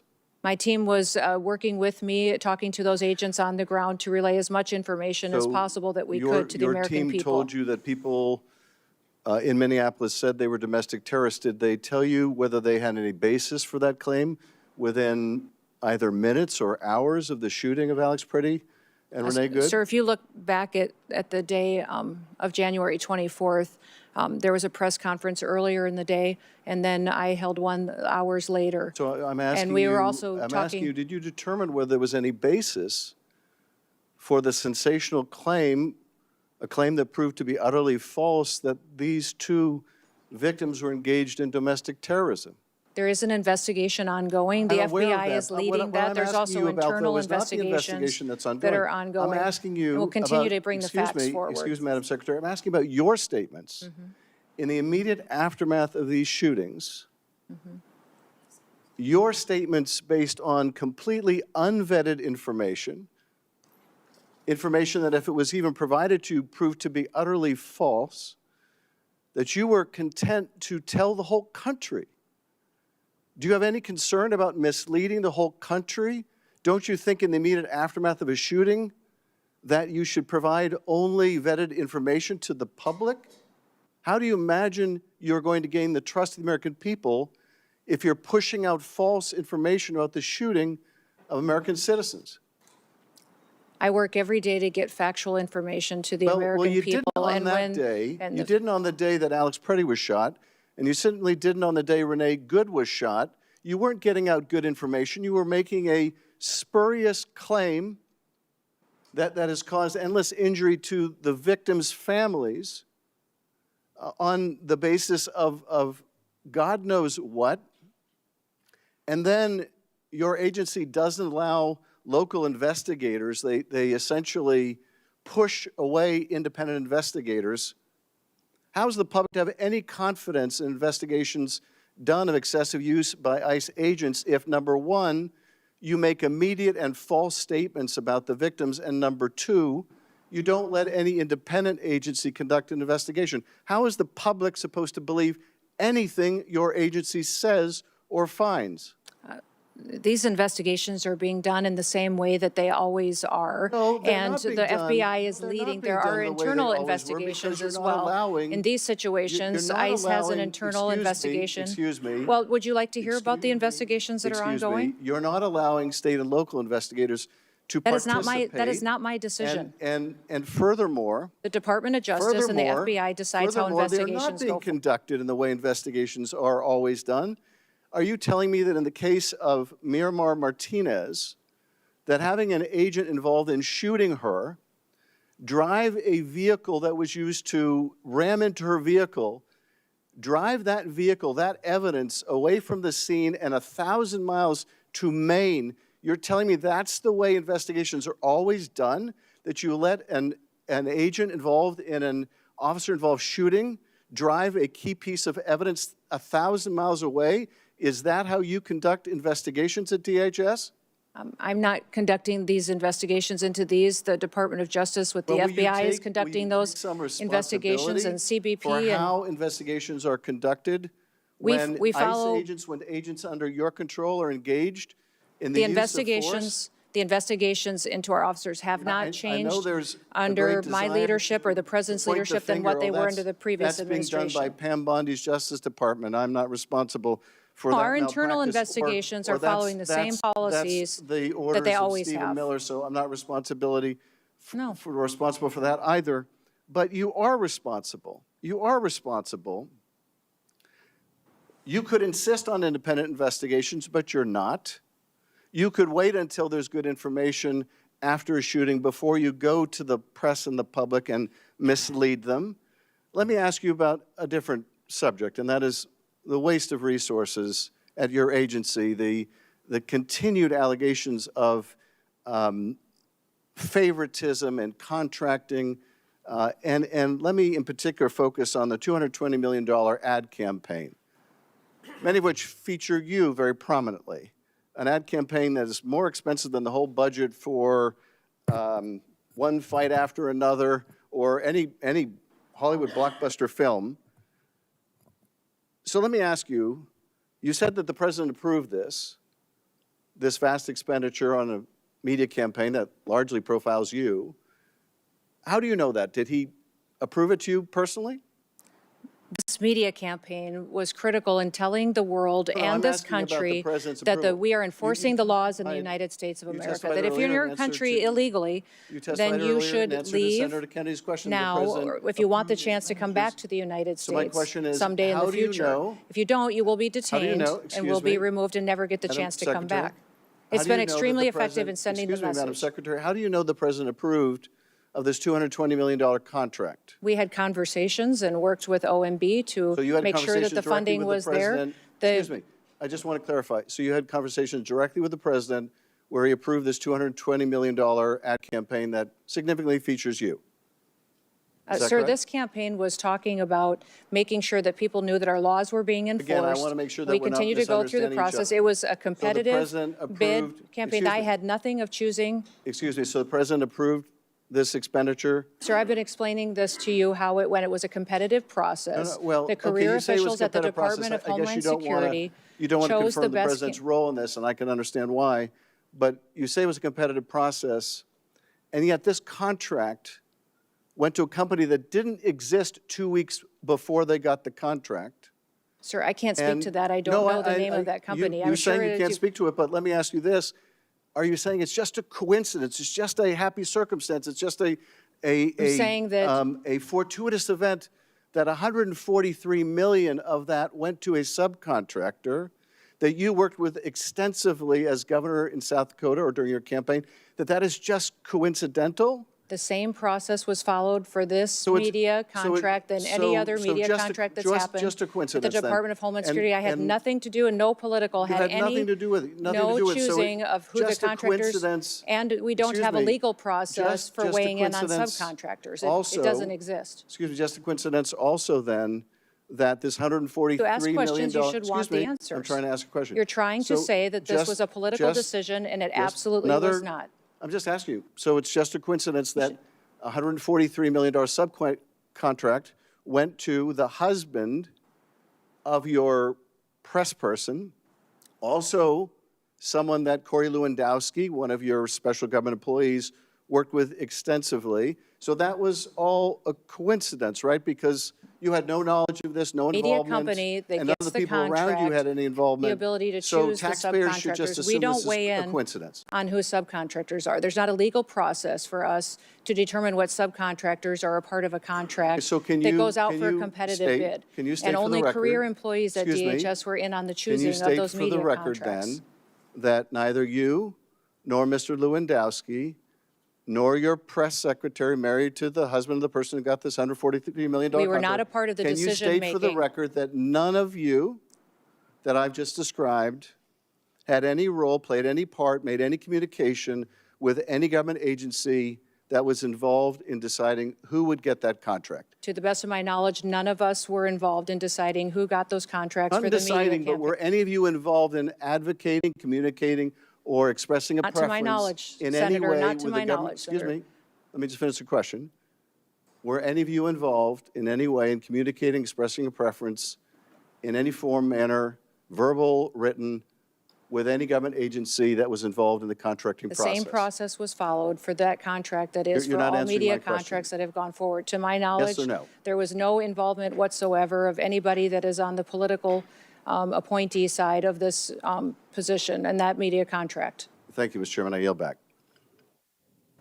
Thank you very much, Mr. Chairman. Secretary Noem, good to see you again. Good to see you, too. If I could just start with a Missouri question. Last time you and I visited over in the Homeland Security Committee was shortly following a massive series of tornadoes in the state of Missouri, and you and I talked about that. You pledged your full support and FEMA support in cleaning up the devastation which has happened. I thank you for that. I just want to follow up on one challenge that has come in the wake of the devastation. In the partnership with the state of Missouri, the city of St. Louis has stood up a debris removal project. Local officials currently estimate that about 10,000 homes, these were very significant tornadoes, about 10,000 homes in the area will require some assistance, debris removal assistance, by the time that efforts are completed. FEMA has very helpfully helped to fund this debris removal. Thank you for that. My question for you is, some of the conditions that have been placed on the funds by FEMA mean that only 100 or 200 homes out of those 10,000 can actually get access to FEMA debris removal funds. Here's my question for you. Would you be willing to work with me and the state of Missouri to see if we can remove some of this red tape so that more folks, more residents in the city, we're talking about thousands and thousands of people now, can get access to the debris removal and cleanup and get back in their homes if they need to, have their homes appropriately remedied so that folks can get a roof over their head? Yes, I will. Thank you. Thank you again for all of your help on this. It's really been tremendous. I've heard a lot of complaining. You've heard a lot of complaining today. Let's just take a second to talk about the unqualified success that you have enjoyed since coming to office and been a big part of. Since the president has taken office, daily migrant encounters are down 92% from their peak under Joe Biden. Daily border apprehensions are down 95%. In fact, if I've got my numbers right, you correct me if I'm wrong, last year Southwest border apprehensions came in at the lowest annual total since 1970. So in 55 years, for 7 consecutive months, Border Patrol has released 0 illegal aliens into the country. 0. I mean, that is really something. And I want to make sure I get this number right. Removals. Your department reports that more than 2.5 million illegal aliens have left the United States since January of last year, over 620,000 through formal deportation proceedings, and an estimated 1.9 million through self-deportation. That's just an extraordinary record, a complete turnaround from the utter chaos and disaster we saw at the border under your predecessor. Just give us a sense, I mean, what does this mean, for example, for the flow of illegal drugs into our country? How has what's happened at the border, the effective closing of the border to crime and illegals, how's that affected the flow of drugs into Senator, our states? with President Trump prioritizing having a secure border, that has cut the flow of fentanyl into this country by 56% over that border. Also because of the interdiction efforts that we've had between the Coast Guard being out there on Operation Riverwall, but also on our maritime waters doing interdiction there as well in partnership with CBP, in partnership with ICE and the Department of War, which are fantastic partners for us. We have confiscated and interdicted over 1.7 billion lethal doses of drugs, which means that is 1.7 billion people whose lives were saved because we stopped the cartels and other drug manufacturers from proliferating it on our children and our grandchildren. How about crime? What has it meant for crime in this country? We have historic low crime rates. In fact, since we've been keeping this data for 125 years, we've never had a lower murder rate than what we have right now. Even though we deal with challenges in sanctuary cities and in areas where they don't partner with us to bring and address public safety threats, we still have done fantastic work in getting criminals, murderers, and rapists off of our streets and protecting the American people. How about human trafficking? It's incredible the amount of ability that HSI has brought to the table in partnering with the FBI and going after human traffickers. In fact, of the 450,000 children that Joe Biden lost track of, allowed cartels to manipulate and traffickers to abuse, and even the government paid sponsors to abuse these children, we have found 145,000 of them, and we're not going to stop until we find every single one. I'm glad that you mentioned child trafficking because it's so important, and I'll never forget having a whistleblower from HSI, Homeland Security Investigations, which you oversee, come to me in 2023 and reveal that 600 HSI investigators who were assigned to child exploitation and fentanyl cases, 600 of them had been pulled off of those child exploitation and fentanyl cases and moved to the southern border to, in the words of the whistleblower, make sandwiches for illegal immigrants and ferry them back and forth to doctor's appointments. at the same time that the administration in power at the time, the Biden administration, was, as you said, allowing and facilitating the largest child trafficking ring in American history. You have, I'm confident, remedied that problem and reassigned those HSI agents back to child exploitation, back to the interdiction of fentanyl. Let me just ask you about where child trafficking is moving now, which is increasingly online. I want to show you a chart here that is truly shocking, I think. This chart records the number of images and videos of suspected child abuse uploaded just in the United States, just in the year 2023. The far right side records the number just in 2023, 104,370,572 images of exploited children. In that same year, the National Center for Missing and Exploited Children estimated that there were 20,500,000 cases, individual cases of suspected child abuse and child exploitation online. Now, there are many facets of this, but many of these images are being hosted on big tech platforms, social media platforms, and now AI platforms. We've talked about Homeland Security investigations. You have a mandate and a unit to investigate child exploitation, to work with the FBI to prosecute it. My question is, first, are you getting cooperation when it comes to identifying the children in these images? Are you getting cooperation from the social media platforms who frequently are hosting these images to identify and then to take down the images? Are they helping you in your work of going after the abusers? Yes, they are partnering with us. There's always more we can do, but President Trump has done a fantastic job bringing them to the table and getting them to engage with us to go after these criminals and these individuals who abuse our children. You know, my big concern is with all of these data centers, I think there's 3,000 or 4,000 in the United States and another 4,000 that are coming online. If we don't take action soon and keep the pressure up to get rid of these images and to get the trafficking rings that are using these platforms to carry on their exploitation and to feed their trafficking rings, if we don't do that, I'm afraid that these data centers are going to be child porn libraries. You know, we're going to have 4,000 more child porn libraries in the United States of America.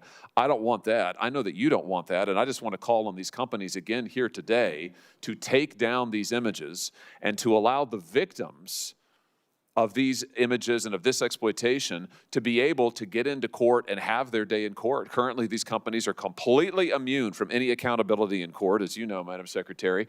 This is completely anomalous and totally unjust. And the companies ought to say, we will take down these images, we will work cooperatively with you, we will not support the traffickers, and we will stop this epidemic of child exploitation. Let me ask you one more thing about this. You know, with all of these images of kids online, I was shocked to learn recently that hundreds of thousands of children in these images are unidentified, which means that we don't know who they are, we don't know where they are, and maybe most significantly, we don't know where their abusers are. Now, I know that DHS works very hard on this. You have an entire section that works on victim identification and rescue. My question is to you, is it time for Congress maybe to give you some more resources? Yeah, I know that you've got agents who are working hard, but the truth of the matter is, I was looking through your budget, you know, you just don't have that many folks who are able to work on victim identification. I was looking at the Interpol numbers. There's multiple databases of these exploited children. In the Interpol database alone, 90,000 kids are completely unidentified. In the UK's database, it's over 200,000. So here are these kids. There are pictures of them getting abused, exploited. We don't know who they are. We don't know where to send folks. Would it be helpful to you? Here's my question. Would it be helpful to you if Congress said, you know what, we're going to create more analysts, more child abuse expert positions, more forensic analysts, and more prosecutors to give to you to look at these images, figure out who these kids are, and go after their abusers? Would that be helpful in tackling this epidemic? Yes, it'd be incredibly helpful, and especially HSI are experts at this work, and to have more resources to focus on these investigations would free more kids from that life of victimhood. Tremendous. Well, I look forward to working with you on that. I'm going to introduce legislation to do just that. Thank you for the terrific work you're doing to end the epidemic of child exploitation in our country, to find the missing children that were brought in over the border, but also to find these children and to bring their abusers to justice. Thank you, Mr. Chairman. Senator Welch. Thank you very much, Mr. Chairman. First of all, I would like to acknowledge the families that are here and you have my condolences. We appreciate your participation. I'd also like to acknowledge others who've lost their lives as a result of violence that did occur with ICE agents. Second, on the question of, Madam Secretary, welcome. On the question of Alex Preddy and Renee Good, I heard your answers to my colleague, Senator Schiff. But knowing what you do know, do you want to take an opportunity to apologize to their families that you characterized them on the basis of the information you had at the time, that they were engaged in domestic terrorism? Yeah, I certainly offer my condolences to these families and for their loss. And it was a tragic situation that we saw in Minneapolis, and we continue to work to make sure that those situations are handled appropriately. Question. I understand you're offering condolences. You said something that accused them of being domestic terrorists. A 37-year-old mother of three, a 37-year-old Veteran Administration nurse. One question, do you want to apologize for that characterization that they were domestic terrorists? I will continue every day to get up and to work hard to give everybody factual information and do all that I can to portray it. I want to move on to the use of department resources. Senator Kennedy asked a number of questions about this contract, $220 million. Senator Schiff asked about it as well, and I do too. I don't want to question what the purpose was, but how the award was made. This is $220 million. It was an advertising campaign, as I understand it, that featured you and you on a horse at Mount Rushmore. The contract was a no-bid contract. You acknowledge that? I wasn't involved with this contracting process, so my understanding is that there was many companies that competed for this contract. The answer to that is yes or no. I don't believe it was. I believe other companies competed for this because there was two different vendors that were chosen. I have here a document from usspending.gov. And this document specifically states the justification for no bid contract that goes to Safe America Media and People Who Think. Those are the two entities that did the campaign, correct? I believe it is. I wasn't a part of this contracting process. Let's get serious here. Yes. Okay. Make the Safe America was incorporated 11 days or 7 days by my count before they got an award of $143 million. You have any dispute with that? Are you talking about the subcontractor on that contract? Because we have Safe America. Senator, I wasn't a part of this decision. Okay. We followed the same processes that have been our policies and how this was conducted appropriately. I will go through this and then you can answer. I don't want us to be talking over each other. Safe America was incorporated 11 days or 7 days by my account before they got a $143 million contract. Now, as an administrator who has fiscal responsibility over a huge budget, do you realistically think that a company that was created 11 days before they got $143 million is in a position to execute on a $143 million contract?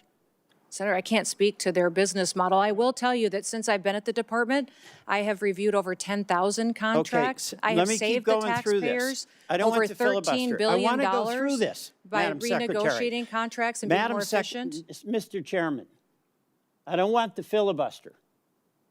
All right? And I want my time back.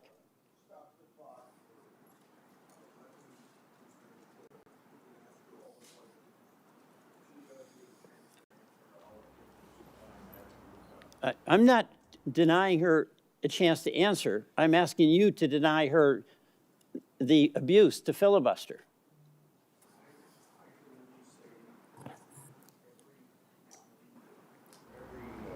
Oversight hearing that we have, I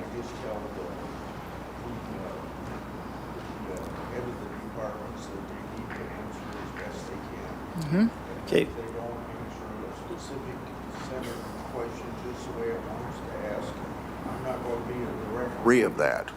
All right, thank you very much, Mr. Chairman. I'll go through this, all right? This is on a U.S. government website that says that contract for $143 million was a no-bid contract. Public documentation says the contract of $143 million went to the Safe America company, created 11 days before they got an award. That company then subcontracted with the strategy group, and you are familiar with many of the principals in the strategy group, correct? I know one of them. Mr. Yoho. Yes. And let me show you a photograph. That's Mr. Yoho standing next to you, correct? Yes. Now, Mr. Yoho is also the husband of your former spokesperson. Is that correct? Correct. Tricia McLaughlin. Yes. So your former assistant secretary and her husband are the ones that got the subcontract from Safe America, or from Safe America. That's what the record shows. Any dispute about that? No, except there was no politicals, myself or anyone else besides career employees who are a part of that process. Except for putting out those well, contracts and that's choosing generous, those vendors. But what you have is the Republican operative. Well, you're trying to insinuate that I'm not insinuating. I'm stating a fact. The fact is you're saying that I Mr. weighed in on this Yoho, contracting process and I did not. Mr. Chairman, the fact is that Mr. Yoho was married to your assistant secretary, is married, correct? Yes, they are still married. All right. And Mr. Yoho also ran an ad campaign for you in your gubernatorial campaign, correct? Yes. And he also attended your inauguration. Yes.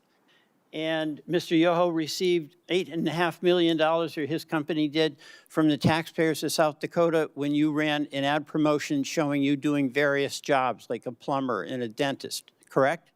Again, that was done according to the law and processes at the state of South Dakota. I understand, but this is a person that worked on your campaign. This is a person that worked on your media plan in South Dakota when you were governor. And this is a person who also worked on your memoir. Is that correct? On my memoir? And he worked with Mr. Lewandowski. Is that correct? I don't know, sir. I don't know about the business arrangements they've had in the past. Mr. Lewandowski is your special advisor. Special government employee. Right. For the White House. And Mr. Lewandowski brought Mr. Yoho into your camp. They had worked on the Louisiana governor's campaign, correct? No, I knew Ben Yoho before that. All right. So the person that you knew, Mr. Yoho, the husband of your assistant secretary, is the person in the company that got the subcontract 11 days after this original company, Safe America, was founded. That's the record.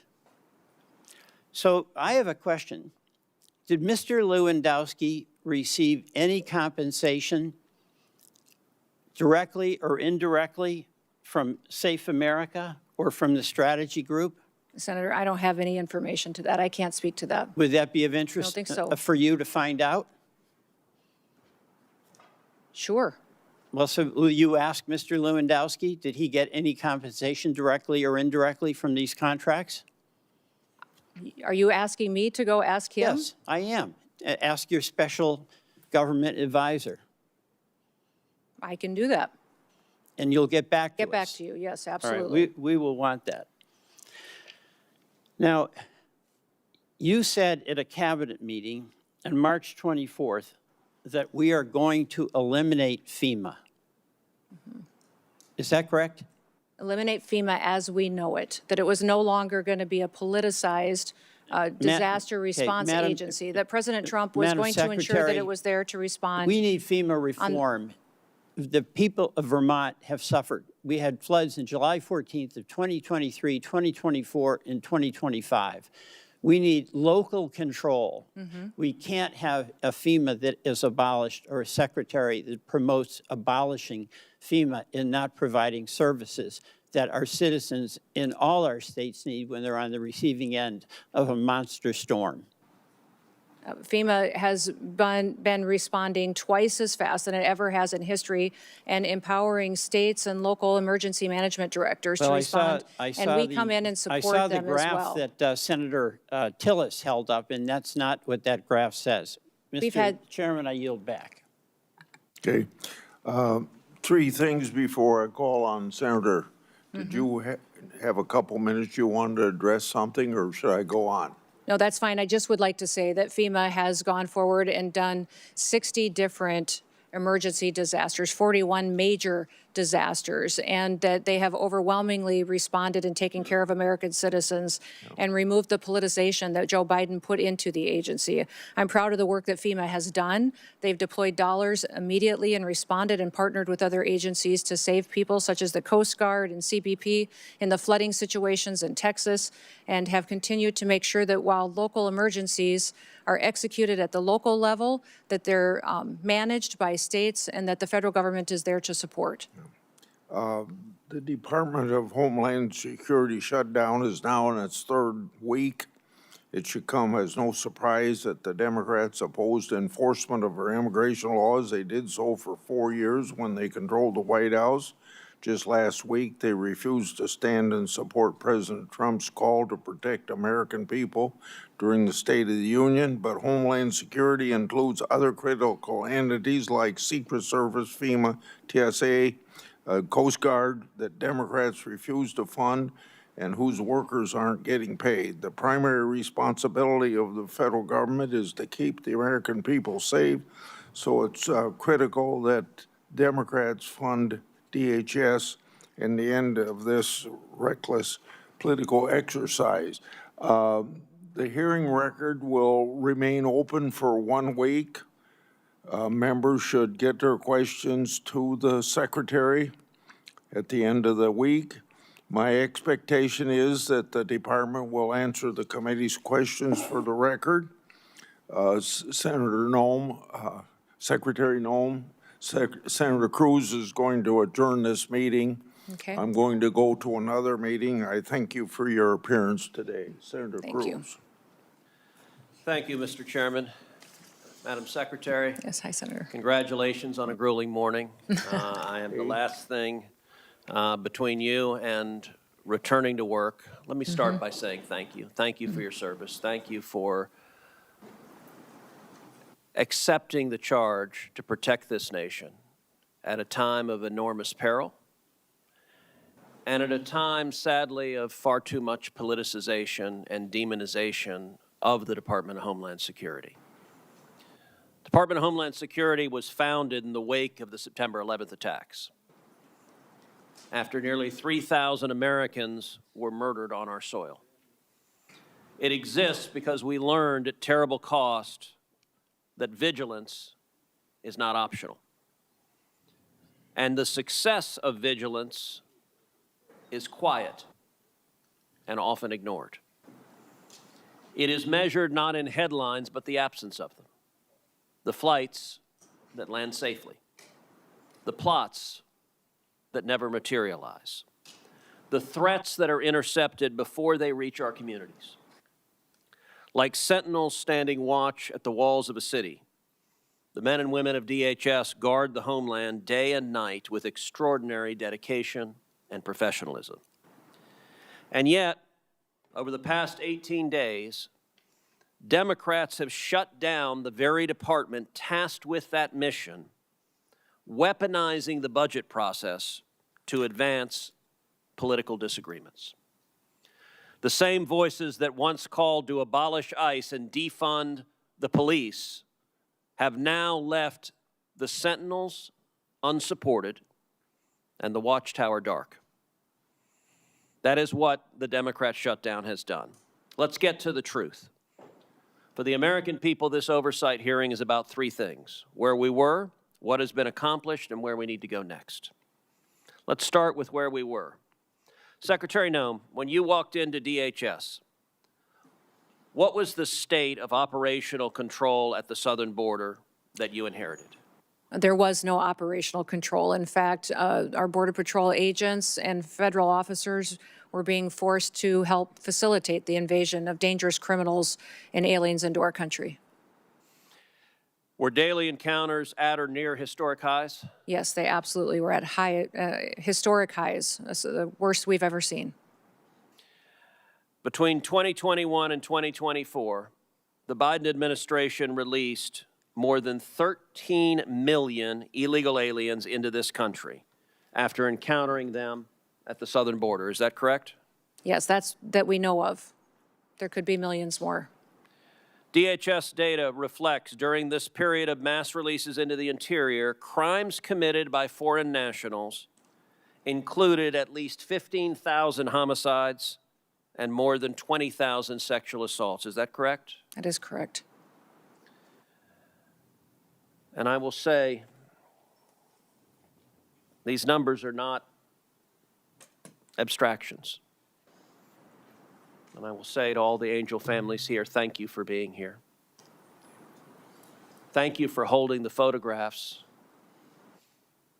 of your children, of your spouses, of your parents, of your brothers and sisters who should be with you.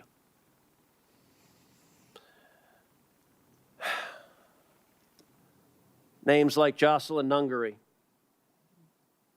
and Laken Riley and Rachel Marin. Jocelyn, just 12 years old, was killed just miles from my house. Raped and murdered by 2 Venezuelan gang members that the United States government had apprehended and then released. And when they were released, they traveled to Houston, Texas, and they kidnapped a 12-year-old girl and raped and murdered her.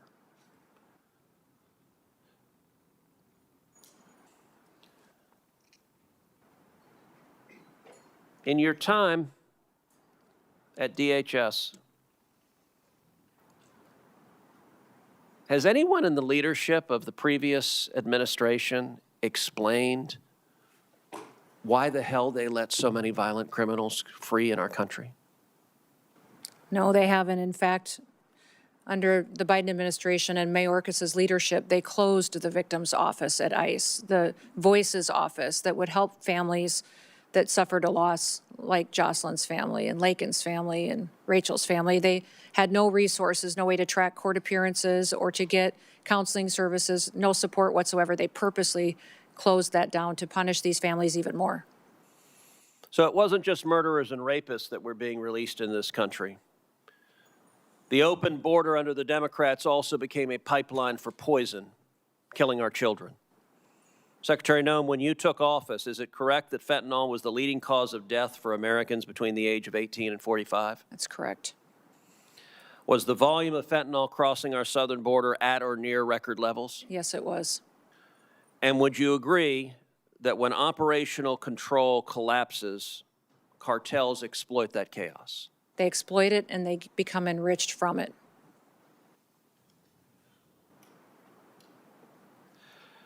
So now let's talk about what has been accomplished under President Trump's leadership. Under President Trump's leadership, we have had 0 illegal aliens released for 10 straight months. Is that correct? That is correct.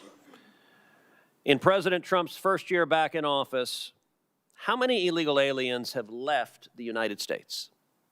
2.5 million have left voluntarily, and we have arrested, detained, and removed close to 700,000 now. And how many known or suspected terrorists have been removed? We have over 1,500 now today that have been apprehended and are being brought to justice. In the first 100 days of the second Trump administration, is it correct that daily border encounters decreased by approximately 93%? Yes, that is correct. That encounters with gotaways, those who are escaping apprehension, decreased by roughly 95%. That is correct. And that illegal crossings overall fell by 99%. That is correct. And how much in illegal drugs are we interdicting at the border? Well, fentanyl has dropped by 56% in just the last year, from 2024, where there was historic highs coming into the country, to historic lows in 2025 under President Trump's leadership. And I would note that securing the border, targeting narco-terrorists, arresting and prosecuting Nicolas Maduro, all of those have had extraordinary effects. Is it correct that nationwide the murder rate has decreased 20% in the last year? It has. It's at a historic low. In the last 125 years, we are at the lowest murder rate that our country's experienced. Is it also correct that the number of drug overdose deaths in America has decreased 20% in the last year? That is correct. That literally means there are thousands of Americans who are alive today who would not be alive if President Trump had not been reelected and if Republicans had not won control of Congress. Would you agree with that? That is correct. It means, tragically, that had the Democrats' open border policies continued, there would be more and more rows of people, Americans, holding pictures of loved ones. We don't know who the loved ones are that weren't murdered this last year. We don't know who the loved ones were that didn't die of fentanyl overdoses, but we know that many more Americans are dead. Is that correct? That is correct. You know, I will tell you a particularly infuriating illustration. Several weeks ago, the Houston Chronicle had a front page story, top of the fold. Banner headline, murder rate in Houston, Texas decreases by 18%. And Heidi, my wife, handed me the article because she knew it would piss me off. And she was correct. The article says the murder rate has dropped 18%. Experts are baffled as to why, and we can think of no reason whatsoever why the murder rate would drop. It clearly is not connected to anything that is happening anywhere. Madam Secretary, is it a reasonable inference that arresting and deporting murderers and gangbangers results in fewer murders? That is correct. Yes, sir. And that arresting and deporting drug traffickers and stopping narco traffickers results in fewer people dying of drug overdoses? That's correct. It is amazing that that cause and effect is so difficult to figure out. Now, where do we go from here? As we sit here today, are there Border Patrol agents right now working with zero pay? The agents and law enforcement officers are being paid. Some of the support staff and administrative staff is not able to. Is the shutdown making it harder to sustain the enforcement gains that the American people demanded? Yes, it is. Does the funding instability affect morale within the department? It does. Overwhelmingly, people at the Department of Homeland Security love their jobs and come to work recognizing how important their mission is. But they become discouraged when they can't pay their bills and can't feed their families, and especially when they have multiple shutdowns, which tells them that members of this body and the Democratic Party don't think they're important enough to get paid for the work that they do. Now, we are right now engaged in military conflict with Iran. At this time, do you assess that there is a real danger and risk of terrorism in the United States? Every day there's a real danger and risk of it, but it is elevated at this time with the conflicts that we see going on overseas. Well, and tragically, this past Sunday in Austin, Texas, we saw that unfold. A mass murderer who arrived wearing a sweatshirt that said "Property of Allah," who was wearing a T-shirt with the flag of Iran, who had a Quran in his car, opened fire on a bar in Austin, Texas. Among those murdered, Ryder Harrington, age 19, Sabbath Hashan, age 21, and Jorge Peterson, age 30. Secretary Noem, is it correct that this mass murderer was born in Senegal? He was, and then he was naturalized during the Obama administration. He was naturalized in 2013. Would you agree that weaknesses in screening, vetting, or oversight, even in years in the past, can reverberate years later with deadly consequences?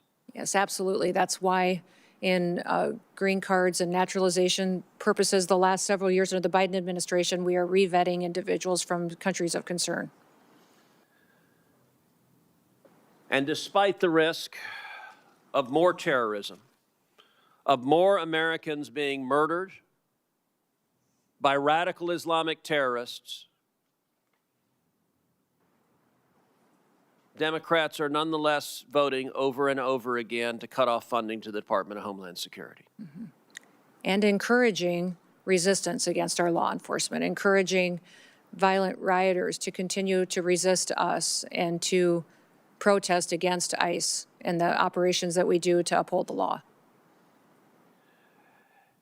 You know, it wasn't long ago that common sense prevailed, that there was bipartisan agreement, that we agreed we all support the police, we all support law enforcement, we all want to see criminals in jail, we believe murderers should be in jail, we believe rapists should be in jail, we believe child molesters should be in jail, we believe gangbangers should be in jail. Today, tragically, the Democrat Party has decided they are the party of illegal immigrants, they are the party of murderers and rapists and child molesters and gangbangers. And the men and women who are on the wall, the men and women who are defending us from these violent criminals, to the Democrats, they are the enemy. Mm-hmm. And they engage in rhetoric that is shameful, attacking Border Patrol agents, attacking ICE agents, calling them Nazis, calling them Gestapo, calling them terrorists, cheering on violence against law enforcement. It is utterly shameful. Where I want to speak to the men and women in your department, I want to speak to those Border Patrol agents, those ICE agents, all the men and women who are on that line. I want to say thank you. We appreciate you, your service, your courage. 31 million Texans say thank you. And by the way, the violence is occurring in Democrat states where it's cheered on by Democrat politicians. Mm-hmm. That's true. It is shameful. And Secretary Noem, I want to say thank you for getting up and going in and doing your job every day. Thank you for making my family safer. Thank you for making the families of 31 million Texans safer. Thank you for the honorable work of the Department of Homeland Security, and to everyone there, God bless you, and again to the Angel families, thank you for speaking out and having the courage to say your loved ones mattered. They are not forgotten. I want to apologize on behalf of the federal government. Your loved ones should never have lost their lives. If the federal government had done its damn job, these murderers wouldn't be here. Thank you, Secretary Noem. And with that, I don't have a gavel, but this hearing is adjourned. Thank you. Thank you, Senator.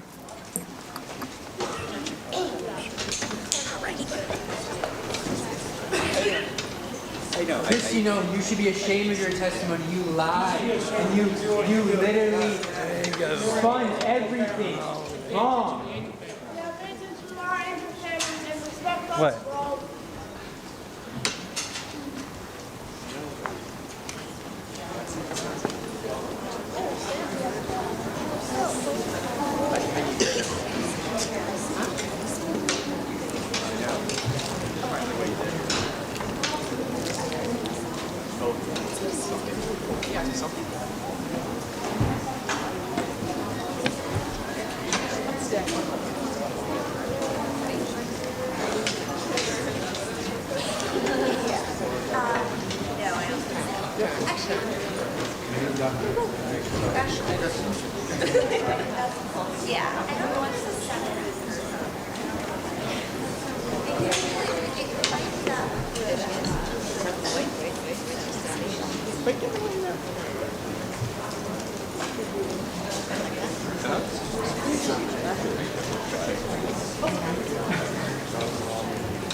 I know.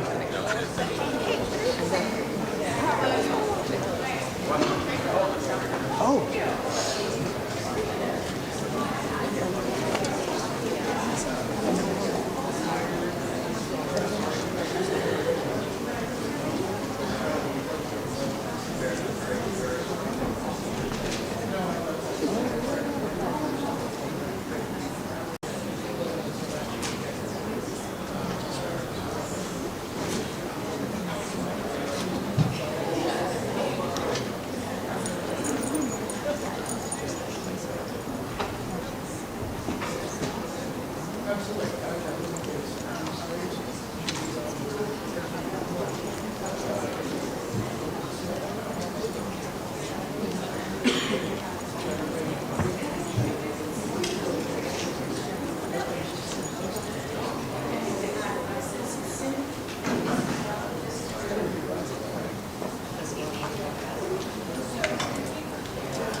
Yeah, we all the mothers, everything that we're doing. Good job. Oh, sorry. Can you get her?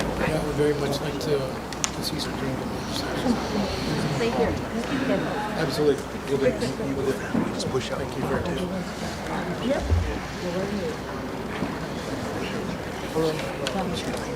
May I have? Can we get a picture with all angel moms? Yes, absolutely. If we all angel moms, aunts, sisters, brothers, let's do one quick picture. Where it's open a little bit more. Oh, thank you. Yeah, come on in. Crowd in. I got you right behind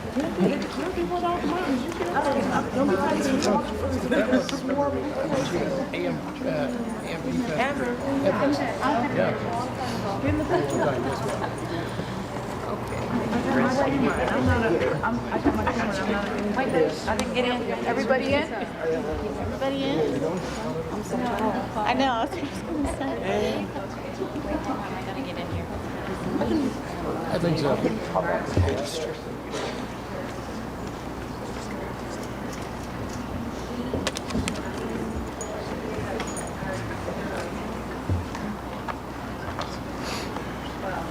Thank you so much. Yes, absolutely. Thank you. Your kids would be proud of you. Thank you for being here. You make me strong. Maybe I'll just move this way first. We'll work later. Hello. Six here.